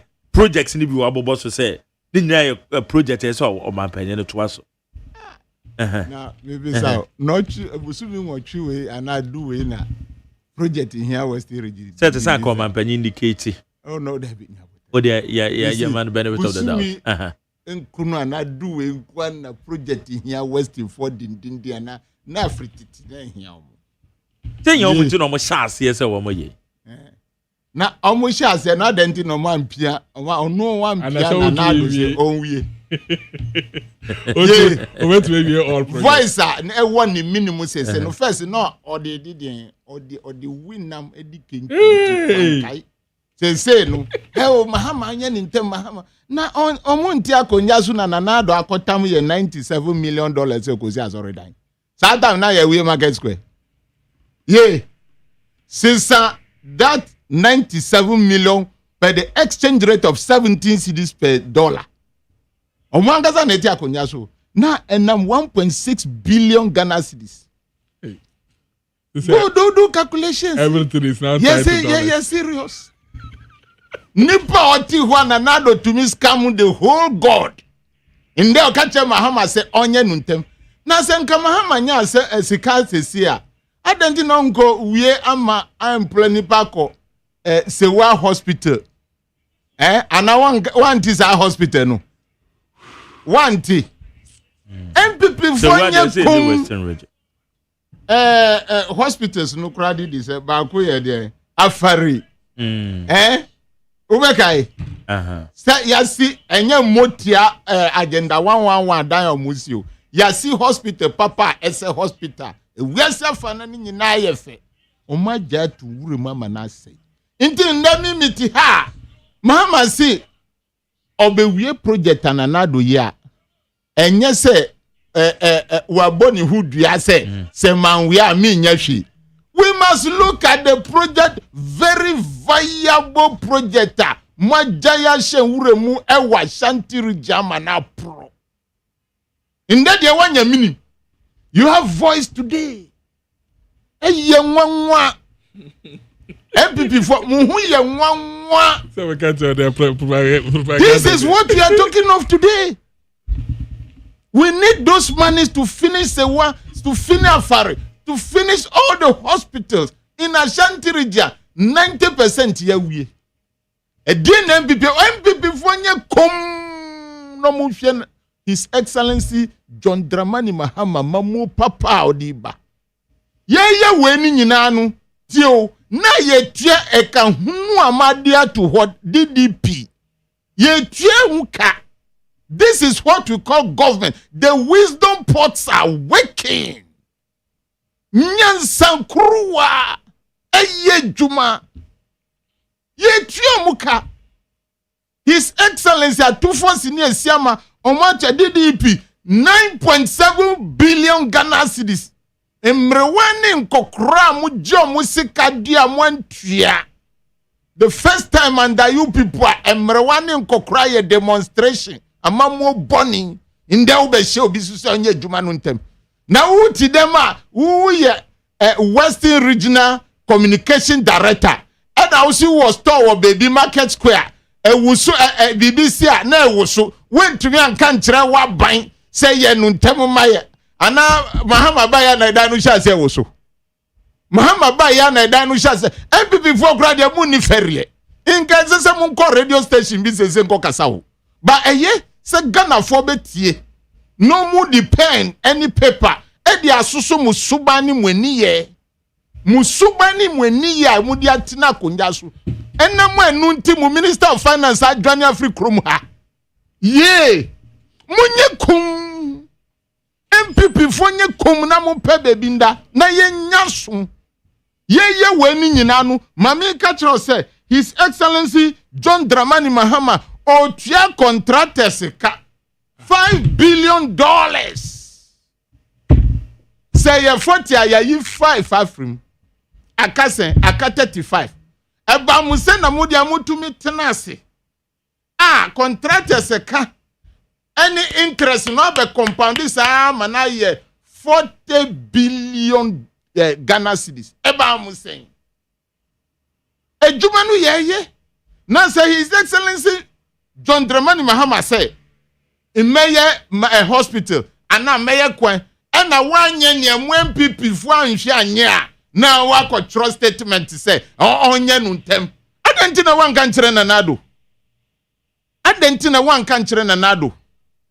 ama mo boni amudi ajae me ka tro say ko print certificate ma Western for ni nyina that certificate of qualification over Nanado's hardship obianji sakrata eba kra nyenye mbra na emfa medjuma because Ghanaians has been under this hardship of your government. Banks are gone, businesses are closed, borders are closed under your watch, and you were defending that rot. And today abanfu fraba he onyentem no ko ne oka no nya no ose obeye na wanti okrom ha se mumuti akonja so no 52.25 billion sika eda Okaishi commercial bank under you people's watch sasika no ntumi nya market square has been transferred into a known source besine that money has been transferred into a known source. Amwakwata mfa ye 10 million say okoye audit. Sa 10 million kra ye fa project bi a wo kan kra ye betumi e dia we odi win anum. O wie be sa be ka kire say cockroach no problem bi ane ho. Under your watch. Nde die mo voice. MPP for wo voice amu kasa. Munye kom wo ho ni mu ani guase na yenye djuma. It is because of you. Why and Jerry, I don't think I'm even that the appointees of NDC, we shouldn't focus our mind on money just as we have started. We should continue and deliver the goods for Ghanaians. Yes, we are guided because we have a leader that has given us the code of conduct. It is my honest prayer, say we continue in this tangent to deliver Ghana. Jerry, the one who send school parents ebre free SHS home. Omusi omunya placement. Ukonsuso omusi ehwayema. Did we foresaw this in years past? Jerry Kayo, it is the same Ghana. It is the same Ghana in those days. Nana don't move time no. Uko University and now Mawediani 3 times now we are Goko chicken. In the name of this country. It is in the same Ghana. Our university aye pa ochona ye ma wejuma na ye ma bangalo na ye ma oka. Eba musen na nde. Ye nuanu mu kwa university kra. Omutia no eduane omo ankasa ne besa ato. What has gone wrong with the management of this economy? Because a journey of 1,000,000 miles starts with a step. And we left that. Nanado to me tamu ya se kase okofa bua free Israel. Now they are break Ghana for. Now I see a sorry dan. Ebua no yedi 2 container mu ya tua huka. Ebua nkasa ya to. Yedi 2 container mu ya tua ka. Yedi aeroplane ship ya tua huka. Yedi beyi ya tua huka. At the end of the day, look at this very, very annoying process of procurement and non-performance. Very annoying process of procurement and non-performance. Ayeye weni nyina awie nu ebu aya tua hu kadia ba oman mu se ye di be ye djuma no ya anya djuma no minua wan hu anka anya ohwe hey when people for your mom warning, friendly warning. Mu pe bibi ya se adon number do go and roll yourself na yen kukon kiti ni abro na mu je mahama non set your mind no mayen. Because if we were to have voice that day, we shouldn't be where we were in January 2025. Yetumbe kachre say I can't 5 and 2 hours no na energy no na ye doom so beba. Today that you are no more talking about doom so tells you that something has happened there. Today, as we speak today, that the teachers are no more talking about capitation grant tells you that something has happened there. Today, as we talk, that we don't talk about free school feeding tells you that something is happening there. And upon all this, dear one sanitary pad and macro edge gas no edge sanitary pad. Mumra Sudiana Maye. In Kodakita and Chensi what TV su trese comodiomo. And umpomanye. And today you people be writing statements, going to radio station talking. Yes, there is freedom of speech. But muma yenyasu. There is freedom of speech. You can talk. But munye kumwo. Munhu semwa mumbe kamo mana konenim. Don't give NDC government any pressure. Mu konu sikanu mu jan wo hi. Niye yes say no usra e GOG and I say e GOG adenti na mu anwie. Say e GOG adenti na mu anwie. Nti mu pa ka kire say sikanu kra wo ho mu kwadro nti ana mu pesa minkumi nyanti mu antumi anwie. Come on. MPP for mama na ye hu ekwan a to solve even the education problem of today. In then Kodako Square, headmasters, headmistress, say, yes, you are post to Aba, but we don't have the boarding facilities. Asa, we need to think about how to expand those boarding facilities and our educational infrastructure. Obia person iba enko first class school. How do we expand those schools' infrastructure? How do we train more teachers and recruit them? In there yetiha, we've gotten clearance under the ministry to do what? To be paying about 6,249 teachers. Adentina mama students no and teachers no appointment letters are sikano anka. Ye, who the paper mama we juma Connect FM, Jerry Connect FM na koye juma. Busumi so Connect FM account department say, "Udi nyamba how we can't pay you," and they were working. Why did you post the people there? Is that what you talk about management? These are the things. When we look at the teacher side, we've taken 6,000, or we are ready to pay them 6,000. We get clearance from the Minister of Finance, 6,249. We pay the DDP people about 9.7 billion. We pay some to the contractors 5 billion. And then we move to this capitation leave program and free tertiary for the physically challenged people. This is distributing the national cake to everybody, from the healthy and the challenged. Then we are looking at our roads. NPP people should shut up. We are looking at our roads. Adianu musi contractor jina kwan sa until from January to na NDC wama contractor for bibia and now His Excellency John Dramani Mahama wan kan hwe antre contract and omo jina ekwan no so sa juma in the name of MPP regime. Please give us a break. We are tightening our belt to work for Mother Ghana, and the figures are changing. The figures are showing on the wall. The exchange rate, we have our steady becoming stronger and the strongest currency in Africa. What are you talking about? We have our fuel prices coming down a bit. That tells you that we have the management or the government that is managing the affairs of this country.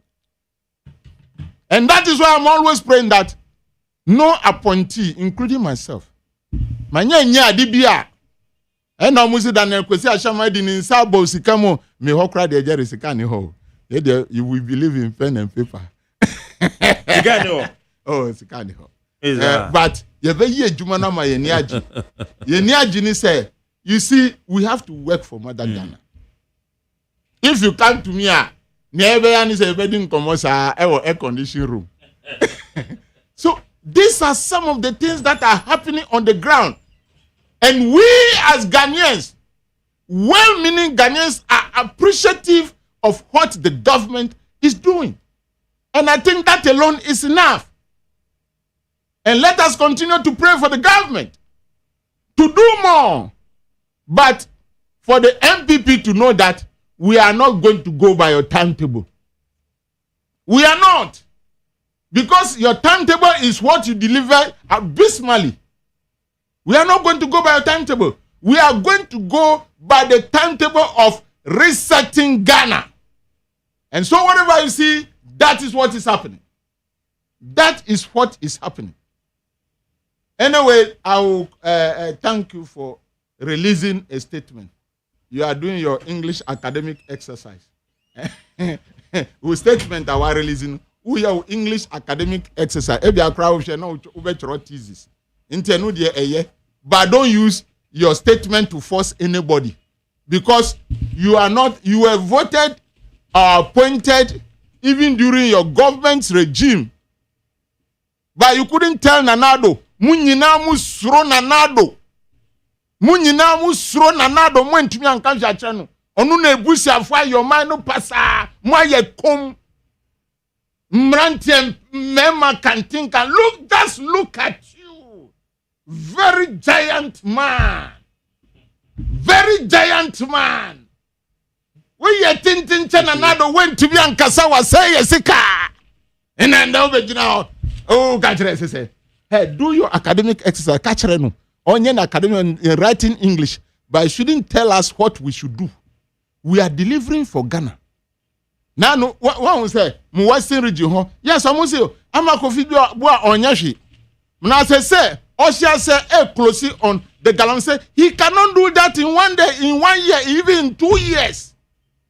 Because we must find solution for the livelihood of the people who are doing this. Now, when we say soldier for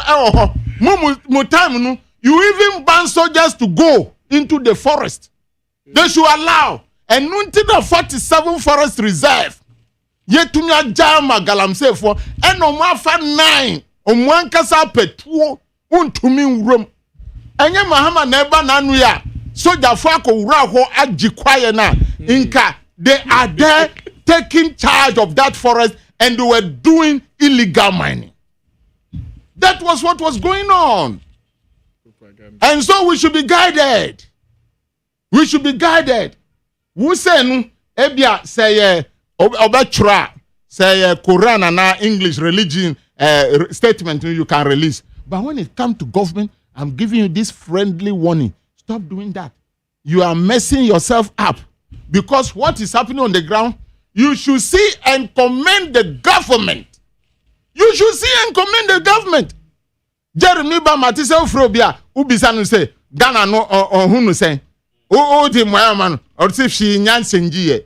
And I say, Yami, many of them say, oh, many of them, oh, men now, none I ever be catch and say, Kachi. That is the problem.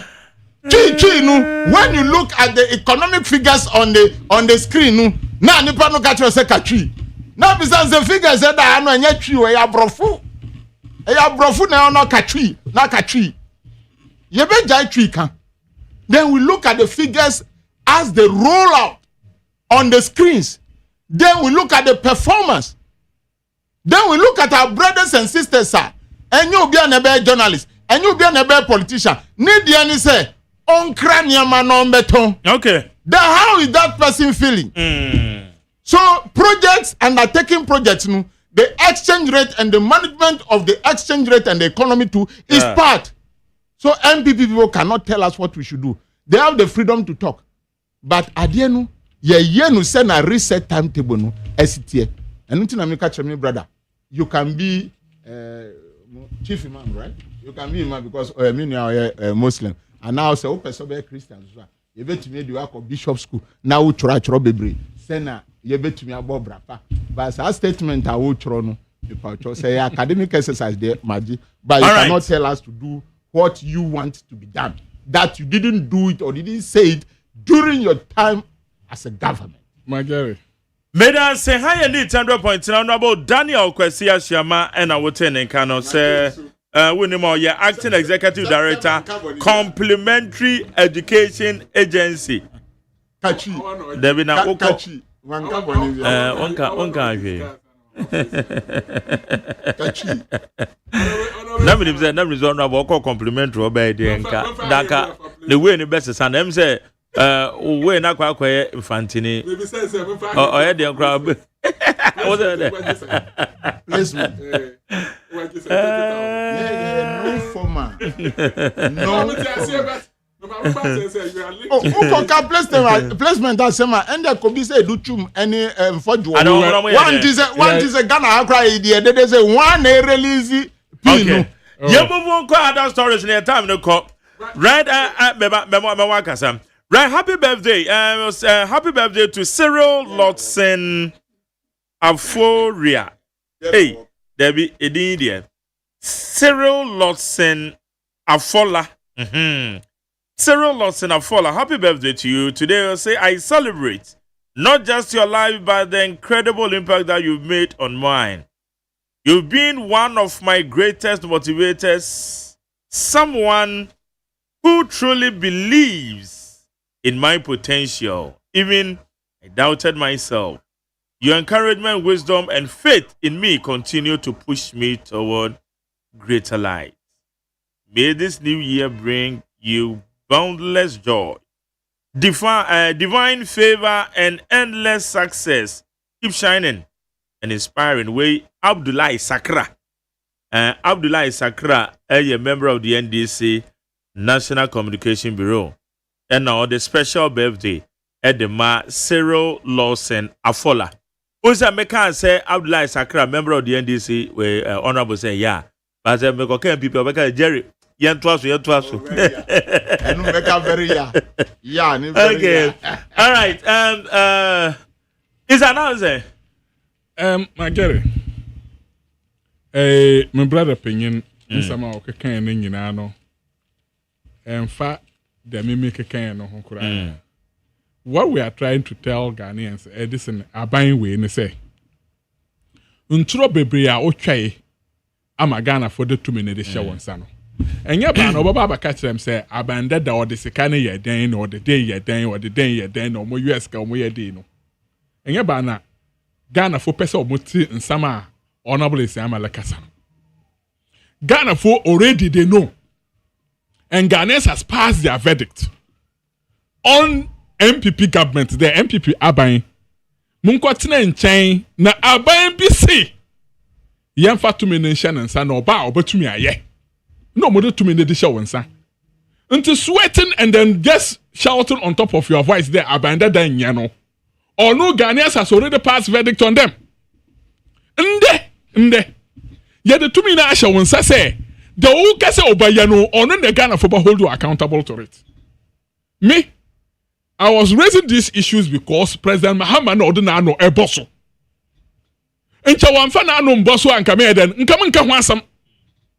But or no ekade betumi ayano ede you holding accountable to that.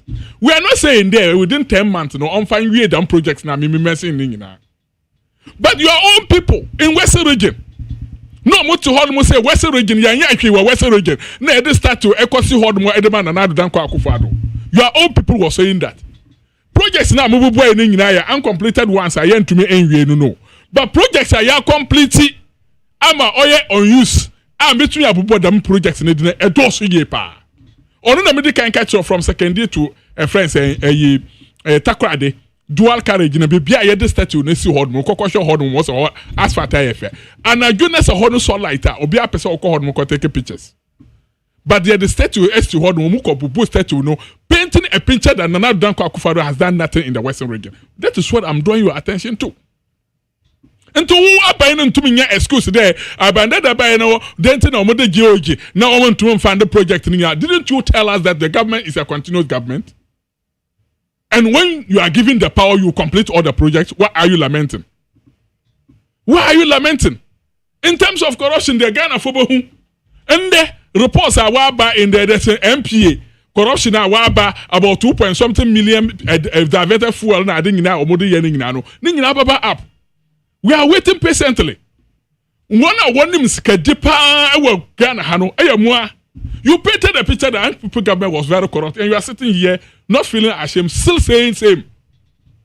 Because you say MPP are buying then corrupt, and you gathered about 2,417 names are omoya corrupt people like the former president. Now your friend Ora Today you are fighting with OSP with the evidence you gather to send to court. You don't even have one.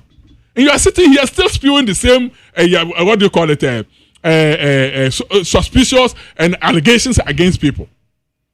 Which one did you, the whole Kenya, you know, about 2,417 names now, Mudukoye, and that's a suspected case now, Mudukoye, and he know what court is prosecuted them. Ghanaians don't want to hear this. And that is why they are holding you people accountable. You told us about May, June, people who go to jail by presenting the report to the president on February 10th, 2025. Mudukoma president, you know, Asama Mukacha president. We are in what? October. How many people have been killed? And to only the Ghana phone person MONTIE kura, they are more penny bread and butter. Ewo omo table so omo so anapa omo betumi aye. Dollar na okoto $1 no. Dollar no say and the dollar rate is saying. The new dollar rate for today Monday 14 Ghana cedis and above. Ahina rijao. And yet the same 14 Ghana cedis. Why are you bragging? Is that why we voted into power? The artificial question now mo dey call Bank of Ghana on the odba ho Nanka dollar no so kura poko foma. Ahina oya dokunu policy say alamakasi compared to the previous government. Mu na mo ti ho no mo dey dokunu dey a friends a campaign educo studio educo TV stations mo say dokunu no boy dey no mobile no dokunu no boy no akofoma na. And then I was just looking at daily graphic wife stab husband over food edibanenti wife stab husband over food on any esema say unhu ya on any no so abas no nya abas man kan nya eduane no bo no oye din na kan go hasip no wo oye de na obi di kofa sekan na wo mo ye bi na wo mo si obi ko sen ne ho ka so ana wo de hyemo no ya na mete na mete masa mo fan shit enti no who there you man enti wo kasa asama me no ya fight but me no eti ha no ka tem say Ghana for wo hu aton omo a yo hini onyo hima no be kat no but o si wait ha no si Jerry da dani oba me see me see o die no de me ti wase wo na wo ye wo ejuma but onu in particular no o ka bia me nti ase because ono see like nyama no bo anko form to say America say nta ayefufufu na ka eduane no bo ayefu na nka nde haship eni honum a obi nkofa se kan enwa no kono because of the demand ntimia system no wo ebia nde ya ma opposition bia wo enjoy so you suddenly forget the Ghanaians are suffering but the Ghanaian people that you left the Ghanaian people that you campaign for you campaign with almost support you over abem no they are still there. Their life has not changed. You haven't done anything to change their life. One Obaya as a government, instead of improving their life, the OYE say chief of staff issue statement there. The monk of fire for Omojuma, Adriana, Ombanyo, Omosano, Adriana, Ama, a corner, Omonum, and a power to table so I'm or Nambano, yes, you winning it. Because Abam Papa Abba for resettling. Until because of resettling, you the monk of Funina, and fee Abim. But say and normal so more validate normal sound found. Validation. You can validation it here. Validation. You can if you have the intention of keeping the people at work. No person the monk of no one ejuma. The monk of can be at work while they are doing validation. Validation kwa oka ho asam no. There is no way abamba fan kofu adwuma without financial clearance. So financial clearance validation na oka ho asam ne pakono ye adwuma no oya validation then ha. Na o si nipa kono kwatena fie den na excess nipa kono basa afa nipa kono back na da mkofo nyina eyi omu nyina edi nurses fo a omutu abamo a omu nyina gina simple so a omu bo aban dada no against because of awonti open 10 good months you are not paying them. I'm told November na yeba to your oboka na mbom pay there mama omu ye omu te set teacher fo no na omuko yedwuma 10 months ebe yene atoya only 1 month adamo because NDC for that track record nipa ba yedwuma for 3 years wo san so ema nipa kono only 3 months pay na wa san issue another appointment letter e da ma nipa kono you have that record so otina hono ka tell say those people were not validated manjo omunjo because they have the track record of doing that and then why ye workers Jerry, I will give you the necessary document after this place. Why your workers are they were engaged before this particular government. 4 years, under MPP government. No, mobile NDC for buy no till date. 10 good months today. Omo entry omoka. The same validation who asem ya oka who asem no ti. Omo entry omoka. Na oti ha dam ne panel ho kire no. Na how rent on to ntua. Na ba no school fees on to ntua. Na oti ha ka say papa aba resetting. And because of that nepa ko no ho ato no. Then they will pass the verdict on you on the 28th and on the 7th December 2028 because Ghanaians are not happy with the way you people are talking. You saw the video of their regional organizer, Greater Accra regional organizer. Wabapacho. Okay, I saw the video. I listened to him. Good. That is the arrogance of power. I am a downfall so power. Now you see how power can trick a person. One can you cry. You see how power can trick people. And I said, me say ono ne bi. It is hard no mum to mu. Me tie na do ye bi no over power sisia. Yeah. Ono ne bi no akwa menu yi no sumsum no mu a oti anape ya ota wa. Ba wa pacha o. No pacha krampa where no podi ya entum retract it. Okay. It's still in the system. All right, me dan say it's still in the system. Honorable Daniel Kwesi Asiama Nkwe. Jerry. Yes. Hey, wow. Sound. Libya no mama. Say. Yeah, run about yenya wie. Na onipa dasani akoto statute edi ko si ekwa yenya wie so. Na mo nkrofo go bubutu gu ye. David wanyo bia fa no komra no so.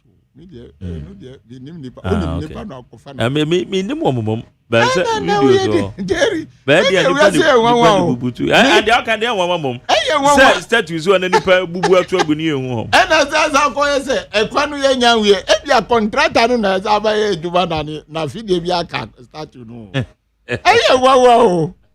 Na sanka obisa ho se bi kafra o Ghana tiefo emeni samanya sa na mutaka. Se nkanya sa we ase a na nke sa statute ne sika no ye di some project ne baby na nke. Oya government sika o.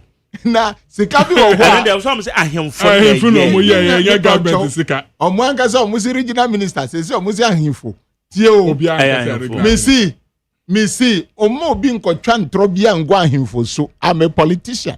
Mo bi nkotwa omo nim say ukoka asem bia na wakasa tie ahemfo. Omo bua. But if you have evidence that is the regional minister, bring it out. Mo ankasa di ka kire say den mu regional minister. Wana no kan mo MPP fo na. You mean na me tell me na me kasa ma party ni man kasa. Na ungwa na okasa o we. Me na me kasa ma party ni me so kasa. And you are a dictator political party. No, I've never said that. Said the whole West I gave direction to my people to say whatever they want to say on behalf of the party. Okay, and they buy him for no di.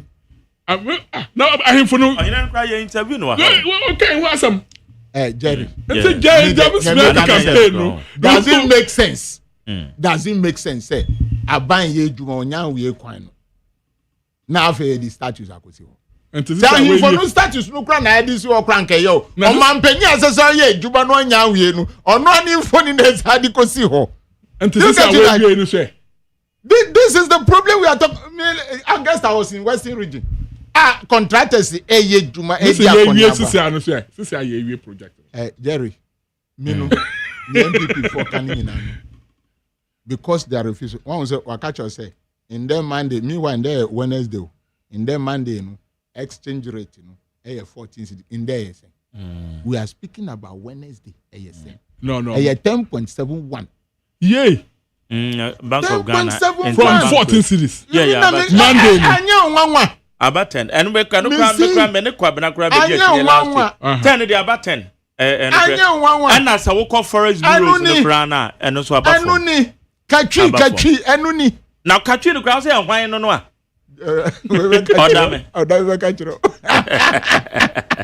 Adianu, ubebo machine. Now I share. This is the amount. 10.71. And I say where the way 6 January. 6 January. Share date. No. Share date, no. I'm coming. Share date, no. 10.71. Check it. I'm coming. I'm at the end. At the end. Unsano Juma Nyinara. And this year, these are the two chief economists corporate judges the ember for Muda. Injected artificial cash into them. These are the things. When you don't have money to do construction, now, you have money on this to cushion note, your I would like to use this opportunity to greet my minister, Honorable Haruna Idris. Okay. Ejuma Awuye, and to appeal and plead with parents. We know you are going through a lot. Obinmu Kohose, Omunjo Mumba from Anopasa. Headmasters, be yes. Yes. Yeah. Oh, no, they shouldn't gag them. Yes. Please. They shouldn't gag them. Please let me talk. Headmasters. Please let me. I've respected you. No. They shouldn't gag them. Headmaster Gigi's car was a man and please. Unapproved fees. I can't have. Unapproved fees. Every time unapproved fees. No, yet and this is head test. That's some normal kind. Almost say you're gagging head test. They should leave them. Leave the headmasters to work. Me too for Nisu, I'm out for Family too for Nisu, I'm out for Mommy, and parents say, myself and my boss, we are appealing to them. This one too shall pass. But Nanu, my boss, the Honorable Minister Haruna Idris, were the headmasters of the Greater Accra region. I was not invited, but boss, I was part of the meeting, though I was not invited because once I am holding one of the agencies, and he called them to came. No, the conference room. No, me. They came to come out with a blueprint to stop this computer placement. Into what committee? Ombeye Juma. Say no, formally no. One say Jerry, one say headmasters. They will come and pick the cards. Yes, people say it is fraught with corruption, not that. That is true. But one thing too good about that system, and he said, the headmaster is coming to pick students whose performance can enhance the image of their school. And that also trickled down to tell our teachers at the basic level, and he said, you have to do more for them to qualify, for them to be able to access maybe first class school, second or A or B class schools. That is another job for us. But that one, the problem will be with the headmasters. And Sankoba say, Ebia ministry ana obi to compete so we should look at such alternatives, and I'm sure they'll bring the blueprint. Okay. But to me, I disagree. I disagree. I don't think I disagree with the placement. No, the placement now you for different formula to get the people in various schools. And your time now your course school not placement anyhow.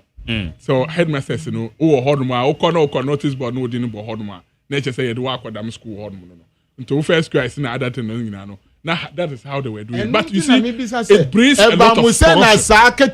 It brings a lot of corruption. Why? No, you call computer placement.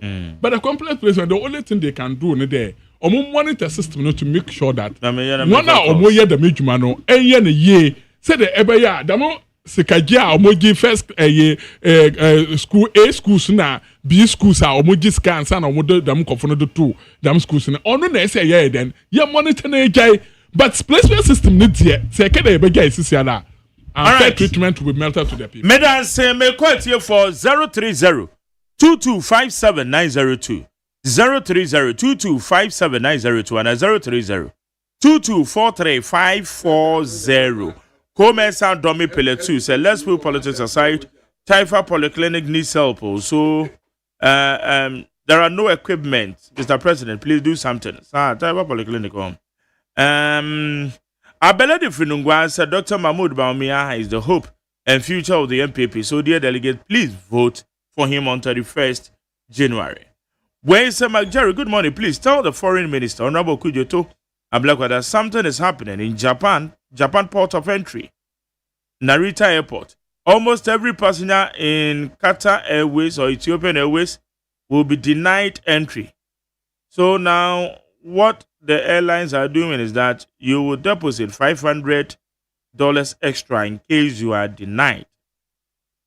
Kofi Annan can also Japan the alcohol. Microphone music Japan main issue be how. I'm concerned check. So for my freedom, Mr. 2028 is a serious elections. We need visionary and humble leader. Regards to Dr. Mahmoud Baumia. And okay, Senate or say what is Kenofera's crime for the agent to prosecute him? All we hear is prosecuting, but no one have been able to give us any concrete evidence of stealing or any sort of stuff. If it is only mismanagement, then I don't think any politician or civil servant should be walking freely. Jomo Okuase first to say each time concerns of insecurity amidst proliferation of weapons in the country are raised by concerned citizens. It's unfortunate, linked to partisan politics. Today, though the IGP has publicly assured that the country is secured, is Garu where innocent people are killed as though we are in Gaza. I think it's about time that we prioritize security devoid of political colorization and shenanigans. Where Jomo Okuase Festus and now on the Ampa. Mama Inko Manuswe. Meba Tomate. Good morning, Honorable. Yes, sir. Yes, sir, Yanko. Mami now. Honorable Ashama, Yami and Kano Papa, now Bono, and the Honorable Abolo, the Oviana Mencano. Unim, MPP for might be on my way up, Papa. Acquire yeah, former president, ADC on. MPP are buying a bike in the wall. Who shall corruption for corruption? It's a can of Furiatana and net what was now brutal. Maybe Saturday. So on your Bonibia, 8 years and a year in an on my animal.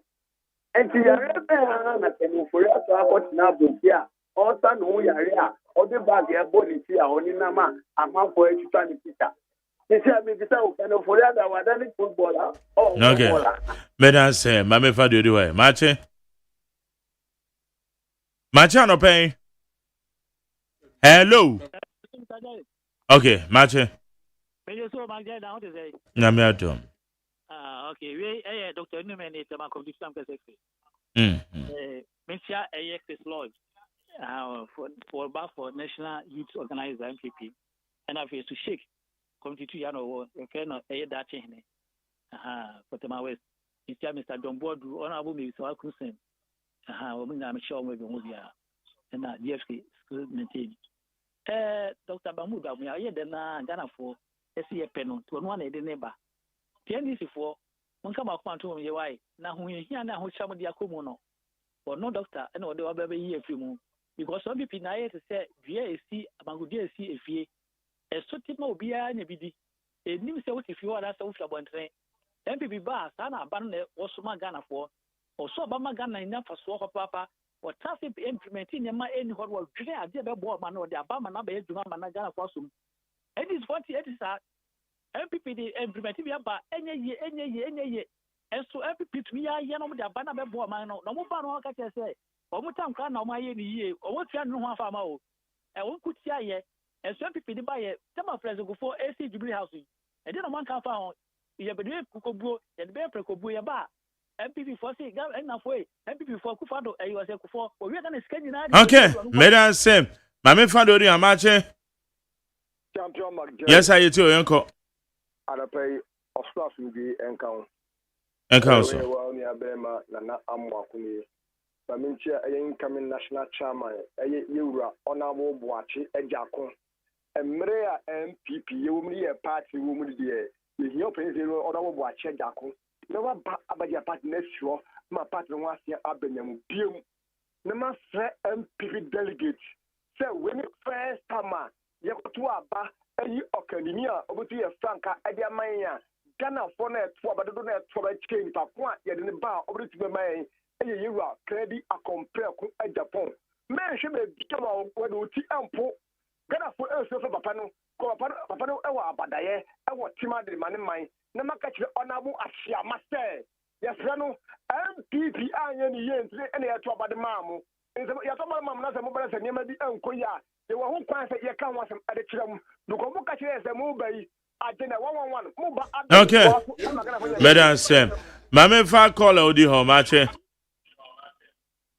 ye ni ami nyama jere na won ti se na na nyame adom ko ye ti o eben kwa benyeni Mida se mame mbo honorable Ashama Abato wakasa pa nyankopon share na minchia o mampeni Excellency John Dramani Mahama Vice President Professor Nana Okwaji and Chief of Staff and the enemy boss honorable Akwesi Mensa of Temashipia Deputy Secretary na College Makafu ni to security boss ninga bema esele the MPP for omo free say jama NDC e ba power no ye nya 10 years e no mo ho chire mo opposition Captain Newman yesterday yenim amammo papa aba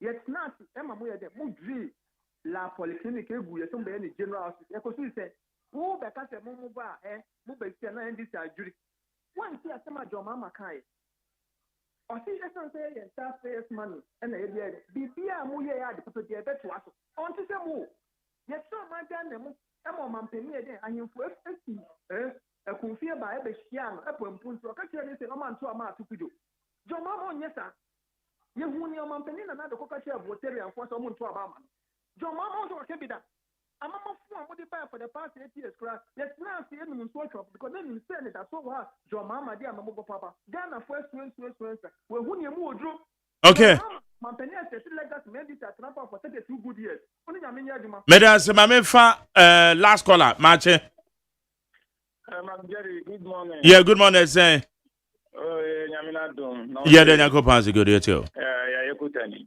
Unfortunately, now the admission letter is concerning the training colleges, colleges of education. One more someone to have 4,000 baby. My also be sending message because I know what. And because some first year in school fees. And the last year, for much we are saying, I repair music and more. I repair music and more. I didn't know when they are in school for no make 4,000, 54 cities, 42 pesos, into 1 trillion. And I'm saying, MPP party, no, I actually say, no, only leadership.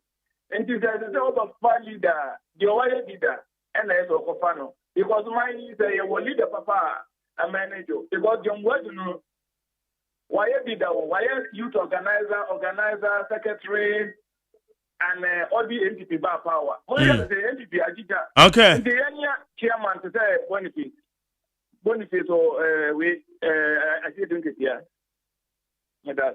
Medas na but also Boniface okay man to has you. Boniface UP.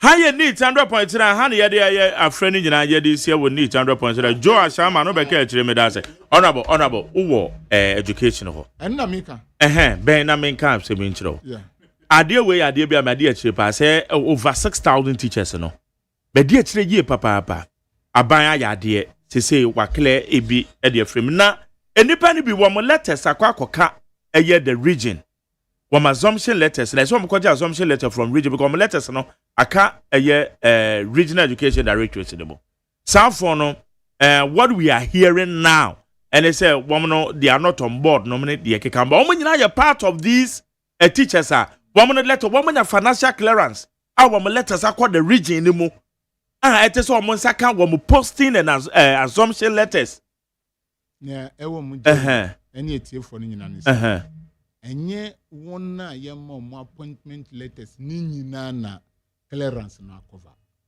So maybe such person may be one. We are fighting. The Director General is also fighting to clear the rest. That is what it is. Intino mani panu bunfu. Newo eye de womuni say at a point I age you cran they will pay your arrears for you. Do you get me right? So we are working on it.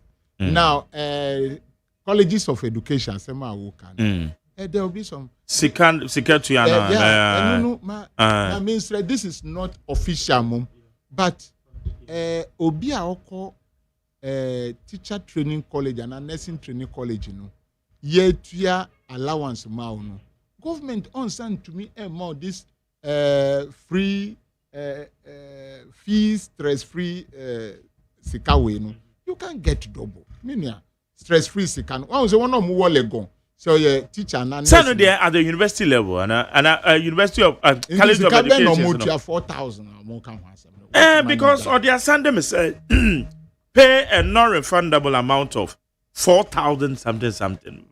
And numbers in so maybe you be to your boss now you can Nipano because admission colleges of education they have been paying time immemorial. So one mutuya admission you pay of which I'm aware you're free. Yeah, and you're free. Not stress free. They say college of education and come there be another university. And I when musunu omuji allowance. You see the university for any allowance. Omuji allowance. So such yeah. Say you good. They all can because minimum said they pay, but that minimum says sika we are all can. Say the normal admissions now mo ko mutua ne dia. Okay. My band meto ase. Joe asama say make just so chia. Oh, me su me chia no. And me chia me boss. Okay. Mo text about konso car ko re ne fie. Enye ne fie ne phone shop. And akonfo ko wiewia ne phone. Your friend Mesha Kasante. Or one Masama. Into no so I'm on here. I'm on penny. Baby, man. I'm on penny. Man, is it? Ever two. I need the way there. I can put the way over answer. Okay, maybe I'm honey. I do see our new 100 points on Wednesday. My name is Mark Jerry OSEI AGYEMAN. The program is Ghana Montie. Yediaba ne enden. Yediaba na we you. But yesterday ma aye kwadwo da me ade me producer abena frame bank on na na house phone. One more in charge of the social media administration. Media yesterday be ma aye me channel manager your friend Kwesi Aboaje the darling boy. Dr. Faradexen na executive producer fully supported by my general manager Kennedy Asante say. That's a pa. Engineers are sure when an engineer and I watch him, Madame Asio. Namadia said, I'm Ada Sankroma. That's Rabema IT. Daniel. Yako Michia Aya Papa Damani. Ayester Publishers. One more Hachu. Avano Pemichia. American. The one for being what for being so much up and I'm to say. Or to talk about the idea with TV African Chenwa. Wapejam Philip Abefi. Ola Michael is taking over. I've been now but wait. I'm on a pound phone in your mind ready. I make Obi be out.